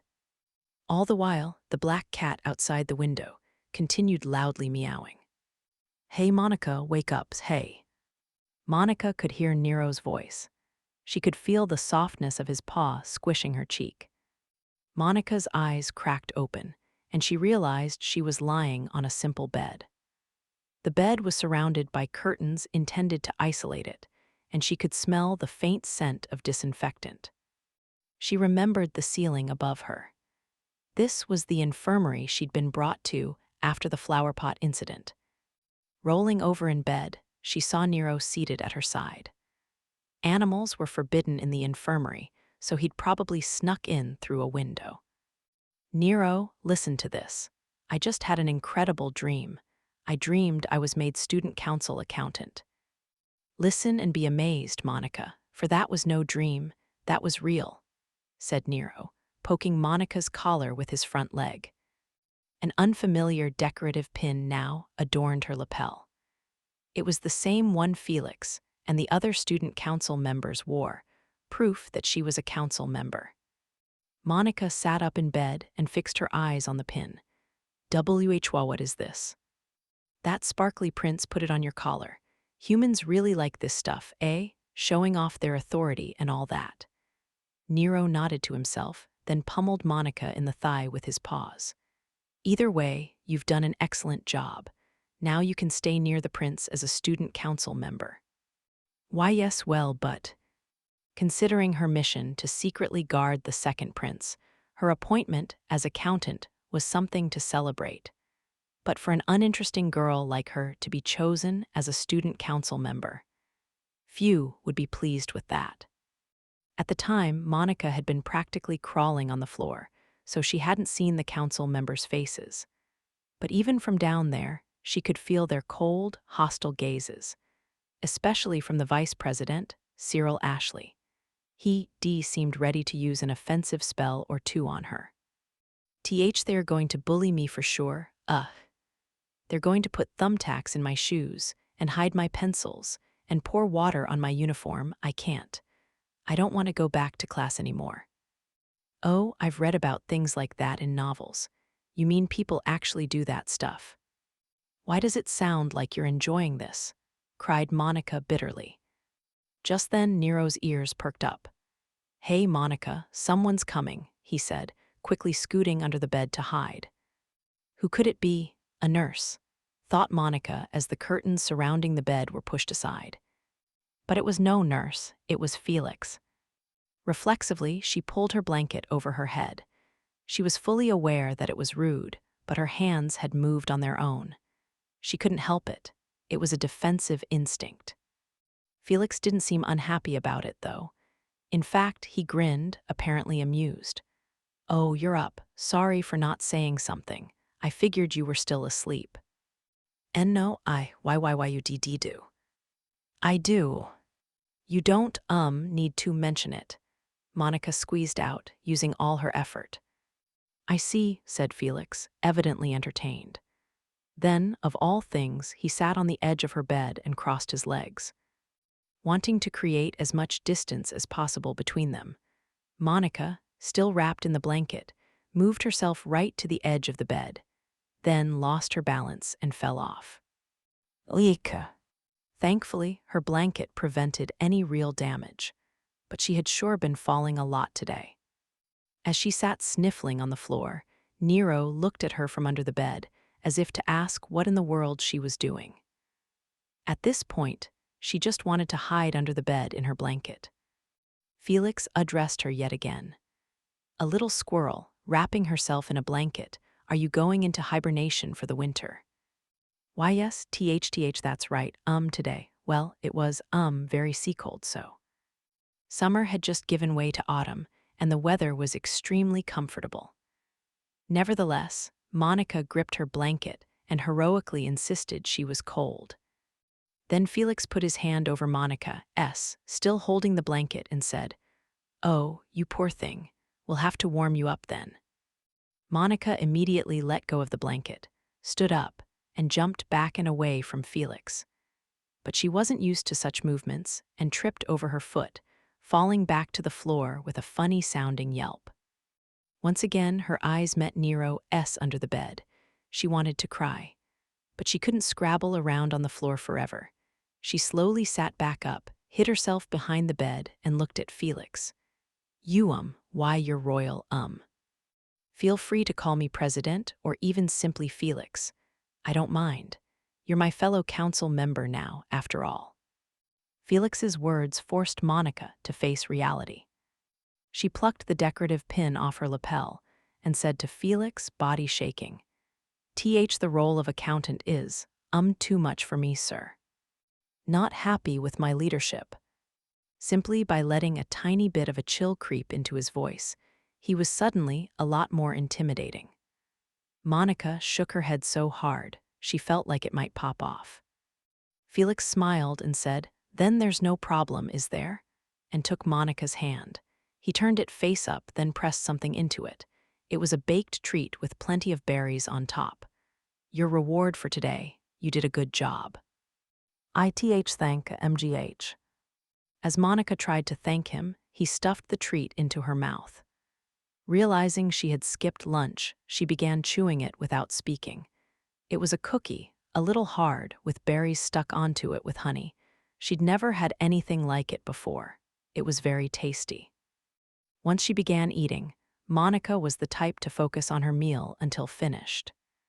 For this reason, she forgot that she'd just requested to leave her accountant post and simply gnawed on the cookie, taking in its flavor. Is it good? Asked Felix, sounding amused. Monica nodded at him, her mouth full of cookie. He placed another in her hand, then quietly rose. If you continue to do well, there's more where that came from, he said. See you tomorrow. Felix waved his hand and left the infirmary.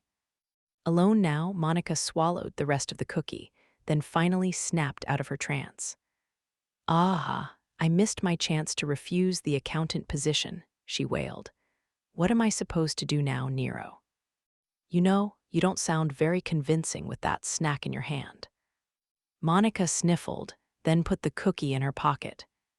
Oh, right, she thought. She brought her hand up to her swollen cheek and then looked at Nero, expression serious. Nero, listen. I accidentally learned a huge secret about the prince. Ooh, and what's that? His weakness? Asked Nero, wagging his tail left and right, eyes sparkling. Monica nodded gravely and said, The prince has paws. Nero said flatly, No, he doesn't. Be but in the reference room. I felt a paw pad squish my cheek, and then I came to and saw him, she insisted, rubbing her cheek. Nero's expression suddenly went serious. Just forget about it, Monica. Understand? Forget about all of that. Okay. Once Felix had returned to his dorm room, Felix's white lizard, Wildanu, crawled up out of his uniform pocket. As the lizard landed on the floor, a pale mist enveloped him, and he transformed into a young man with hair the same color as the lizard's scales. His features were handsome enough, but he seemed somehow forgettable and lacking in ambition. He wore a neat, well-fitted servant's uniform. His hair was inhumanly white with hints of blue, and he wore it combed back. Now in human form, the spirit Wildanu bowed reverently, then removed Felix's vest and hung it up. He asked, somewhat hesitantly, Was this wise, master? It was obvious what Wildanu was getting at, Monica Norton's appointment as accountant. Felix took a seat on the sofa and gave a slight shrug. She didn't touch the reference room keys I purposely dropped. You were watching her, right? I can't think of any reason to criticize her. After Monica had passed out, he'd taken a look through all the records, and every single one of the things she'd pointed out had been correct. 74 years of records, and Monica had reviewed them all within a matter of hours. Her mathematical abilities were perfectly suited for an accountant's work. Of course, I don't believe she's just some girl, said Felix. I'm sure she had a reason to come into contact with me. At the moment, Felix didn't know which faction Monica Norton belonged to or her objective for getting close to him. Still, he was certain there was something about her. As he reclined on the sofa, he tilted his head just slightly and looked up at Wildanu. You're probably wondering why I made her accountant despite all that, right? Yes, sir. You also noticed former accountant Aaron O'Brien's misdeeds from the beginning, didn't you? Felix had let the boy do as he pleased for a year, since just 1 or 2 times wouldn't have warranted severe punishment. He had to be sure he could drive Aaron O'Brien from the academy. And after you'd finally managed to have him expelled, why did you make her his successor? Felix didn't answer his servant's question immediately. Instead, he reached for the chessboard he'd left out on the low table. He plucked a white pawn from the board and let it roll around in his palm. "It's a game, Will." "A game, sir." "Yes, a game where I try to tame a little squirrel and get her to confess what she's up to." He set the pawn back onto the board and narrowed his eyes, enjoying himself. "You saw her, too. She had no interest in me at all. She seems to think Old Man Sam's pigs is more impressive." "WL, sir, that's." Monica had been so engrossed in the documents that she hadn't spared Felix a single glance. And then, when he'd closed the distance in the infirmary, she had gone pale as a sheet and fallen out of bed. She wasn't trying to hide her embarrassment, either. No, she had felt genuine fear. But with the selection for the throne so close at hand, are such games truly? "Wildiyanu," interrupted Felix in a sing-song voice. Wildiyanu straightened up. "My life only lasts until the next king is selected. Why not let me have a little fun?" He lifted his eyebrows just slightly and offered an ephemeral smile. Wildiyanu, who knew Felix's desire, politely bowed at the waist. "As you command, my lord." Felix nodded in satisfaction, then moved the white queen to the edge of the chessboard. Still, though sneaking out for some nighttime enjoyment yesterday was a mistake. To think Lady Norton would see me, I covered it up by saying it was a decoy operation, but still. The reason Felix had been outside the night before hadn't actually been to uncover the one behind the assassination attempts. He'd slipped out to have some time away from the dorm and hadn't told Elliot about it. The little squirrel is surprisingly sharp-eyed. I should probably refrain from nighttime excursions for the time being. Perhaps you should put an end to them altogether, sir. Well, I suppose I'll have to think of ways to lure in the little squirrel, to pass the time instead. Felix chuckled, then flicked over the white pawn. It rolled across the board, then fell. Very much like how Monica had rolled off the bed. Chapter 8, Eyelash Mechanics. "Arg, I swear, what is the prince thinking?" muttered Cyril Ashley as he looked over the documents from the reference room. Felix hadn't ordered him to carry out a review. The other student council members had already returned to their dorms. Cyril had taken it upon himself to stay and look through them because he couldn't bring himself to trust Monica Norton. The prince had said she'd reviewed all past documents, but there was no way she could have done that in the few hours between lunch break and the end of classes. It must have been a mistake, and so Cyril was in a frenzy, searching for any signs that Monica had done a sloppy job. Unfortunately, the more he reviewed, the more he came to realize that Monica's review had been perfect. She pointed out very minor numerical mistakes that even Cyril would have overlooked. At this point, he had to acknowledge her ability for calculations was incredible. But I still don't like it. How dare that girl ignore Felix, the second prince himself, when he was speaking to her and look at documents instead? It was a slight against royalty. He grew irritated, recalling the scene. But as he was cleaning up the papers, he suddenly noticed something. The numbers, they're written like. All those imperfections Monica had discovered. He got the feeling they'd increased after a certain year. And Cyril had an idea as to whose handwriting it was on the added lines. The numbers were written with a rightward slant, very common for a left-handed person. Could it be? No, but wait, that's not. Cyril checked the documents several more times, then stood up without a word. He needed an answer to this question. With the documents in hand, he left the student council room and headed for the. In front of the student council room door, Cyril came back to his senses. What had he just been doing? Oh, right, I needed to lock up and go return the council room key to Mr. Thornley. The key was in his hand, but as he looked down at it, he felt something was off. He hadn't been holding a key, but some sort of documents. Then he remembered. Yes, something about the documents had caught his eye, and so he'd. Thang. Suddenly, his head started to sting. Cyril put a hand to his temple and leaned against the wall. He must have been tired. He'd probably zoned out because of that. Maybe I should go to sleep early tonight. Still holding his throbbing head, he started walking toward the faculty room. What is the meaning of this? How could you, the shame of our family, become a student council member? I want the truth right now. How did you manage to ingratiate yourself to the prince? The one shouting was Isabel Norton, noble daughter of Count Kerbeck. Her voice resounded both through the room and down the hallway. Then she threw her teacup to the floor. The sound of the porcelain shattering made Monica gasp in fear. Isabel then picked up a stuffed animal at her bedside, swung it around, and slammed it into the wall. Bump, bump came the muffled noises. And just what is that defiant expression? I see you don't understand your position here.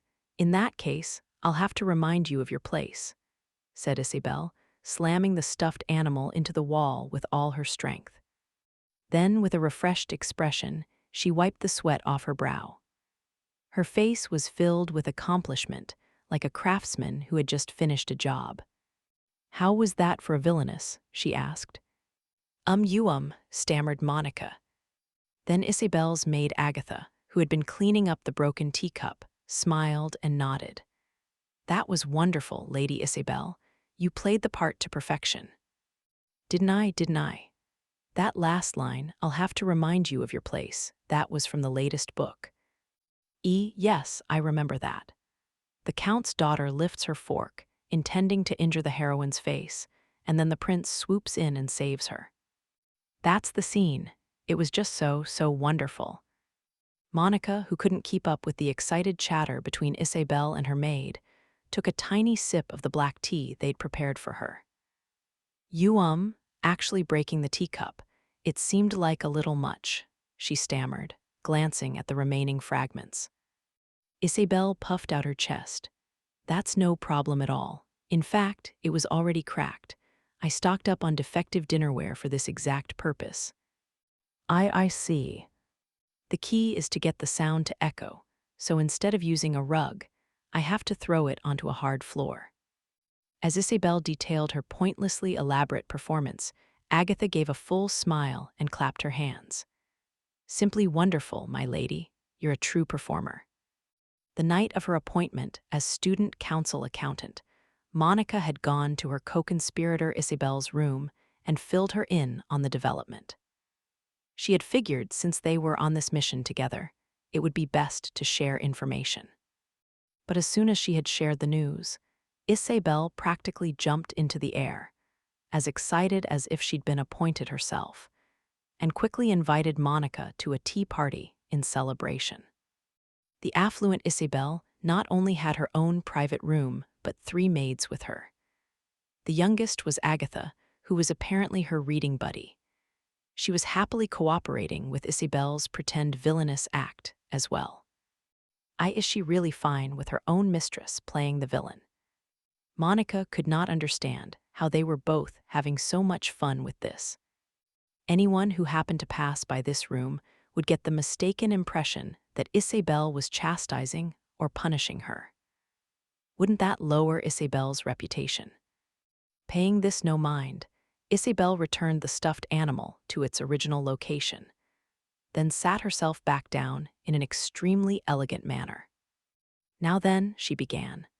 Monica, my sister, congratulations on your new post as student council accountant. To be chosen for the council within just 2 days of enrolling is, I knew you were special. As Isabel put a hand to her cheek and chattered excitedly, Agatha shot a glance toward the hallway and put her finger to her lips. My lady, SHH, they'll hear you out in the hallway if you're too loud. Oh yes, that's right. Then please excuse my whispering. Really, though, congratulations. I am as happy as if it had happened to me. Monica, pointlessly toying with her cup, said in a weak voice, Thank you. Isabel gracefully brought her cup to her lips and took another sip of black tea before offering an elegant smile. Her behavior now, and her tasteful smile, seemed to belong to a completely different person than the one who had just been swinging that stuffed animal around. "My sister, should anything at all trouble you during your time here at the academy, you need only tell me. While I may be acting as the villainess and doing a magnificent job at impeding you, I will always be supporting you from the shadows." Impeding me but supporting me? What is that supposed to mean? Thought Monica, nodding vaguely. Isabel's reaction to the news had already given her a headache, but her classmates would be a much more serious issue. If they learned that she had joined the student council, what would they do to her? She started trembling, even though it wasn't cold, and sipped more of her tea. Isabel's eyes stopped on Monica's head. "Come to think of it, your hair, it's different from when I saw you before." This is a girl in my class. Did it for me." "Well, it's very cute, and it suits you well. Agatha, please style my hair to match." "We can't do that," chided Agatha with a smile at Isabel's plea. "The villainess can't match her hairstyle to that of the girl she torments, as if they were friends." Isabel groaned, disappointed. "Well then, in that case, let's do it on a holiday, when nobody is watching." "Yes, my lady. When the time comes, I shall do my utmost to give both of you adorable matching hairstyles." Excited, Isabel exclaimed, "Then it's a promise." As she watched their exchange, Monica thought about Lana. Isabel had been overjoyed at her appointment as accountant, but that was because Isabel was her co-conspirator. Most people would think she was acting far above her station, wouldn't they? Even Lana, who had braided her hair, if she found out about the appointment, would she come to hate Monica for showing off? "I don't want that." From the perspective of her mission, Monica should have been overjoyed at becoming a council member. She kept telling herself that. But when she imagined Lana glaring at her with cold eyes, she didn't feel happy in the slightest.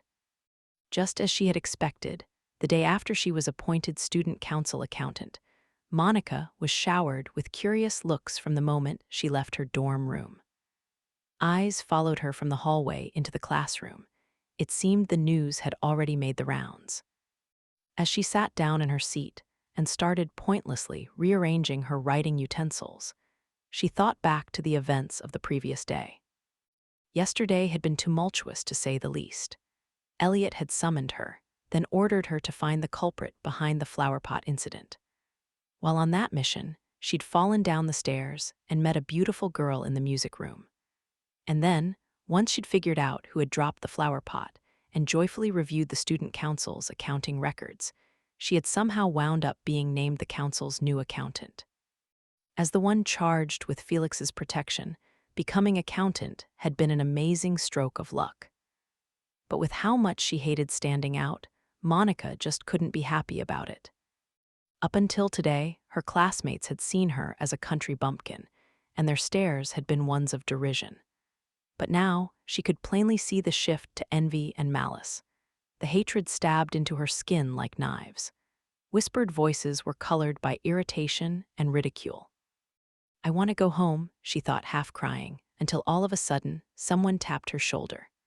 Monica nearly jumped out of her skin and started trembling. She was too scared to turn around. She was probably being called out. Whoever it was would ask to speak with her behind the school building and then pour water all over her. She'd almost started crying when the person gave a yank on her braid. "Hey, so it's back to your old hairstyle again." It was Lana, glaring at her with discontent. She had all her makeup on today, as always, with intricately styled hair and colorful hair ornaments. Monica, on the other hand, had been so depressed about coming to school that morning that she'd had no motivation at all to practice the new hairstyle. At times like this, she got even sloppier about her appearance, and her braids were more disheveled than usual. Seeing Lana frown in displeasure, Monica immediately apologized. I'm sorry, I couldn't practice like I wanted to, and does it have to do with getting taken to the student council room yesterday?" "I heard a rumor that you'd become a student council member. That's a joke, right?" Monica had removed the pin signifying her status as a council member, and put it in her pocket. Her hand unconsciously moved to press against it through the cloth. Lana puffed up her lips in a pout. "What, don't want to talk to me anymore?" "And no, it's I, well." As Monica mumbled, eyes downcast, Lana continued to stare at her. Monica was certain she'd made her unhappy, and she sat there in quiet depression. Then Lana suddenly spoke up. Well, yesterday. Huh. I wasn't the one who pushed you or anything, but I was the one who provoked Caroline, so you're not hurt, are you?" Oh, right, Monica remembered. She'd been caught up in an argument between Caroline and Lana yesterday and had ended up falling down the stairs. To be honest, between investigating crimes and reviewing all those accounting books, she'd completely forgotten about it. But it seemed to have been on Lana's mind the entire time. Thank you. I'm not hurt, I'm just fine." Lana gave a HMPH. Her cheeks were just a little red. As if to distract from it, she pushed up her flaxen hair and took out a comb. "Well, we can't leave you looking like this. I'll have to fix your hair again." "What are you laughing about? Hurry up and learn for yourself." "Yes, I will." Monica nodded, feeling oddly happy. "Oh, so your friend did your hair yesterday, huh?" The voice was soft and sweet, and Monica had heard quite enough of it yesterday. Lana froze in surprise. And it wasn't just her. Everyone else in the classroom was focused on the newcomer as well. Monica finally turned around, face-stricken, and locked eyes with Felix, who stood there smiling. His soft blonde hair glittered in the morning sun, and his blue eyes seemed filled with mystery. The girls in class all started squealing over his handsome features. The more discriminating among them didn't make any noise, but still looked at him with enraptured, passionate gazes. Lana was no exception. Though she was shocked, Felix's beauty had charmed her as well. "Mornings. Good Emroning, MPH. Sorry for barging in so early like this. I wanted to give you a copy of the student council member schedule." Felix's words sent a stir through their surroundings. Even Lana looked at Monica, eyes wide. "I want to disappear."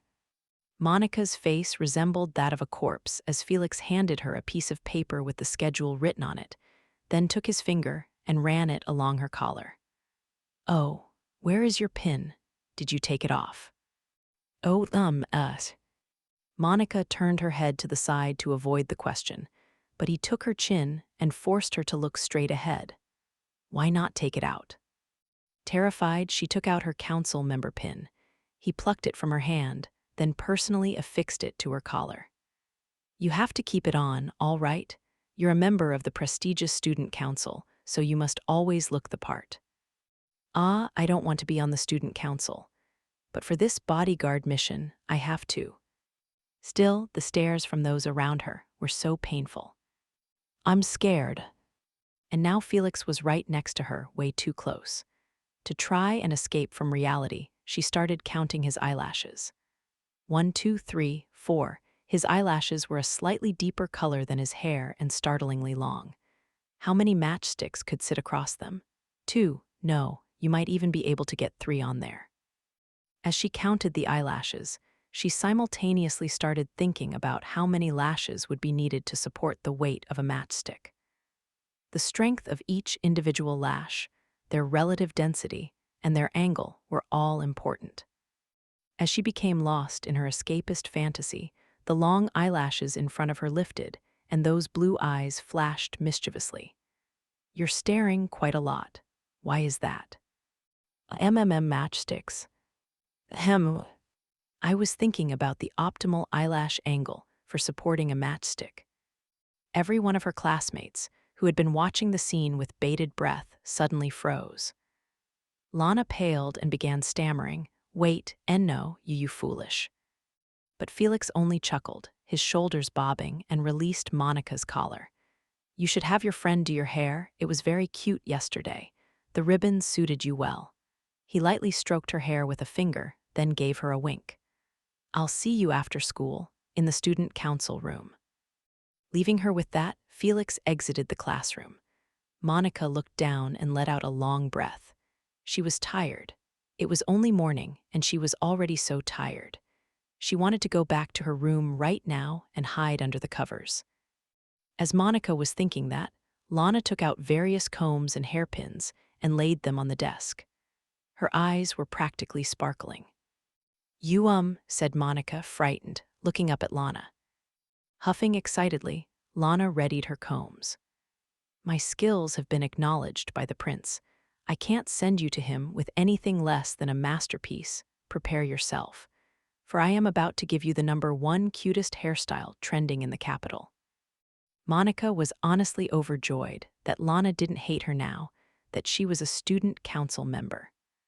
But she was also a little scared of the fire blazing in her eyes as she held those combs. I'll take the one from yesterday, please, exclaimed Monica as their teacher, Mr. Victor Thornley, entered the classroom. For a moment, she thought she saw him glare at her from behind his glasses. Monica was especially sensitive to the malice of others, and her shoulders shook at the feeling. Mr. Thornley averted his eyes, then fussily tapped on the lectern. Everyone take your seats, he said. I have an announcement. A student from our class, Lady Selma Karsh, has returned home due to a sudden illness. The classroom began to murmur. It was still fresh in everyone's memories how Aaron, Selma's fiancé, had left school for the same reason. A few girls particularly prone to gossip began speculating with abandon. Wasn't she really depressed about what happened to Aaron? It couldn't have been attempted suicide, right? Oh no, how terrifying. Mr. Thornley cleared his throat. After looking around at the students, he continued. As such, I will be selecting a new class health officer to take her place. While she listened to Mr. Thornley, Monica was thinking to herself. So they really are keeping the truth a secret from her classmates. But then, why? A little question bloomed in her mind. Their goal was to bury the academy's scandal so that none of the students, save the council, would ever know about it. Then why had Selma Karsh known about Aaron O'Brien being convicted for his misdeeds? Aaron O'Brien had been out of his mind when they'd taken him away, and Selma Karsh had been in a similar state when she'd insisted on Aaron's innocence. Their actions simply didn't add up, and it made Monica awfully curious. Classes had ended for the day, and Monica was standing in front of the door to the student council room. Once again, she checked over her appearance. Her uniform was fine, her gloves were fine, and her hair had been properly rebraided by Lana. She took a deep breath in and out, then raised her hand to knock on the door and lowered it back to her side again. She'd been doing the same thing over and over for some time now. That was the 10th deep breath she'd taken so far. Standing in front of the door, taking deep breath after deep breath, she was the very image of a suspicious person. It was her mission to eliminate all suspicious people near the second prince, but sadly, the most suspicious one was her. Okay, this time, she thought, firming up her resolve and raising her hand again. Are you all right? Came a voice from behind her. Monica was so startled that she leaped forward, smacking her forehead against the door. Oh, she thought, holding her forehead and shaking. The owner of the voice bowed apologetically. Oops, I'm sorry for surprising you like that. You were standing there for a long time, just breathing, so I thought maybe you weren't feeling well. The speaker was a boy with light brown hair. He was a little on the short side and seemed young, but his scarf's color indicated he was in the same year as Monica. And like her, he wore a student council pin on his lapel. He's a council member, too. Come to think of it, she did remember several people in the reference room the day before. However, she'd been so absorbed in the numbers that she'd barely looked at anything else. She started to fidget. The boy gave an elegant bow befitting a noble. You're Monica Norton, our new accountant, right? I'm Neil Clay Maywood, the Officer of General Affairs. Pleased to meet you. We're the only second years on the council, so I hope we can get along. Neil followed up with a bashful smile. Clearly, he was a good-natured person. That's a relief, thought Monica, quietly breathing a sigh.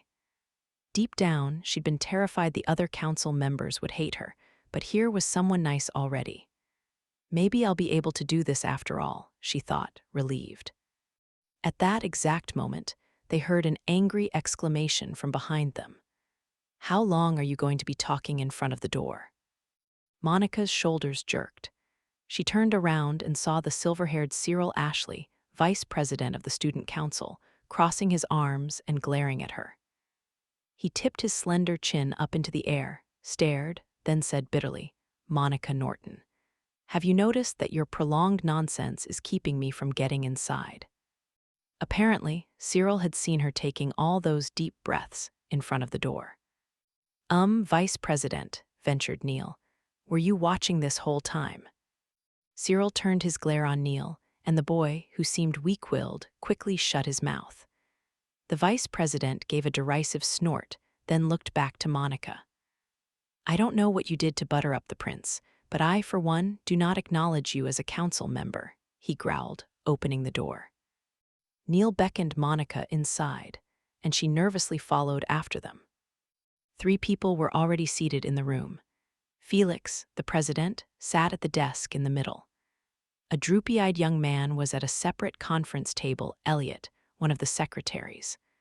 Also at the conference table was a beautiful girl with blonde hair doing clerical work. That intense beauty was unforgettable. It was the girl who had been playing the piano in the music room. I guess she's a council member, too. The beautiful girl didn't even glance in Monica's direction.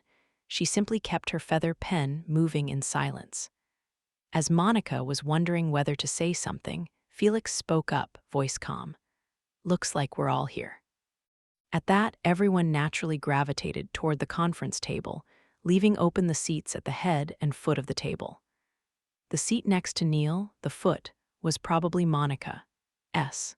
Felix gestured for her to take it, as he himself took his seat at the head. "Now then, as I explained yesterday, I have appointed Lady Monica Norton as our new accountant to replace Aaron O'Brien. We'll do self-introductions. I'll start. I am Felix Arkriddle, Student Council President." Once Felix had given his name, the others had to follow suit. Cyril's face scrunched up bitterly as he spoke. "I'm Cyril Ashley, the Vice President." The hostility in his voice was directed straight at Monica. She cowered as Elliot casually raised a hand. "I already introduced myself yesterday, but I'm Elliot Howard, one of the secretaries." At a glance, his attitude seemed approachable and familiar, but his droopy eyes were observing her coolly. Once Elliot was done, the beautiful girl Monica had met in the music room the previous day took her turn. "I'm Bridget Graham, the other secretary," she said flatly, not turning to look at Monica. Finished with her brief self-introduction, she put her folding fan up to her mouth and fell silent. Finally, Neil made his introduction, a little embarrassed, from where he sat beside her. "I'm Neil Clay Maywood, Officer of General Affairs, even though I just introduced myself, ah-ha-ha." Neil's feigned laughter did nothing to loosen the tension in the room. As if to improve the mood, Felix continued. "Then the last one is Lady Monica Norton. Please introduce yourself." Oh, why did she keep having to introduce herself lately? She was so bad at it. She wanted to get up right now and run away. But if I did that, Louis would scold me. Louis would scold me, and he's scary, really scary. She envisioned Louis Miller in her mind. "What's this, my fellow sage? Can you not even say your own name properly? Ha ha ha. Your voice is like the cry of a cicada on the verge of death. Whenever did a cicada join the sages? If you are too incompetent, they will think I am incompetent as well. If you understand, then straighten up and be a human cicada girl." Just imagining it almost made her want to cry. She sniffled. Then, with a weak voice, she introduced herself. "I'm Monica Norton." She de-said it. She de-stammered a little, but she had done much better than usual. But someone at the table didn't seem to agree. "How unsightly." It was Bridget, the secretary. She set her amber eyes on Monica and, keeping her fan covering her mouth, continued. I have never heard of a student council member who couldn't even say her name properly. As Monica's shoulders trembled, Bridget turned her cold stare to Felix. Your Royal Highness, I question this girl's qualification to stand before others. I ask that you reconsider before it damages the reputation of this council. As always, Felix's smile was gentle, his eyes narrowed somewhat, almost amused. Does my selection not satisfy you? It does not, Bridget nodded. She was firm, apparently seeing no need for fear or flattery toward the prince. Are there not others here who think the same? Cyril was the first one to react. He stood from his seat, clenched his fist, and pleaded his case. Sir, I am of the same opinion as Secretary Graham. Please reconsider. To put someone at your side who has disrespected you is simply. Elliot watched Cyril's emphatic speech with amusement, while Neil seemed to be at a loss for what to do. Through it all, however, Felix's calm smile never faltered. But though his lips smiled, his blue eyes shone coldly. If Lady Norton has committed some sort of misconduct, said Felix, then the responsibility for it falls upon me for appointing her. If that ever happens, you have my word that I will step down as student council president. That remark shocked the other council members, but the most surprised of all was doubtlessly Monica. Wait. To be honest, she couldn't see herself not messing up. She would definitely mess up. She knew she would. Outside of numbers, she was hopeless. A failure worse than mediocre.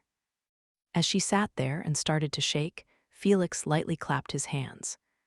I think that about wraps it up. Cyril, I'd like you to show Lady Norton the ropes of the accounting job right away, he instructed. Cyril opened his mouth to speak, dissatisfaction plain on his face, but he swallowed his objection down and reluctantly nodded. As you say, sir. As he raised his head, he leveled a glare at Monica. His eyes glistened with hostility.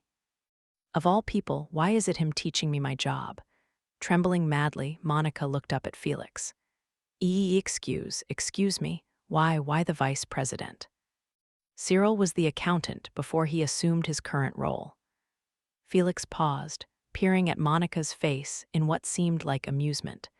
Did you perhaps want me to teach you instead? No, I was just, thinking maybe someone, closer in age. In other words, Neil, the one who seemed most pleasant and harmless. I see, said Felix, giving a gentle smile. Cyril will keep you from slacking. Monica whimpered. The beginning and end of the month are the busiest times for an accountant, said Cyril. I've made a list of all your responsibilities, so you'd better memorize it.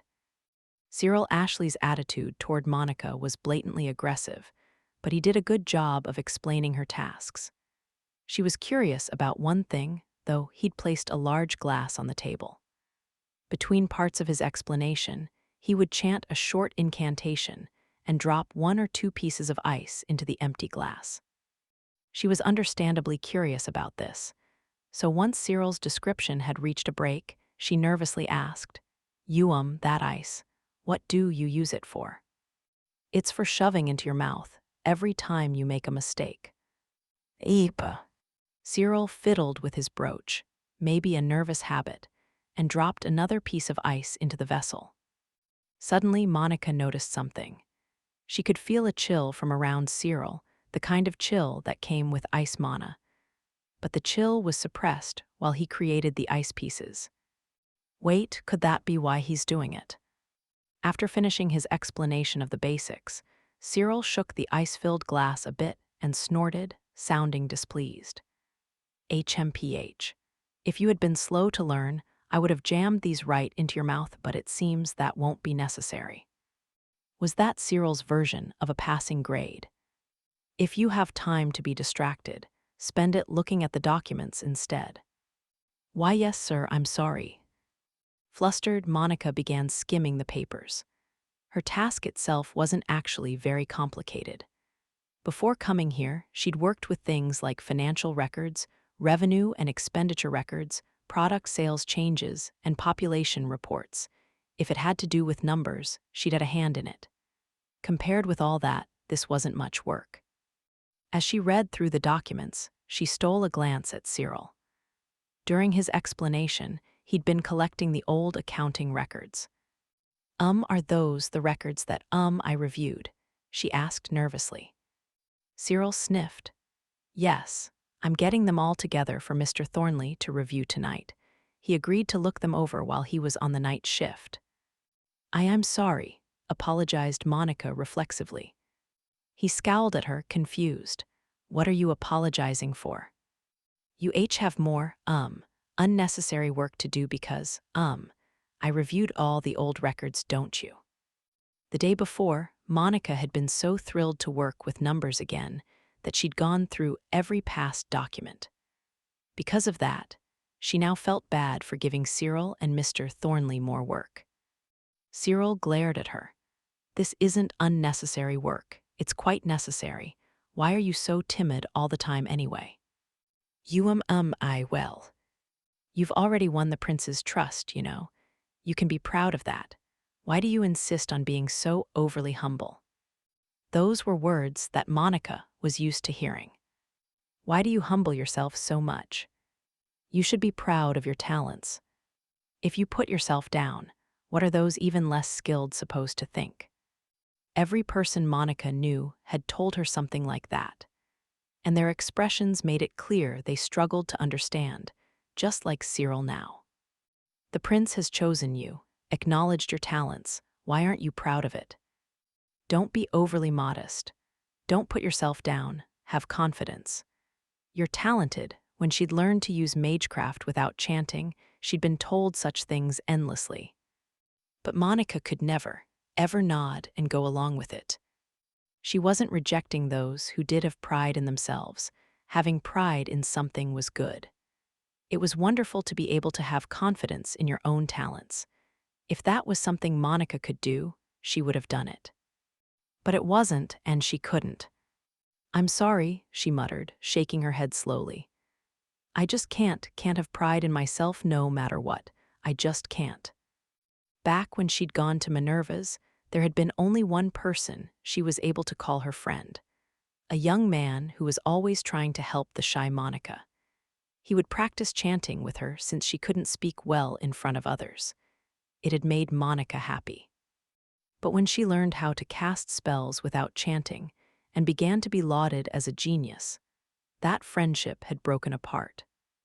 "You've been looking down on me this whole time, haven't you?" "No," she had said. No, but her words hadn't reached him. Monica had graduated from Minerva's and become one of the 7 sages without ever making up with him. Even now, it remained a bitter memory, a lump in her heart. As she hung her head, Cyril's face tightened into a scowl, and his lips turned down in displeasure. "I hate the word can't." "I'm sorry." Monica could only look down and apologize in response to Cyril's denunciation. Someone once said talent could be a curse. That was the case for Monica. It took everything she wanted away from her, both her father and her friend. "Oh, and as for another matter," remarked Cyril casually as Monica tensed up, afraid of what might come next. "This is about how you fell from the landing on the stairs yesterday." "Ah, that's, Caroline and Lana had gotten into an argument, and Caroline had pushed Lana into Monica. But Monica had thought the matter was resolved after she claimed to have fallen accidentally. Perhaps Cyril intended to scold her for her carelessness. She shuddered. Cyril's expression turned severe. "I questioned students who had been nearby at the time, and I got a grasp on the situation. I've ordered Caroline Simmons, the assailant, to submit a letter of apology and gave her a stern warning." Monica's eyes went wide. She didn't understand what Cyril was talking about. Caroline was the noble daughter of an elite family. That was why she'd been so confident at the time. She knew her social status made her impervious to criticism. If Monica tried to accuse Caroline, Lana would end up taking the blame. That was why Monica had given up on telling the truth and had instead attempted to resolve the situation by saying the fall was her own fault. You questioned them. How else would I get an accurate and objective understanding of the situation? Cyril was acting like she just asked him what 2 plus 2 was. Anyway, you need to give a truthful and accurate account next time something like that happens. Your poor attempt at a lie made more work for me. No more false reports. Monica's mouth hung open as she blankly stared at Cyril. She hadn't thought anyone would listen to her, no matter what she'd said. That was why she'd given up right away and stayed silent. So people like this do exist. Surprised and refreshed, she looked up at Cyril. He raised his eyebrows as he continued to glare at her. Are you listening to me, Monica Norton? Oh, yes, I-W-L. As she twiddled her thumbs and tried to stammer out the next words, someone tapped Monica on the shoulder. How are things going here? She looked back to see Felix smiling pleasantly at her. Cyril answered immediately and succinctly. I've explained all the usual tasks, including those at the beginning and end of the month. All that remains is to explain school events. Ah, yes, we do have the chess tournament and the school festival before winter break. You can explain those to her gradually. Yes, sir, Cyril nodded. Felix glanced at the glass on the desk and casually picked it up. The ice pieces clunked against one another. After a moment, he said, Are you not feeling well, Cyril? No problems here, sir. Oh, well, that's fine. Don't overdo it, though. What were they talking about? When Lord Ashley creates ice, does that mean he's not feeling well? She mused. The chill he naturally emanated, the ice he'd gone to the trouble of creating and dropping in the glass, the brooch he toyed with like a nervous habit. Actually, Monica had an idea that made sense of all of it. Wait, could he? As she gazed at Cyril's brooch, fingers reached in from the side and poked her in the face. She looked over. Felix was squishing her cheek, apparently enjoying himself. Don't look just at Cyril. Look at me, too. I'm so sore. How dare you? Your attitude besmirches His Royal Highness's honor. I'm SSS sore, stammered Monica, half crying. Cyril pounded the desk with a fist. Speak clearly. I'm sore. I don't remember asking you to add staccato. Cyril, please don't bully her too much, all right, chided Felix as Cyril shouted angrily. The latter's face sharpened. I am not bullying her, sir. This is discipline. Discipline is the pet owner's job, right? Which means it's my job. Monica felt like he'd just casually stripped her of her human rights. For now, she decided to escape from reality by counting the number of Felix's eyelashes. Chapter 9. A Midnight Visitor and a Happy Feller. After finishing dinner in the dormitory, Monica returned to her attic room and sat down on her bed. I'm so tired, but I should chain. Sluggishly, she got back up to her feet, removed her uniform, and smoothed out the wrinkles before hanging it up. Then she put on her hooded robe. While she was at it, maybe she'd let down her hair as well and put it into a loose pair of hanging braids. She reached for the ribbon, but she ended up leaving it, instead moving her fingers across the hair Lana had so neatly styled for her. Her classmates looked at her differently now that she was a student council member. Most of their gazes were jealous or suspicious, wondering how and why a girl like her had been selected. But Lana didn't hate her. She talked to Monica the same way she always did. And that alone was enough to make Monica very happy. It would be a waste to undo it, she thought, figuring she could wear it like this until it was time to bathe. She left it as it was and fell onto her bed face first. A moment later, there was a clattering at the window, Nero. After coming into the room, he politely used his front paw to close the window behind him. Good work today, Monica. He jumped onto Monica's back as she lay face down on the bed and pressed his front paws onto her shoulder blades. The pressure was a little weak for a massage, but the squish of his soft paws felt good. Absorbed in the sensation, Monica closed her eyes and breathed a sigh. How did your first day at student council go? He asked. Lord Ashley made sure I didn't slack off. Ashley? Oh, I remember now. That chilly guy who's always near the prince, yelling at everyone, right? Who never stops leaking ice mana. I know all about the prince and everyone around him. Amazing, right? But not their names, huh? I'm awful at remembering human names. So anyway, he worked you pretty hard. Was it worse than Lululu Lounpapa? Evidently, Nero had no intention of learning either Cyril's name or Louis's. Monica grinned wryly and answered, I would say Lord Ashley is about 1/100th as strict as Mr. Louis. What is that guy, a demon? Cyril's speaking style was harsh and exhausting, but his instruction had been cordial. He'd made a list of everything she'd need, and when she didn't understand something, he took the time to explain it. Compared with him, Louis is. She remembered those nightmarish days under his instruction and instantly deflated. But then she heard a knocking sound from the window. She craned her neck to look at it and saw a bird perched on the sill. It was a beautiful, small bird with yellow and yellow-green plumage. Was it an ornamental pet that had run away from its noble master? The bird continued to peck at the window with its beak and showed no signs of fear when Nero approached. On a hunch, Monica opened the window. The bird flew into the room, made a circuit around it, then landed on the floor. Eventually, small particles of light appeared around the bird, and it morphed into a woman wearing a maid's outfit. You're Louis S. The maid pinched the hem of her skirt, curtsied.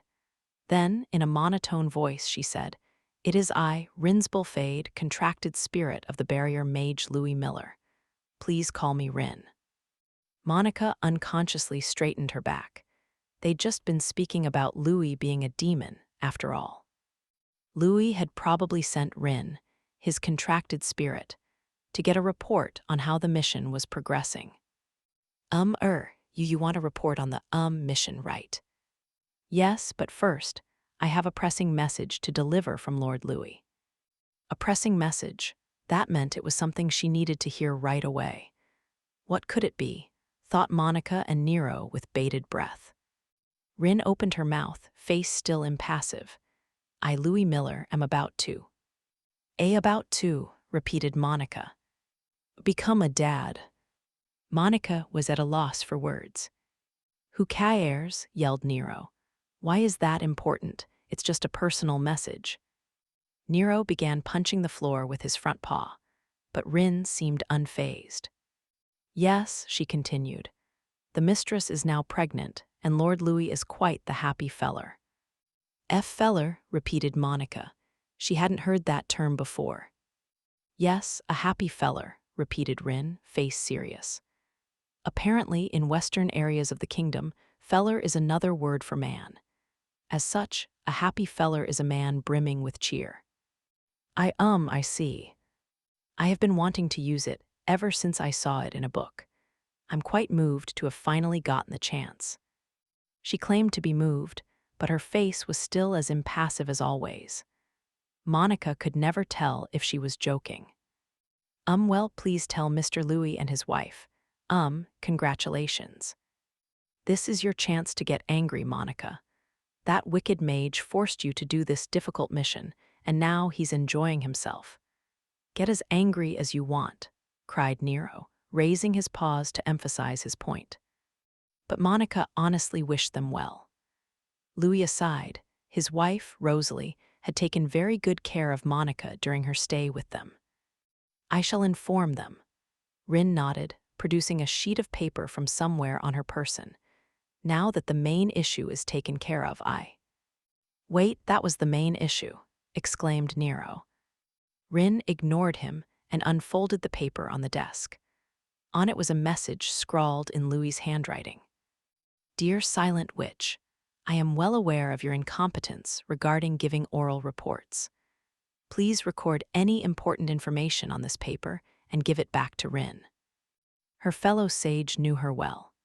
If she'd had to give her report orally, she'd have missed half the important details. I will be your messenger pigeon for the duration of this mission. If you have any reports or messages for Lord Louis, please write them down and give them to me. I will ensure that they are delivered at once. What if there's no particular news to report? Then I will remain here until there is. I'll start right away.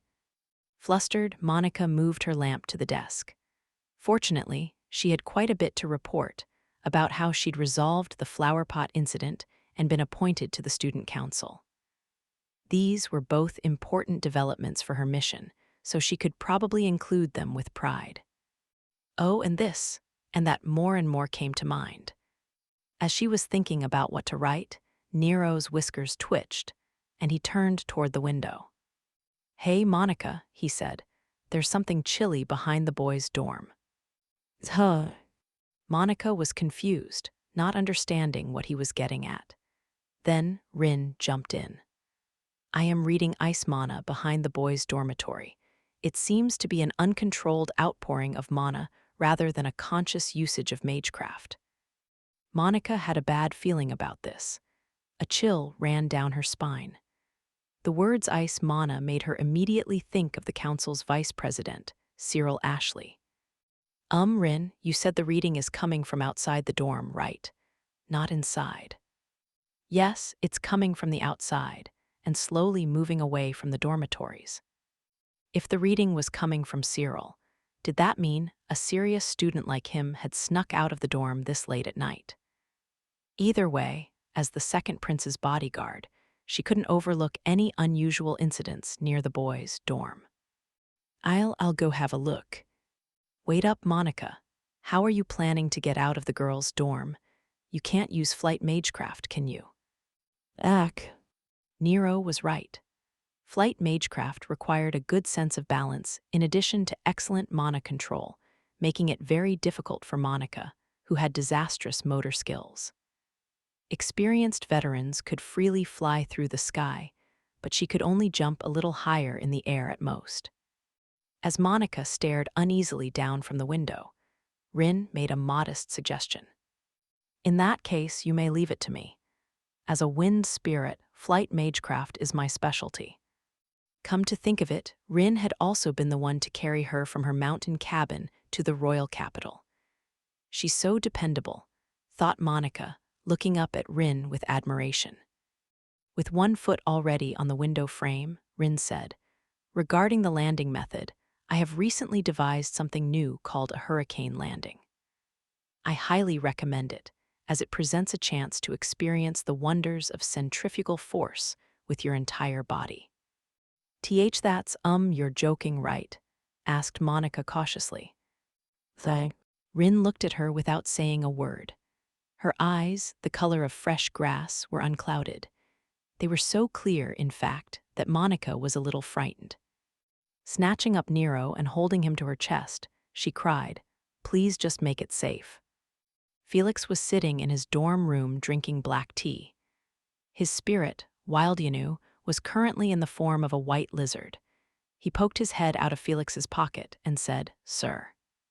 Felix replaced his cup on the saucer, then let Wildyanu climb up on his fingertips. "Is it Cyril?" "Yes, I feel powerful ice mana outside the dorm." "Can you pinpoint it?" "I apologize, sir. I can only give you a general direction." Wildyanu sounded contrite, but this was something they couldn't do anything about. His forte as a water spirit was illusion and distraction, and his detection abilities were limited. "What shall we do, then? I can't very well leave him be. Perhaps I'll go take a look." Felix rose, donning the jacket that had been hanging over the back of his chair. "My head, it hurts." Outside the boys' dormitory, the figure of a young man could be seen walking, his gait unsteady. He was slender, wore the uniform of Serendia Academy, and sported long silver hair that shone in the moonlight. It was the student council vice president, Cyril Ashley. His fair cheeks were slick with an unhealthy sweat. Scrunching up his face in pain, he headed away from the dormitory and entered the adjacent forest. Throb each time the sharp pain ran through his head, the mana in his body surged out of control. Cyril quickly said a chant and put his hand on a nearby tree. Instantly, the tree was covered in ice. Cyril Ashley had a condition known as mana hyperabsorption. Humans possess a vessel for storing mana. When that mana depletes, such as through the use of magecraft, the vessel slowly refills itself by absorbing mana from outside the body. However, humans are not able to store more mana than the vessel can hold. Once it is full, the body rejects any further mana, ceasing to absorb it. But that was not the case for Cyril.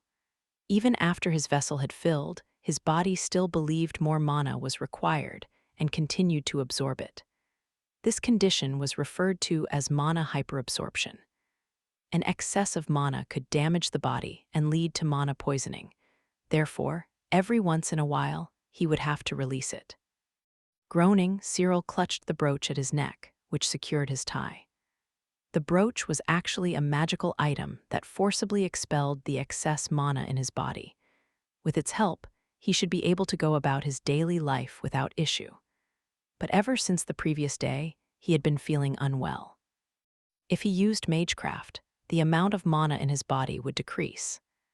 That would make it easier for a time, but soon his body would start absorbing more.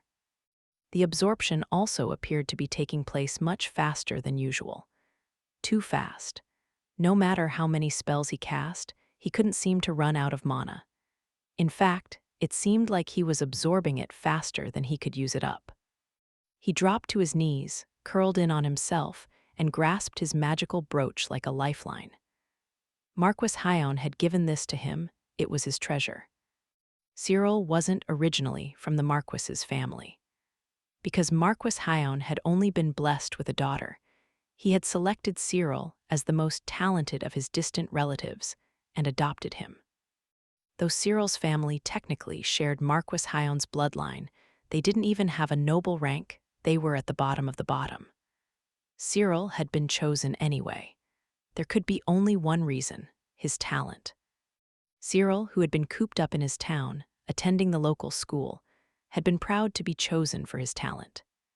He'd entered Lord Ashley's house full of pride and joy, and what he had found when he arrived was the Marquis's daughter, his younger stepsister.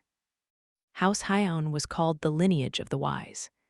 His new little sister was possessed of vast intelligence, as befitting such a nickname. She was far, far more talented than Cyril. Why, then, had he become the Marquis's foster child? On the verge of losing his sense of purpose, he desperately immersed himself in every field of study there was. But no matter how much he did, he could never close the gap with her. In fact, the more he learned, the more he realized how wide a gap it was. Deciding instead to devise a weapon of his own, he'd studied magecraft, only to be brought low by his reckless practice and the mana hyperabsorption sickness it had given him. The more he struggled, the further he drifted from his ideal. It made him feel hopeless, and that was when his foster father, Marquis Hyon, had given him this magic brooch. Keeping this on him would suppress his mana hyperabsorption. That was what the Marquis had told him when he had gifted him the brooch. To Cyril, it had felt like the Marquis was accepting him, recognizing his place in the family. He had been overjoyed. He wanted to meet the Marquis's expectations, and more than anything else. "I want to believe in me." Cyril didn't have time to be crawling about like this, but despite his wishes, his body kept absorbing mana. He quickly chanted and unleashed an ice spell. The ground before him froze over, but as soon as he felt the slight physical relief, his body started absorbing mana again. His mana absorption rate had changed at times when he was unhealthy, but this pace was abnormal. Why? I need to chant again to use another spell, he thought before his head throbbed again. His pulse started fluctuating and his breathing grew ragged. He couldn't chant like this. He couldn't use magecraft. Ogza. Cyril clawed at the ground with his hands, his body convulsing and covered in a cold sweat. Eventually, everything went dark, and his consciousness began to fade. But before he completely blacked out, he heard a cat's meow. With the help of Rin's flight magic, she, Monica, and Nero had escaped Monica's dorm room. From there, they had followed Cyril's trail of mana into the forest, where they found him under a tree. He was writhing in pain, firing off ice spells at random. Clearly, he was not well. Rin tilted her head in a gesture of confusion, though her face was still impassive. I hadn't realized students these days secretly practiced magecraft in the middle of the night. How diligent. No, I think Lord Ashley is experiencing mana poisoning. From mana hyperabsorption illness. Mana poisoning, Rin and Nero repeated together. Neither of them seemed familiar with the concept. A human body has low mana resistance compared to spirits or dragons, so if they absorb too much, they become unwell. It's called mana poisoning, at worst. It can result in death. Monica had seen several people with the same symptoms before, when she'd been going to Minerva's mage training institution. Mana hyperabsorption was divided into 5 stages based on the severity, and Cyril's symptoms seemed to indicate he was at the highest of those. Someone like Lord Ashley, who naturally absorbs mana easily, probably uses magecraft frequently to decrease his store of mana. Or he wears a magic item that absorbs the excess for him. That would explain why Cyril regularly converted mana into chilly air and released it, and why he'd been filling that glass with pieces of ice. That was how he expelled excess mana from his system. The fact that he kept fiddling with the brooch at his neck likely meant it was a magic item for absorbing mana. After hearing Monica's explanation, Rin made a loop with her thumb and index finger, then peered through it at Cyril. I can see the flow of mana. His brooch is collecting the mana expelled from his body and then returning it. I knew it, the magic item is malfunctioning. The item was doing the opposite of what it was supposed to do. They had to get the brooch off him as soon as possible. But if Monica drew near, he'd probably demand to know what she was doing here. She had the hood of her robe up, but that wouldn't be enough to fool him if she got close enough to touch the brooch. As she hesitated, Nero gave a heroic-sounding meow. Just leave it to me. Nero sprang out from the trees and jumped on Cyril, grabbing the brooch at the boy's neck with his mouth. What a cat! Stop, don't touch that. Cyril swung his arms around, trying to resist, but Nero easily evaded them and removed the brooch before jumping away. Give it back, screamed Cyril hysterically, eyes bloodshot, before he began to quickly chant a spell. A moment later, a wall of ice was blocking Nero's path. Flustered, Nero changed direction and tried to flee into the forest, but the wall of ice rapidly expanded to block that way, too. The next thing he knew, the wall had surrounded him and Cyril. Oh damn, and I hate the cold. Give it back, give that back. Cyril closed in on Nero, eyes bloodshot. Nero could hear hollow groans between his ragged breaths. That's my father gave it to me, need him to acknowledge me. His eyes were clouded with obsession and had lost the light of sanity. Nero couldn't help but pity the boy. Why are humans all such total morons? He thought. He knew this human probably had his own reasons for being so attached to the brooch, but those reasons didn't have anything to do with Nero. Cyril quickly chanted a spell. More than a dozen ice arrows appeared in the air around him, floating. Each one was the thickness of a person's arm. They were more like stakes than arrows. Either way, getting hit by one of those was going to hurt. A lot. He acknowledged me. My stepfather, the prince, too, so then why? Cyril's fevered, hollow gaze was fixed on Nero. But it was Nero he saw. Instead, as the mana ravaged his body, he was hallucinating someone else, someone Nero didn't know and couldn't see. Why? His handsome features twisted in pain and what looked like sadness. Why won't you acknowledge me, mother? Suddenly, the wall of ice collapsed without a sound. That, along with the ice arrows floating around him, went up in flames and burned. The ice he'd produced melted within seconds, and the flames that had melted it, as if possessed of a will, coalesced into one spot until they transformed into a great, fiery serpent. On the other side of the collapsed ice wall stood a small witch, hood pulled low over her eyes, standing with the white moon at her back. This was the master of enchanted magecraft, and one of the 7 sages, Monica Everett, the Silent Witch. Though the blood of House Hyon had run through Cyril's father's veins, he hadn't possessed a noble rank, and their family was far from affluent. But his father was full of pride over his noble connection, refusing to find proper work and behaving high-handedly toward Cyril's mother. Cyril had hated it and had always sided with his mother. He'd done what he could to try and make her happy. But whenever his mother looked at him, at his noble face that so closely resembled his father's, she would always frown in sadness and avert her eyes.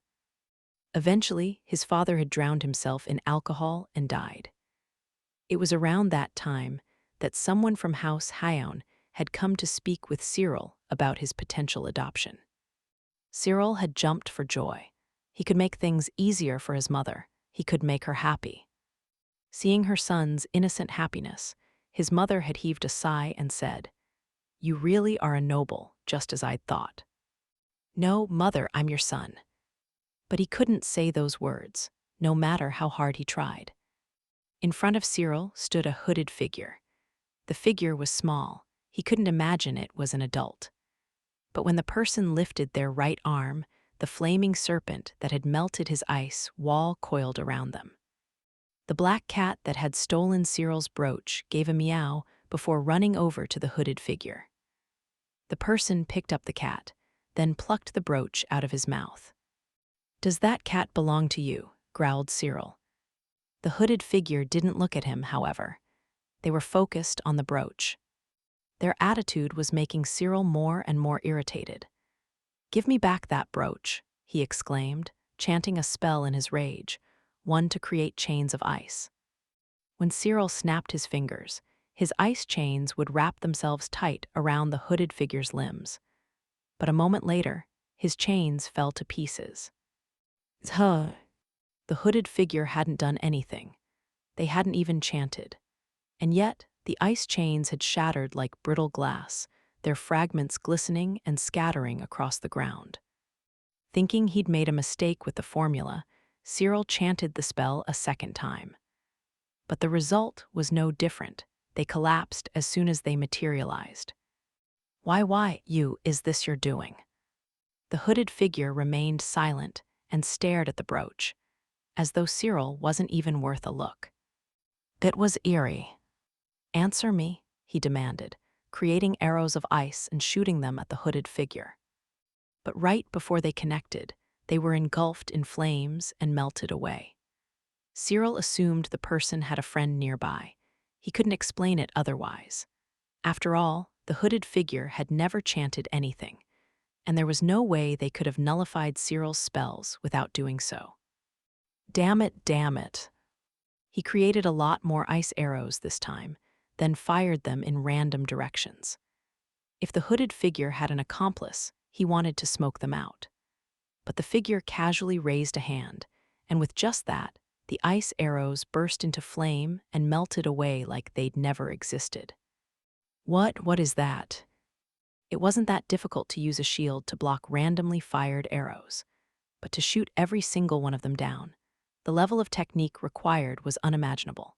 The magecraft Cyril had just witnessed, however, had done exactly that.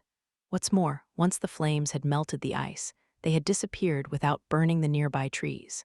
That was a clear indication of how exact the magecraft had been. Each one of the flames had been constructed with terrifyingly precise calculations. And that many within seconds. What is even happening? What am I seeing?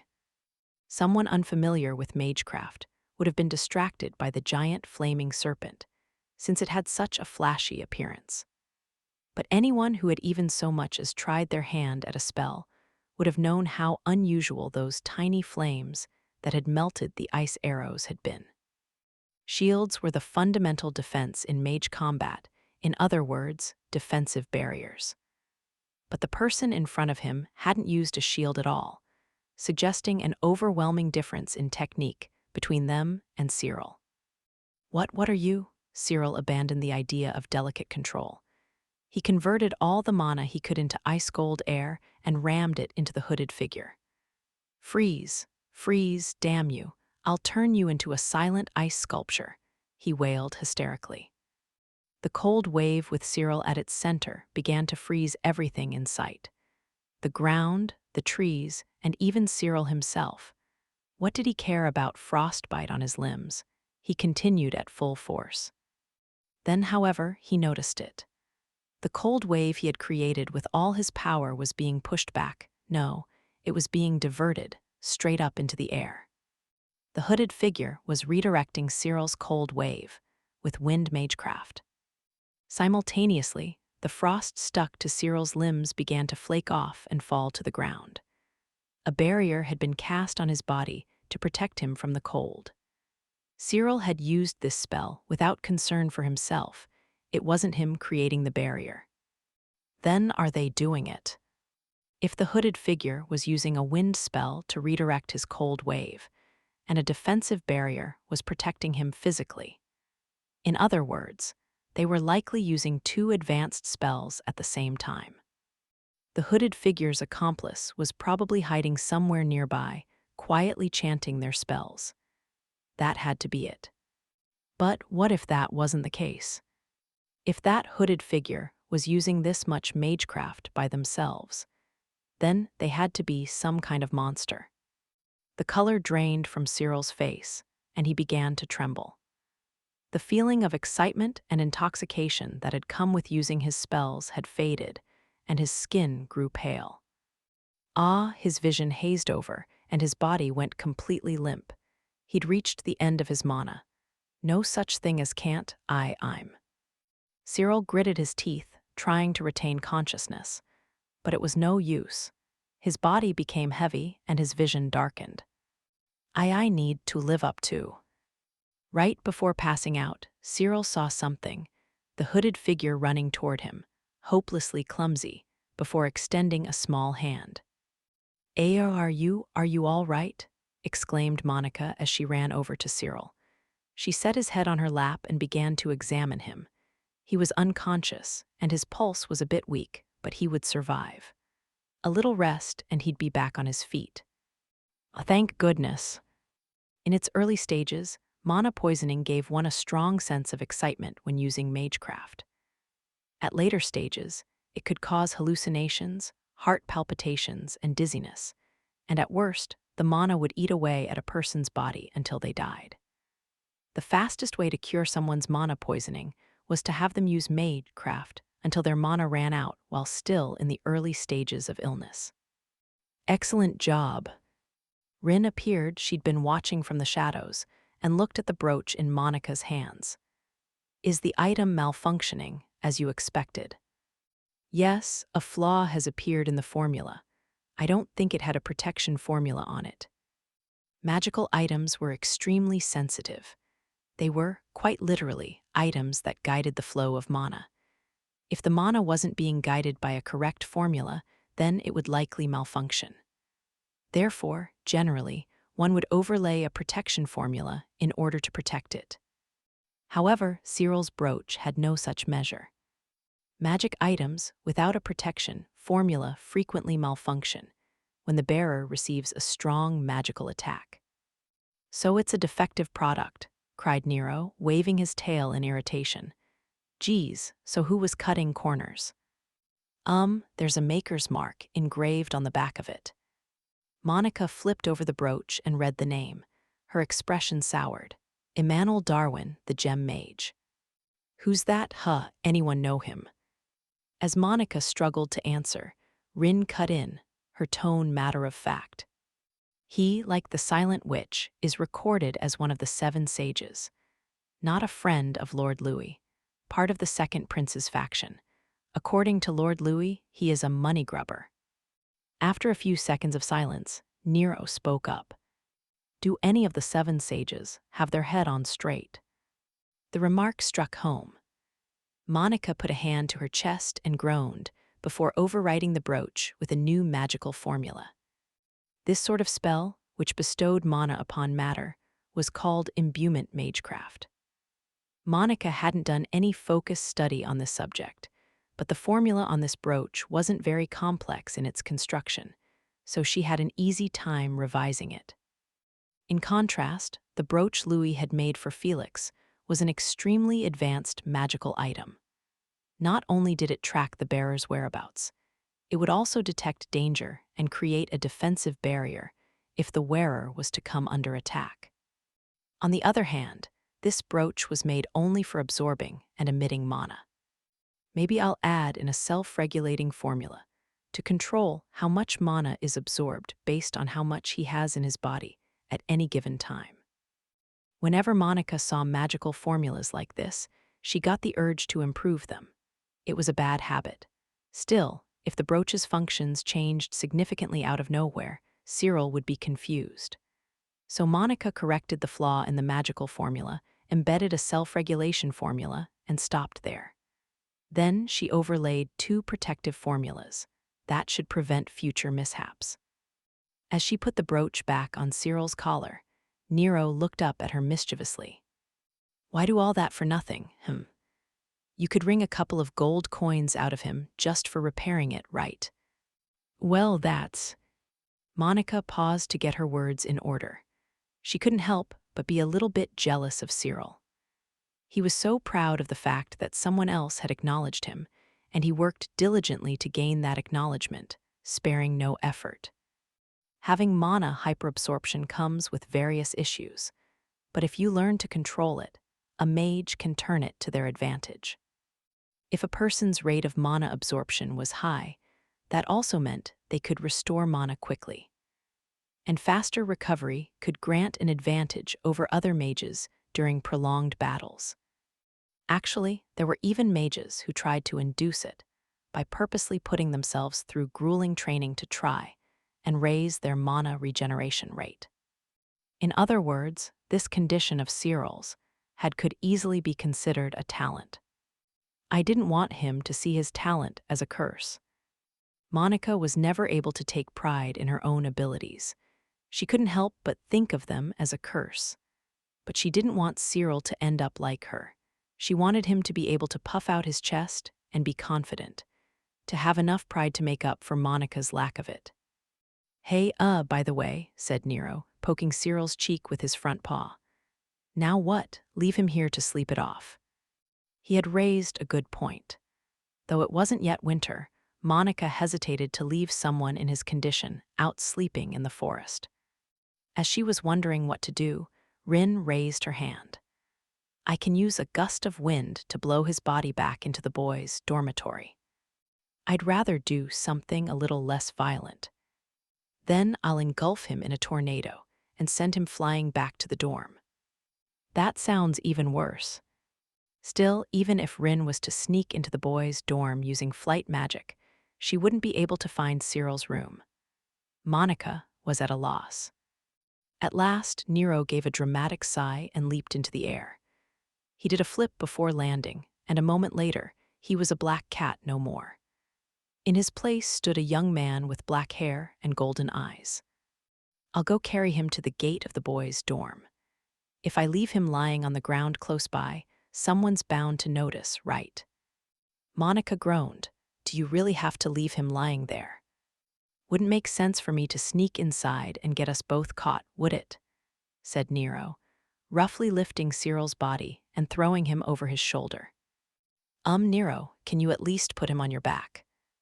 Nero ignored her and lightly kicked off the ground into a sprint. Eventually, his silhouette melted into the dark forest. Chapter 10, The Perfect Formula. With Cyril over his shoulder, Nero dashed through the pitch-black forest. Even in human form, he had improved night vision. In addition, he was much stronger than the average human and could easily maintain his full speed despite carrying Cyril. Come to think of it, he thought, how did this chilly guy sneak out of the dorm? The boys' and girls' dormitories were each surrounded by high walls. Guards manned the gates, keeping watch throughout the night. It should have been quite difficult to get in or out. If one could use flight magic to soar or leap through the air, that would be a different story. But flight magic wasn't as easy as it sounded. It required both a high level of precision mana control and developed physical abilities. It was a technique primarily used by high mages. That was why Monica, with her below-average physical coordination, couldn't use it.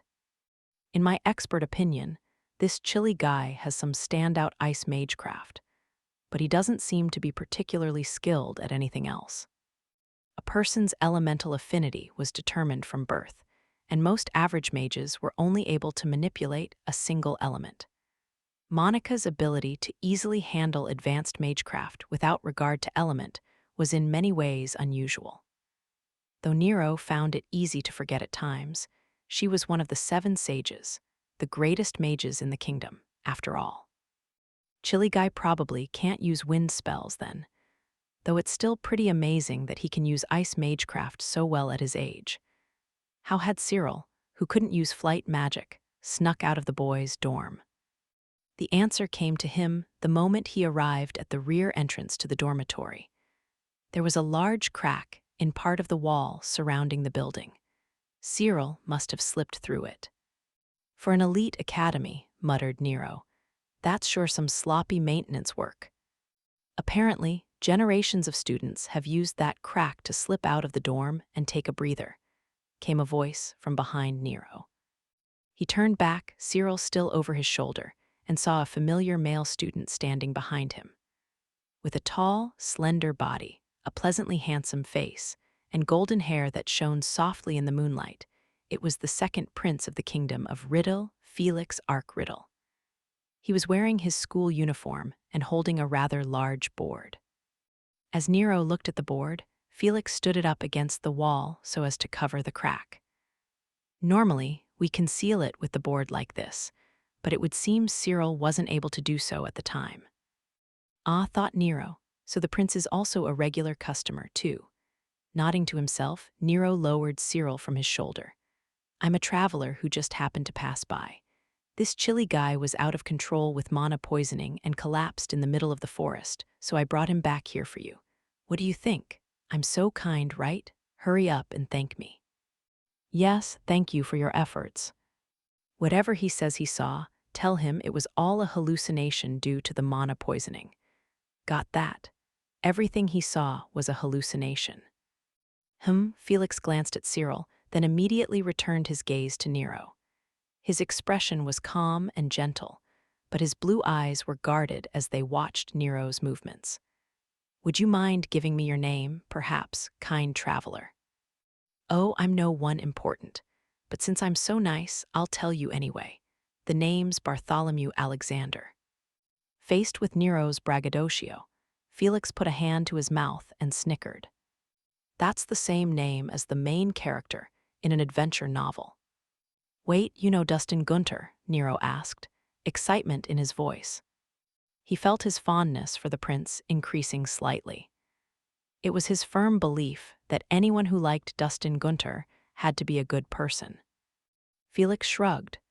I've partaken in most amusements this country has to offer, novels, games, theater, he said, smiling, though his smile seemed somehow empty. Nero unconsciously scowled. This guy gives me the creeps. Despite having been born into royalty and blessed with everything he could ever desire, the prince had empty eyes, like those of someone who possessed nothing at all. Felix easily scooped up Cyril, then turned back to Nero as if he had just remembered something. By the way, traveler, these forests are academy property, so only academy personnel and students are allowed to enter them. Oh, is that right? Nero hated being told to follow human rules. I'm not human, after all. The rules of mankind were none of his concern. He gestured to Cyril with his chin. Since I saved the chilly guy for you, just pretend you didn't see me. Yes, of course. I'm not about to interrogate you after you saved Cyril. Oh, Nero knitted his brows in suspicion and shoved his hand into the folds of his robe. After rummaging around in the cloth, he appeared to catch something. Or maybe you didn't need to interrogate me because you were going to have your little spy check up on me instead, he said, bringing his hand back out of his robe. Clutched between his fingers was the tail of a white lizard, his body swaying limply to and fro. Nero raised the lizard up to his face. "Looks tasty," he threatened. The lizard flailed his tiny limbs. Nero bared his sharp teeth in a villainous grin. "A water spirit, by the looks of it. You probably plan to have him hide in my clothes and keep tabs on me. Well, that's too bad for you. I'm pretty sensitive to mana." Spirits were like big clumps of mana. The higher level the spirit, the harder it was for Nero to miss.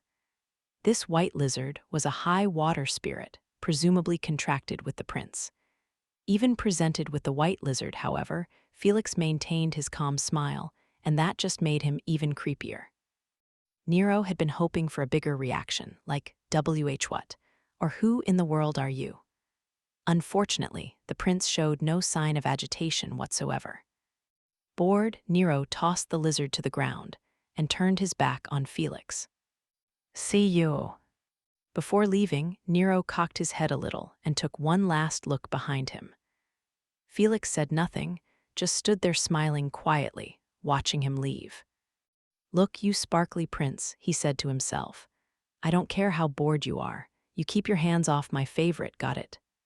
He didn't want to give away his identity by continuing to chat, so he kept his mouth shut, but bared his sharp teeth in another villainous grin.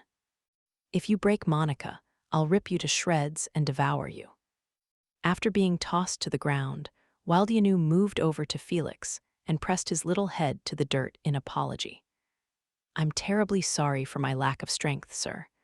I shall begin pursuit of him right away and—" "No, don't worry about it. We wouldn't want you getting eaten." Though Felix spoke in a light-hearted, jovial way, Wildianu seemed to be very seriously ashamed of his incompetence. At any rate, Felix had already given up on chasing the black-haired man. He didn't know who he was, but he felt instinctively that simply chasing the man down wouldn't be enough. He wasn't human, whoever he was. He probably wasn't a spirit either, but something else entirely. But regardless of his identity, if he didn't mean any harm to Felix, then Felix was more than happy to leave the matter be for now. "Will, return to my pocket. It would be inconvenient if Cyril was to see you." "Of course, sir." Wildianu slithered up Felix's leg and tucked himself into the prince's pocket. Once he'd finished, Felix adjusted Cyril's position on his back and started walking. He heard Cyril give a little groan. Apparently, he'd come to. Aye," he murmured, voice ragged. Felix spoke to him in his usual tone. "Hey, awake now." "Prince," Cyril blinked several times, then looked at Felix, eyes hazy. "You had a case of mana poisoning and collapsed in the forest. A kind traveler brought you back here. I've caused you trouble." "Oh, I don't mind." Normally, Cyril would have suggested straight away that he be allowed to walk on his own. The fact that he hadn't protested proved how exhausted he was. Once Felix had delivered him to his room, Cyril wearily lay down on the bed and looked up at Felix. "The traveler who rescued me, was it a short person wearing a hood?" Felix shook his head. "No, it was a tall man with black hair." "I see," murmured Cyril, closing his eyes as if ruminating on something. Suddenly curious, Felix asked, "What sort of hallucinations were you having in the forest anyway?" For a time, Cyril was silent, like he wasn't sure what to say. He was probably replaying the illusions he had seen on the backs of his eyelids. Eventually, he slowly began to speak, eyes still shut. "I saw a monster, a terrifyingly quiet, terrifyingly powerful monster. I doubt I'll ever forget the sight of it as long as I live." After entrusting Cyril to Nero, Monica headed out of the forest, past the girls' dormitory, and toward the Serendia Academy school building. Rin watched her impassively, head tilted so far to the side that she looked like a doll with a broken neck. This was apparently her way of indicating confusion. "Aren't you returning to the dormitory?" "There's something I wanted to, check on." "Check on," repeated Rin. Monica circled around to the back of the academy, then stopped in front of the rear gate. Lord Ashley's brooch failed, because he was showered with powerful mana. As a result, the magical brooch, lacking a protective formula, had malfunctioned. Which begged the question, what was the source of the powerful mana to which Cyril had been exposed? It was logical to assume he'd come under some sort of magic-based attack. Lord Ashley was, very out of sorts earlier, she explained. Rather than mana poisoning, his symptoms were closer to the side effects of mental interference magecraft. Mental interference magecraft was a dangerous type of magic that was forbidden in most cases. It was possible to use it to perform simple brainwashing or fiddle with a person's memories to make them forget inconvenient truths. But its side effects included mental destabilization and intense mood swings. Rin had finally caught on to Monica's point. In other words, the boy just now had recently been attacked by someone using mental interference magecraft, and that caused his magical brooch to malfunction. Yes. And if that was the case, then Monica had a pretty good idea of what had been going on at the academy. Selma Karsh had dropped the flower pot as revenge against Aaron's condemnation. But the truth about Aaron had been hidden from the students. They had been told only that he had voluntarily left school to recover from an illness. Then why did Selma know the truth about Aaron's punishment? Logically, someone must have told her. And the true criminal had used mental interference magecraft to work Selma into a frenzy. All in order to set her up as Aaron's accomplice. Come to think of it, Aaron O'Brien's behavior also resembled the side effects of mental interference. He declaimed he'd had an accomplice, but also that he couldn't remember their name. Selma had claimed she was the one at fault for everything, but her words and actions had been incongruous.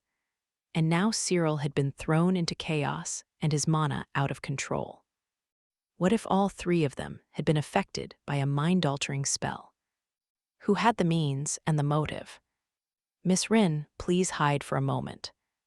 At once, Rin landed silently on a nearby tree branch, the skirt of her maid uniform fluttering. As Monica was admiring the unique sense of lightness possessed by wind spirits, she caught sight of a figure next to the school building. She pulled back her hood and approached. The figure, having just left the school building, caught sight of Monica and looked at her with suspicion. "You're Monica Norton, the new student, right?" he said, fussily pushing up his spectacles. "And just what are you doing out so late at night?"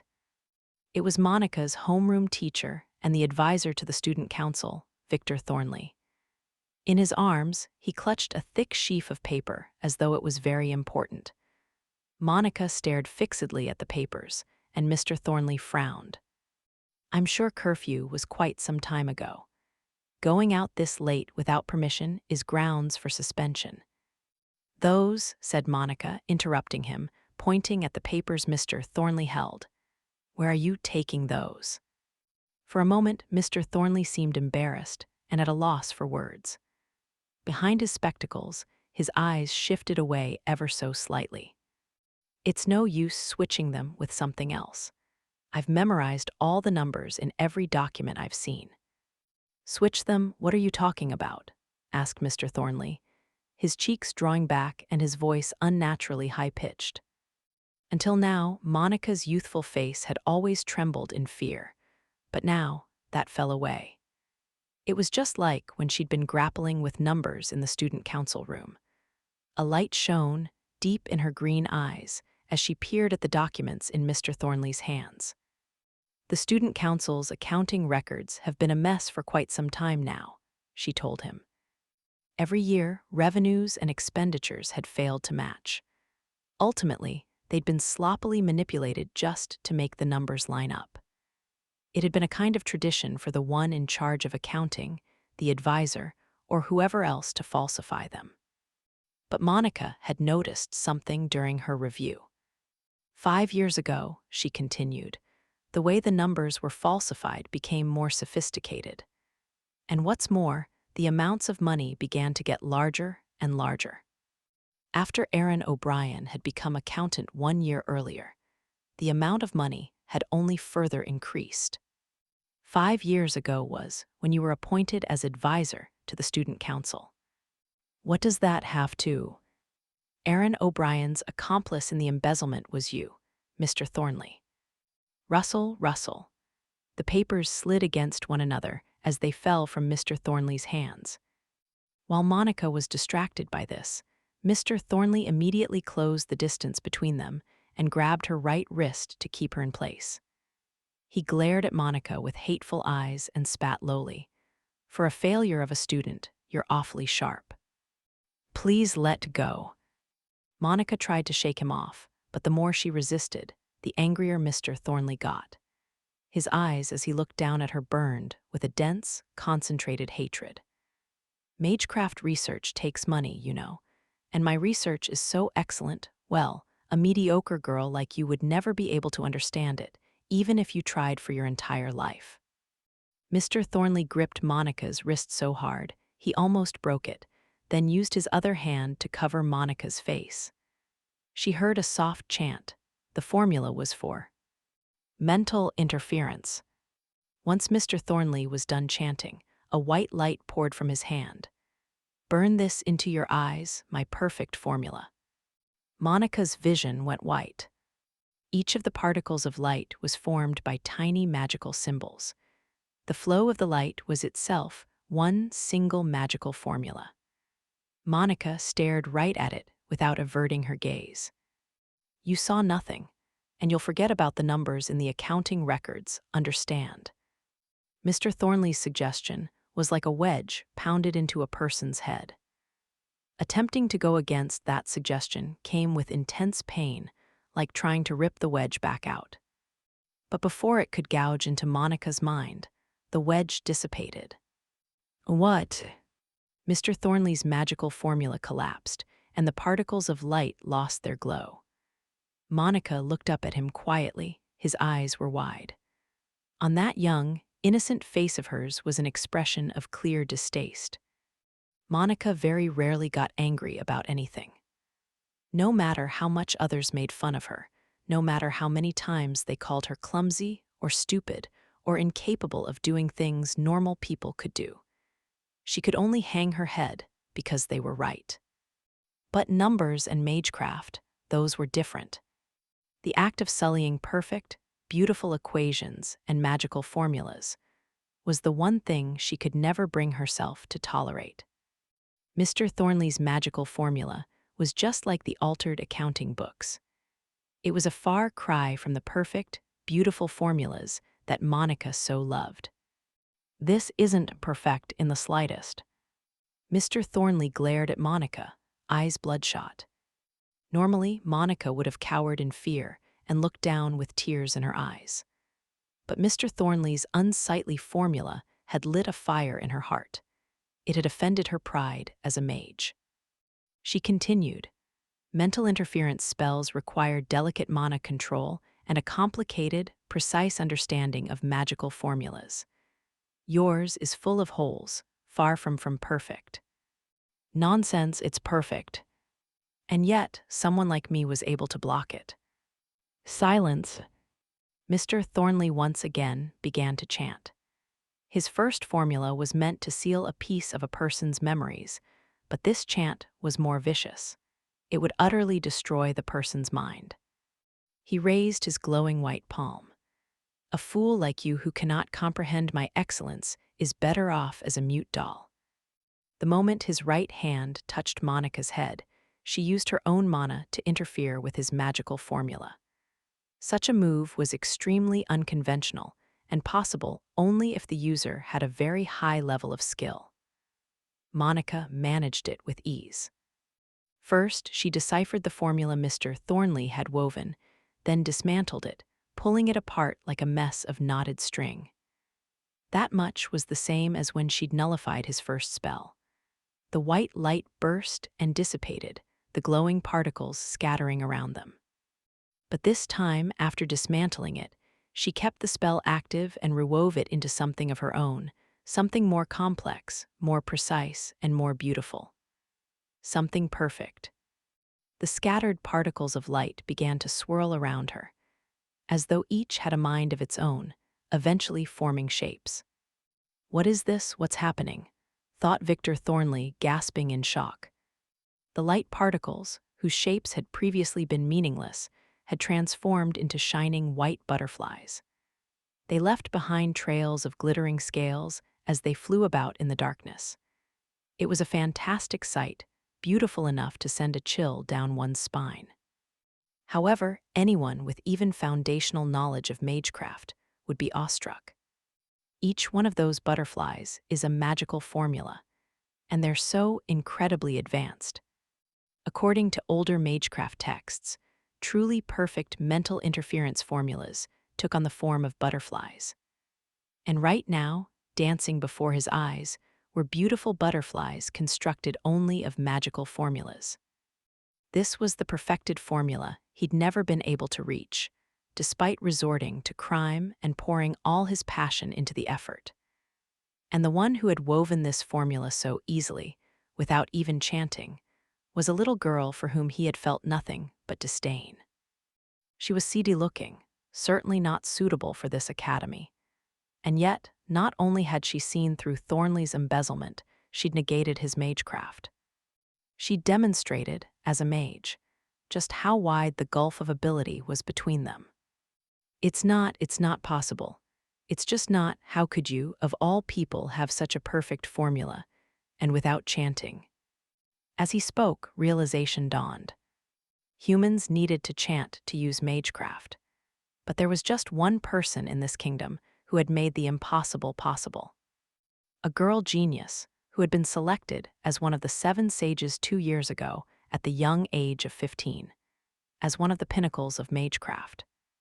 The very genius who had unveiled a magical formula even more advanced than the one Thornley had spent 20 years developing, shocking the magic world and tearing his own pride to shreds. You can't be the silent." As if to interrupt him, the white butterflies began to stick to Thornley's body, one after the other. When he tried to scrape them off, they covered his fingertips.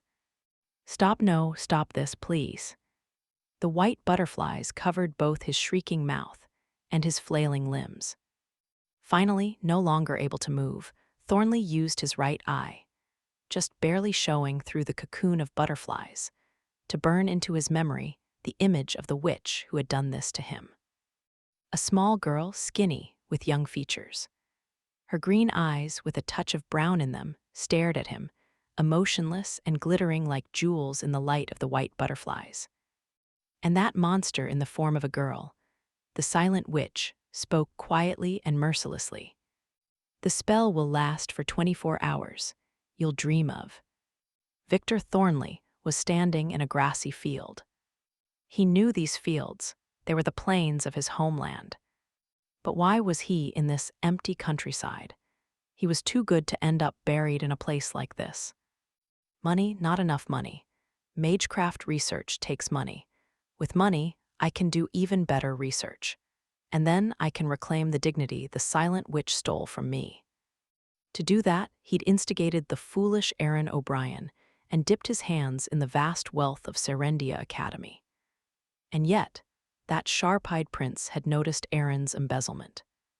That decorative prince, that mere puppet of Duke Clockford S. And then Cyril Ashley, the vice president. He realized it was me embezzling the money. It was foolish of me to stop at erasing his memories. I should have brainwashed him. In fact, why don't I brainwash the president himself, the second prince? Then I'd be able to use the Academy's money for anything I wished. I'd be set for life. Why didn't I realize earlier how simple it was? Yes, I only need to make the second prince my puppet. And yes, I must resume my research at once. Triumphantly, Mr. Thornley began to walk through the field. Then he noticed something in front of him. Why, that's oink. A pig. What is a pig doing in a place like this? Without thinking, he stopped and rubbed his eyes. Suddenly, there were 2 pigs. As he was wondering where they were coming from, even more started to appear. 2 became 3, 3 became 5, 5 became 8, 8 became 13. Before he knew it, he could see nothing but pigs around him. Right, left, forward, backward, pigs, pigs, pigs, as far as the eye could see. Eventually, he heard the sound of wagon wheels from afar. The pigs all began to shuffle toward the noise. Even then, their numbers never stopped increasing. Hey, what is? No, stop. Stop, no, someone new woo. The world reflected in Mr. Thornley's eyes was now buried, all the way to the horizon, in pigs. As Mr. Thornley shrieked, he was buried by the herd of pigs until, finally, he disappeared. Monica squatted down next to Mr. Thornley and held his head in her arms. He was foaming at the mouth, and his eyes had rolled back in his head. What should I do now? I went too far. When Mr. Thornley had flaunted his imperfect formula in front of her, she hadn't been able to help getting worked up.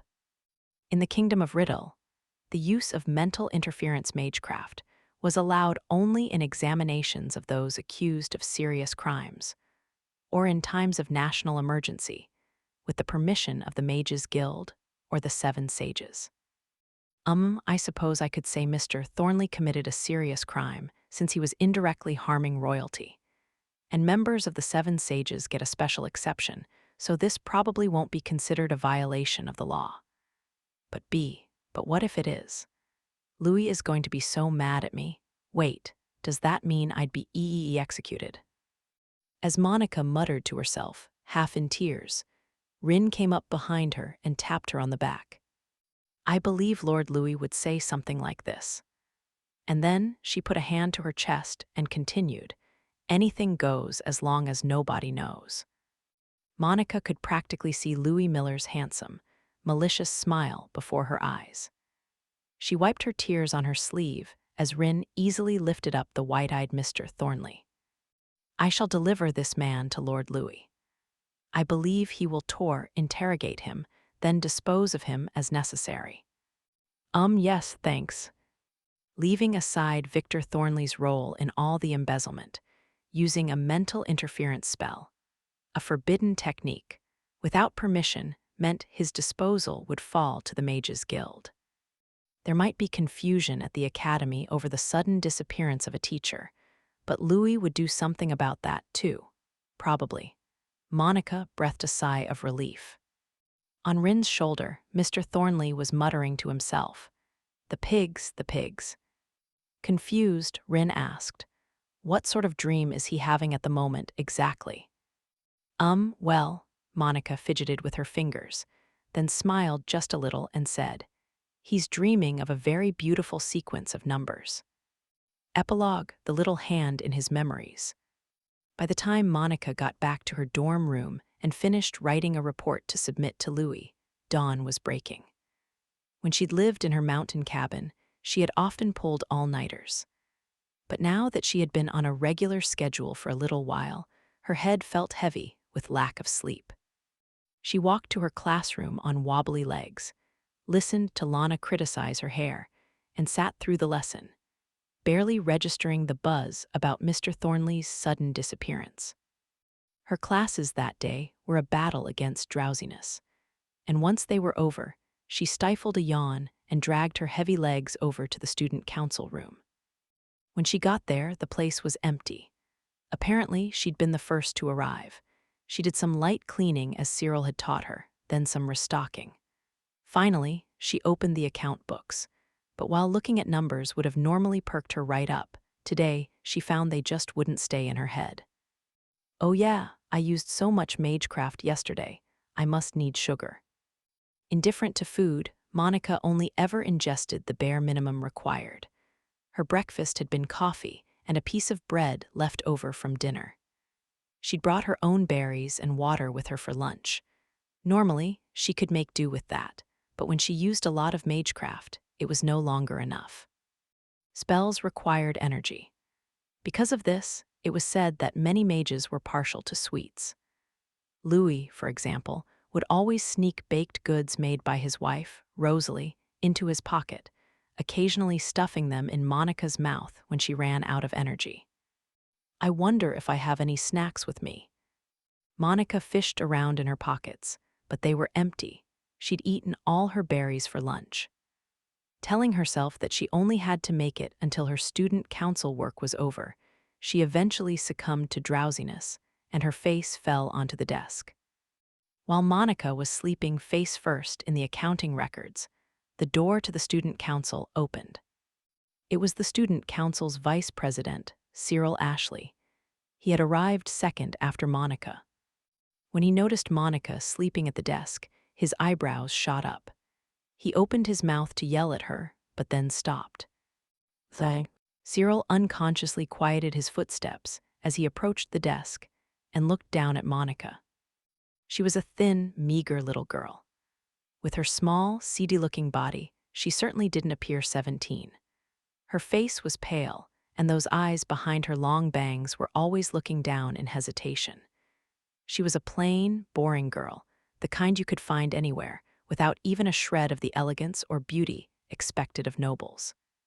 Cyril stared down at her right hand, still holding a feather pen. Most of the female students here had made-to-order gloves sporting lace, ribbon, and embroidery at the hems, but Monica's were stark white, unadorned. The fabric was a little loose on her, as though they didn't quite fit. That was how small her hands were, like a child's. The scene from the night before flashed through Cyril's mind. The hand that had reached out for him after he'd fallen had been small like a child's, but it had had deep calluses that didn't match them. It had been the hand of someone who held a pen for hours each day. Cyril gently removed the feather pen from Monica's hand and returned it to its stand. Her right hand fell limp, its fingers stretching lazily out across the desk.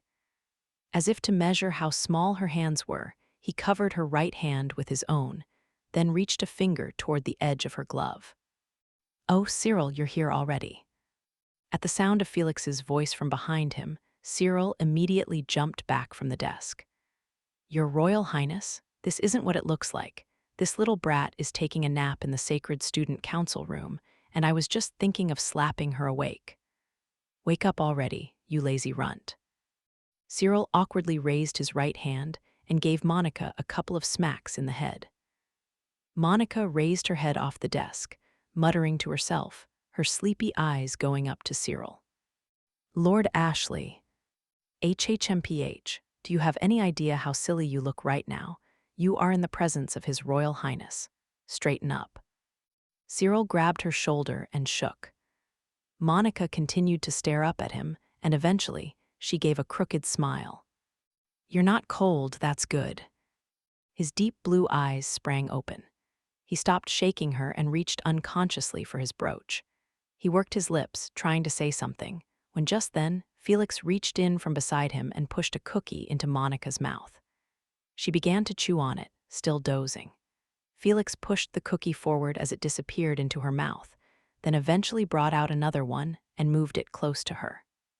Monica, noticing the cookie pushing against her lips, started biting that one as well, still dozing. "That's funny, she's mostly asleep, but her mouth is still moving." "Oh, yes, sir.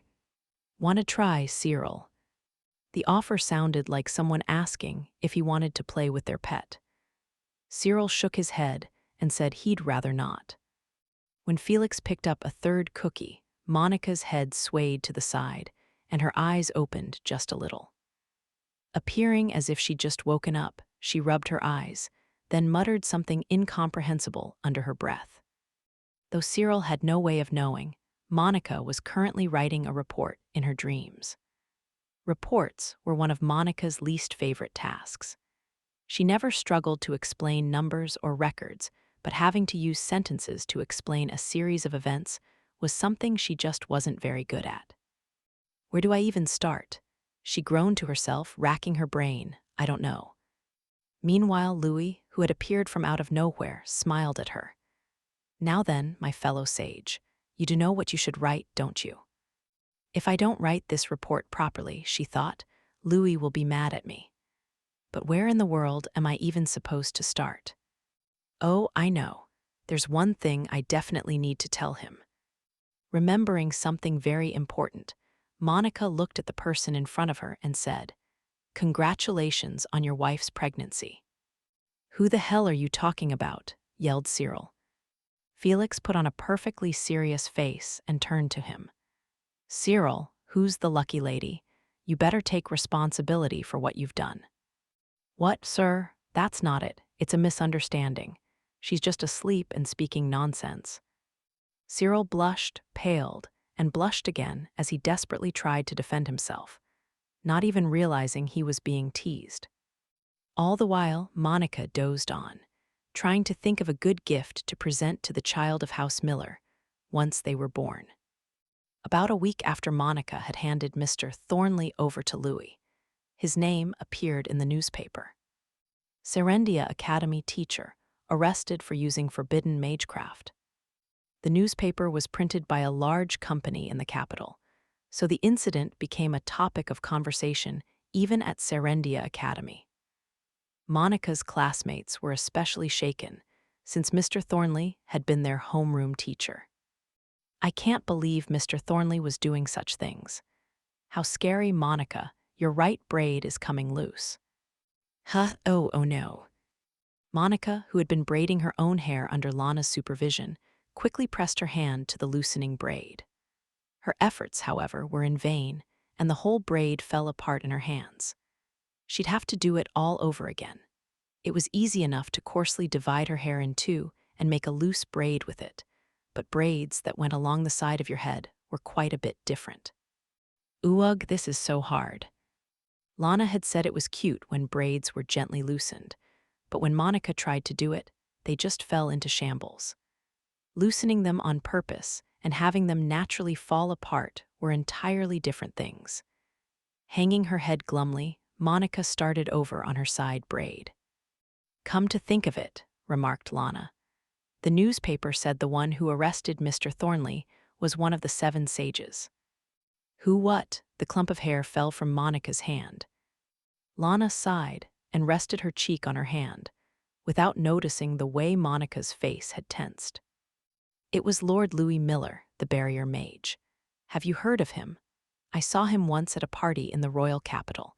He was a very stylish, handsome man." I-sc. Mages attended social events surprisingly frequently. That went double for the 7 sages, who stood at the pinnacle of magecraft. Some even called them the king's advisors. As such, they tended to attract attention wherever they appeared. Of course, Monica had never attended such a party. When it comes to the 7 sages, the most famous are the barrier mage and the starseer witch, don't you think? Oh, and the witch of thorns and the artillery and... "Excuse me," squeaked Monica loudly and suddenly, earning a dubious look from Lana. Her face flushing bright red, Monica showed her the braid she'd just finished. This braid, I poured all my effort into making sure its ratios and angles were all perfect. How does it look?" she asked, glancing up at Lana. Lana smiled and said, "It looks excellent." The group that felt Mr. Thornley's arrest most keenly, even more than Monica's class, was the student council. He had been their advisor, so it made perfect sense. And since it had come to light that he'd been involved in embezzling student council funds as well, faculty members had been in and out of the student council room all week. Things were about as busy as they could get. "Excuse me," said Monica before nervously opening the door. Classes had ended, and she had come to visit the student council room. There were no teachers inside. The only person there was Felix, sitting at the office desk in the back. "There aren't, any teachers today, huh?" asked Monica awkwardly. Felix nodded serenely. "Yeah, it looks like things are settled for now. You've been working pretty hard for several days in a row, haven't you?" "And no, it really, wasn't that much." All the teachers rushing in and out had put her on edge, but being alone with the prince wasn't much different. Trying to make eye contact as little as possible, Monica got to work on today's documents. Felix came up from behind and addressed her. "Oh, Lady Norton, your braid is coming loose." "Huh." Flustered, Monica put a hand to her head and felt her right braid falling apart. What? I thought it was perfect this time." Despite the perfection with which she handled equations and magical formulas, she still had a lot of research to do when it came to braids. Her angles were perfect, but perhaps she'd started in a poor position. Or maybe she should have braided them more tightly. She groaned to herself, undoing her hair and rebraiding it, but she couldn't do very much without a comb. "Shall I help you, Lady Norton?" "And no, I couldn't, possibly bother you with this." If Cyril was to find out that Felix had helped her, he'd yell at her again for being disrespectful. Felix replied to Monica's flat refusal with a huh and narrowed his eyes meaningfully. "You know, Cyril or Lady Bridget will be here any moment. They're both very strict when it comes to appearances. Who could say what would happen if they found you like this?" Monica groaned. "Want to run to the makeup room?" "Oh, but you'd probably be embarrassed if someone saw you in the hallway with that hair, wouldn't you?" Monica groaned yet again. The more impatient she got, the more her hair slipped through her fingers. Felix grinned, now sure of his victory, and held out a hand to her. "Come here, I won't tell Cyril or the others." Monica nervously approached him. He had her sit down in his chair, and then he went behind her and started braiding her hair. First, he straightened her hair with a comb, then quickly twisted a braid on the side of her head. Finally, he took the leftover hair and tied it all together with a ribbon. His motions were swift and smooth. "There we are." In less than 2 minutes, Felix had finished braiding Monica's hair. She timidly touched it, but even when she stroked it with her fingertip, it didn't feel like it would loosen. "That's amazing. You're very, good at this, sir." "A prince must do everything perfectly." "I see, so princes must even learn how to braid hair." "That seems more difficult than mastering magecraft or mathematics," thought Monica, an absurd notion, before suddenly realizing that she hadn't yet thanked Felix. Thank you." "You're very welcome." Once Felix had returned to his seat, the other student council members arrived one after the other. Monica hastily went back to her own chair as Elliot spoke, his expression weary. I really hate this," he complained.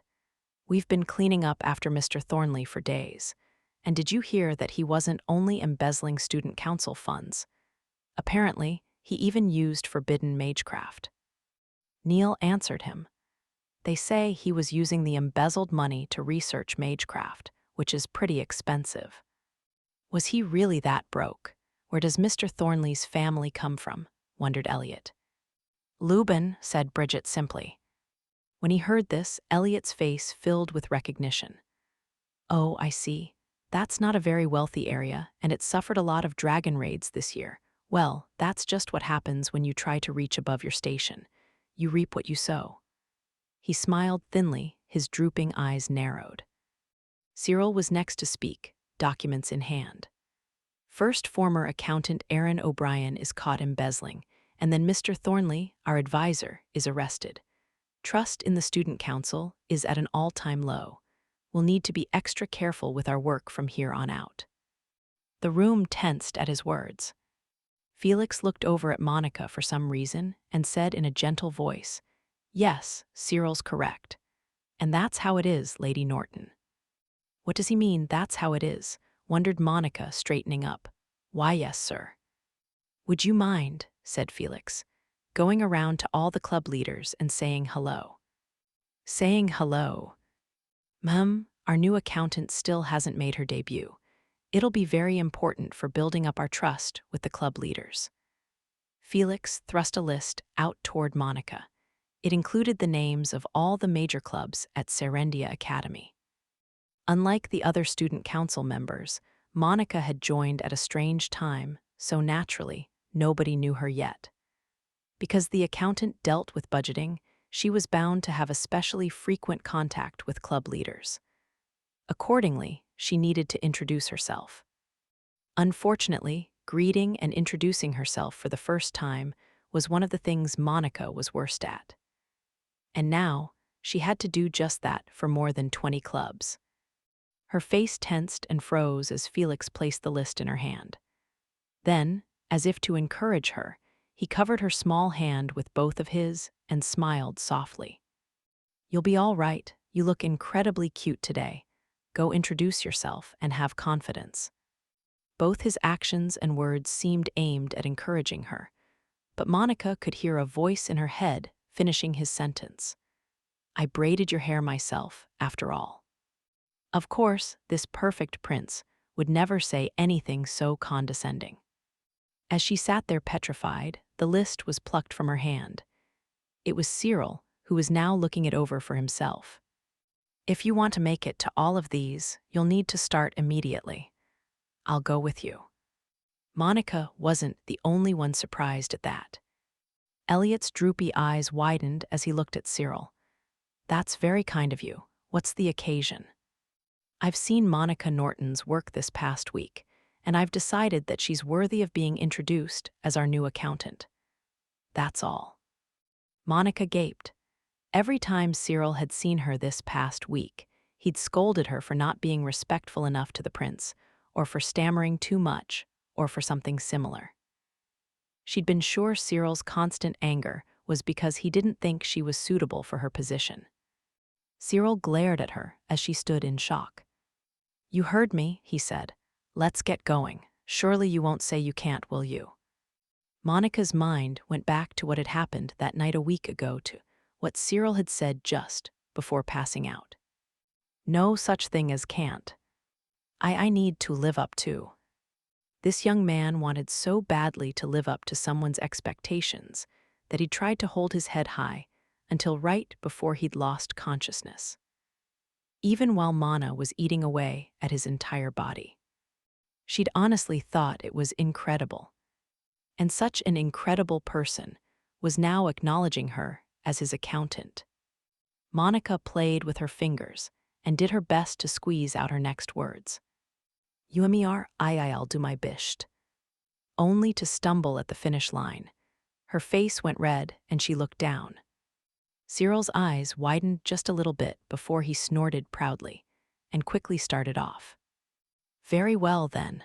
Let's get moving, Accountant Norton." Accountant Norton. She'd never been called by her title before. The corners of Monica's lips twitched as she replied in the loudest voice she could manage. "Coming. Secret episode. Report of the Silent Witch. To Louis. Congratulations on your wife's pregnancy. Regarding a gift for when the child is born, would an introductory book on mathematics be suitable? If you have any particular mathematics books you are fond of, please let me know. Regarding the mission, a lot has happened, and I've become the accountant of the student council. The prince is also on the student council, so I think this will make it easier for me to guard him. Lastly, regarding the string of incidents incited by Professor Victor Thornley. Mr. Thornley conspired with the former student council accountant, Aaron O'Brien, to embezzle academy funds. When it began to seem like he would be found out, he wiped Aaron's memory and attempted to place all the blame on Aaron's shoulders. However, his mental interference formula was imperfect, and Aaron insisted to those around him that he'd had an accomplice. When Mr. Thornley realized others might find out that he was that accomplice, he used a mental interference spell on Aaron's fiancée, Selma Karsh, causing her to act recklessly. Finally, Mr. Thornley also used his mental interference magecraft on Cyril Ashley, the vice president of the student council, then attempted to make off with the altered documents. That was when I caught him in the act. I went a little too far. I apologize. That concludes my report. Adjusting to life at the academy has been difficult, but I'm going to keep trying for just a little bit longer. The Silent Witch. Monica Everett. 1 week had passed since Monica had handed Victor Thornley over to Louis. Louis Miller, the barrier mage, had become very busy after that, passing Thornley along to the Mages Guild, investigating further charges, and leaking information to the press. At last, things had settled down, and Louis was reading over Monica's report again. No matter how many times he read it, he always finished with a sigh of exhaustion. He could see several sections crossed out and rewritten, so he knew she had done her best to choose her words properly. However, no matter how many times I read this, the only praiseworthy sentence in this report is the very first line. "The first line," repeated Rin, who was standing behind Louis. He snorted. She gets good marks for offering her congratulations first. And yet, while her essays are so logical and well-formed, the girl's reports are an absolute mess. It was probably several times better than an oral report would have been. But for a report written by one of the 7 sages, it was utterly deplorable. Being appointed to the student council in such a short time is a remarkable feat, and even I didn't predict it. That's the sort of thing that should have been written in detail, and yet she glossed over it with a simple "a lot has happened." I know she has difficulty accepting praise, but this is a whole new level. Joining the student council meant she'd won the trust of its president, the second prince. And she'd even succeeded in eliminating a shady character in his orbit. This was more than Louis had imagined or could have hoped for. I had had my pupil infiltrate just to be sure, but to think she'd accomplished this much in this little time. Louis read over the report one last time, then fed it to the flame of a candlestick. Once it had completely burned to ash, Louis pulled out another piece of paper. This one was a document concerning Victor Thornley's future. He'd be permanently stripped of his mage's qualifications, and it would probably be appropriate to follow that up with exile from the kingdom.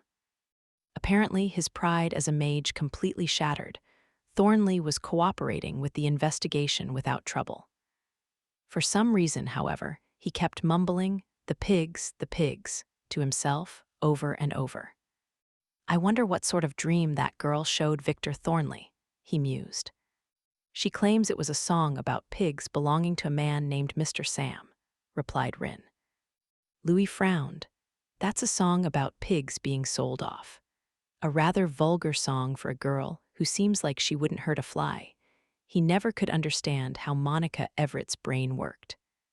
Sighing, he leaned back in his chair as Rin set a cup of black tea in front of him. He opened up a drawer in his writing desk and took out his reserve of strawberry jam. Opening the lid, he poured it into the teacup, nice and thick, and mixed it around with a teaspoon. His wife always told him to eat sweets and drink alcohol in moderation, but after so much mental labor, there was nothing better than something sweet. He sipped at his black tea, which barely tasted like black tea anymore, a look of satisfaction on his face. As he did, Rin spoke. "I actually had something to ask of you, Lord Louis." "What is it? If it's a silly question, I'll knock you flat," replied Louis as he took another sip, his eyes turning to look at her from behind his monocle. But the spirit, insensitive as she was, or rather, she didn't have the same sort of sensitivities as a human in the first place, simply continued speaking at her own pace. "Why did you request that the silent witch guard the second prince?" "I would ask your thoughts on that first," Rinsbull fade. Louis's contracted spirit had little expressiveness to speak of, but she had a habit of trying to act human by imitating those she read about in books. Without moving any part of her face, she brought a finger to her chin in a thinking gesture, then hit her palm with her fist as though she'd thought of something. "When you received this mission to guard the second prince, you worked day and night to create a magical item embedded with a defensive barrier. You gave it to the second prince, who then broke it, which you were very angry about." "Yes, I seem to recall something like that." "I believe that perhaps, in your rage, you vented your frustrations on the weak-willed silent witch to try and make yourself feel better." Hearing her rude remark, one would doubt Louis was truly her master. But then, she didn't call Louis master in the first place. This spirit had never had any intention of respecting him. Louis returned his cup to the saucer and glared at her. "Just who do you think I am, exactly? I hear from many different sources that you have a bankrupt personality and enjoy bullying the weak." Another scathing criticism. Louis's handsome face twisted into a frown, and he continued in an exaggeratedly sorrowful voice. "Oh, how deplorable it is. I am so misunderstood." Misunderstood, repeated Rin flatly. Louis slowly brought the corners of his lips up into a smile. The purplish-gray eye behind his monocle gleamed with belligerence. Bullying the strong is much better sport than bullying the weak. This was hardly a respectable motto. Not only was the idea alarming, but he hadn't even denied the comment about his personality. Even presented with Louis's sinister grin, Rin remained impassive, merely tilting her head to the side. Lord Louis, it would seem to me that you are quite entertained with your tenacious tormenting of the silent witch. Does that not qualify as bullying the weak? Her weak? Do you have any idea who you're talking about? The silent witch spoke to me of how she was appointed to the 7 sages from the waiting list. The waiting list. Those 3 words made Louis's lips twist sardonically. 2 years ago, the Aquamancy mage, a member of the 7 sages at the time, had decided to retire. And so they had held a screening to decide who would be the replacement. Originally, this meant only one person would be accepted. However, another one of the 7 sages, who was advanced in age at the time, suddenly fell ill and was forced to retire. That meant they would need 2. The ones they'd chosen had been Louis Miller, the barrier mage, and Monica Everett, the silent witch. The screening had consisted of an interview and practical combat trials, where only magical attacks were permitted. Monica had hyperventilated during the interview out of nervousness. The way she'd passed out, eyes rolled back in her head, had been quite the rare disturbance. That was probably why she thought she had been appointed from the waiting list. But none of the sages serving on the screening committee had ever said a word about whether Louis or Monica was more talented. She does seem to be convinced of it, but who can say if that's truly the case? True, Monica had committed a massive blunder during the interview, but she'd still been chosen as one of the 7 sages. There must have been a pretty good reason for it. Louis closed his eyes and recalled the combat test from 2 years ago. He was the former commander of the Magic Corps. He was considered an accomplished dragon slayer and was practically undefeated in battle. He had assumed a little girl with no combat experience could never hold a candle to him. But then that little girl, Monica. Wailing and crying, snot dripping from her nose, she had thrown out one absurdly powerful attack spell after the other, eventually completely shutting Louis out. Louis was known as one of the more martial mages, but he couldn't so much as scratch this puny 15-year-old girl. If a spell was particularly powerful or wide-ranging, or if it included any special effects, the chant would grow longer and longer in proportion. And yet, the silent witch could easily wield magecraft that was high in power, wide in range, and chock-full of special effects without chanting at all. Louis Miller had pride in his own genius, but if he was a genius, then Monica was. As the barrier mage Louis Miller, I can say this for certain. She is a monster. Louis had firmly declared that this little girl, who never made eye contact and was always looking down nervously, was a monster. After being shown the gap in their strength during the combat trials, he was not very happy to hear Monica insist she was selected only because she'd been on the waiting list. The whole reason he'd dragged her along to slay the Black Dragon of Worgan was to instill some confidence in her. But after she'd defeated it, she'd fled right back to hole up in her mountain cabin. You defeated me. If you put yourself down like that, then what does that make me? Louis took another sip of his tea and narrowed his eyes. I told my fellow sage that should this mission fail, it could, at worst, mean execution, but I doubt the probability of that is very high. Why is that? You see, His Majesty ordered me to secretly guard the second prince. But I couldn't believe that's what he really meant. I think the king's true intention is to keep an eye on the second prince in secret. The second prince was a talented young man. He excelled at both book learning and swordsmanship, and he had gained the trust of nobles both within and without the kingdom with his strong diplomatic abilities, despite still being a student. His handsome features and soft smile, more from his mother than his father, charmed anyone who saw him. He mastered everything easily and had a superb understanding of how people felt and thought. Finally, he had his grandfather, Duke Clockford, a high noble with the most authority in the kingdom, at his back.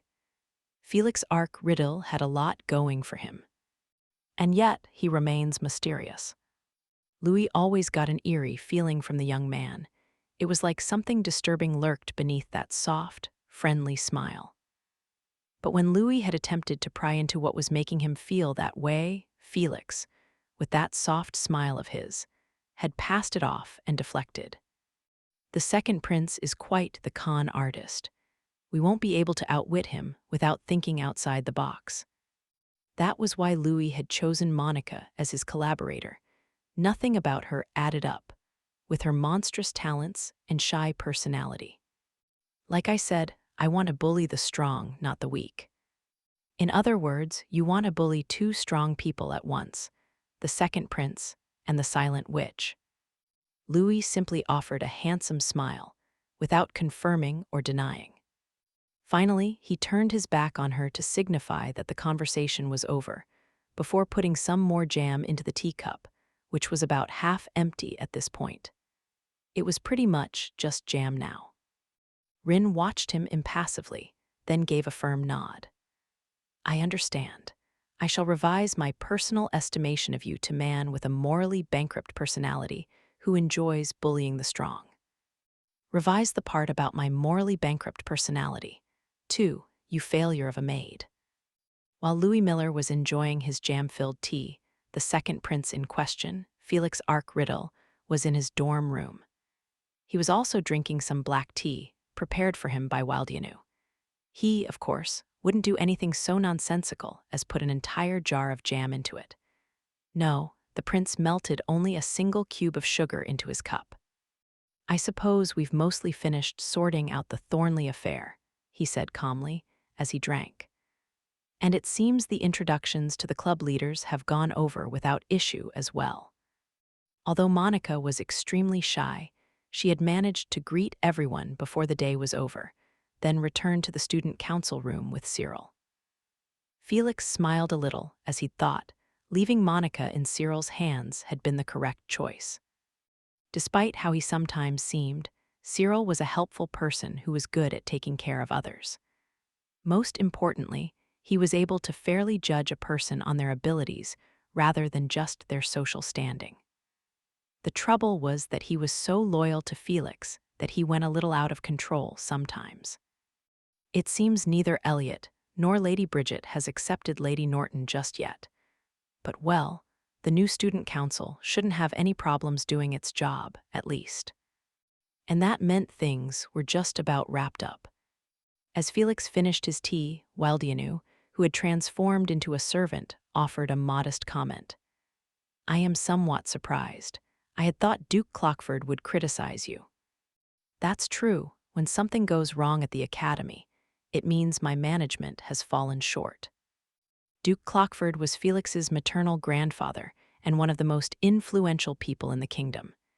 He was also, essentially, the ruler of Serendia Academy. Even Felix, the second prince, couldn't defy him. That was why some people called Felix a puppet prince or Duke Clockford's lapdog. But this time, he continued, it's likely the Duke can't be cross with me. After all, he was the one who originally hired Mr. Thornley and ordered me to select the former Accountant O'Brien for the student council.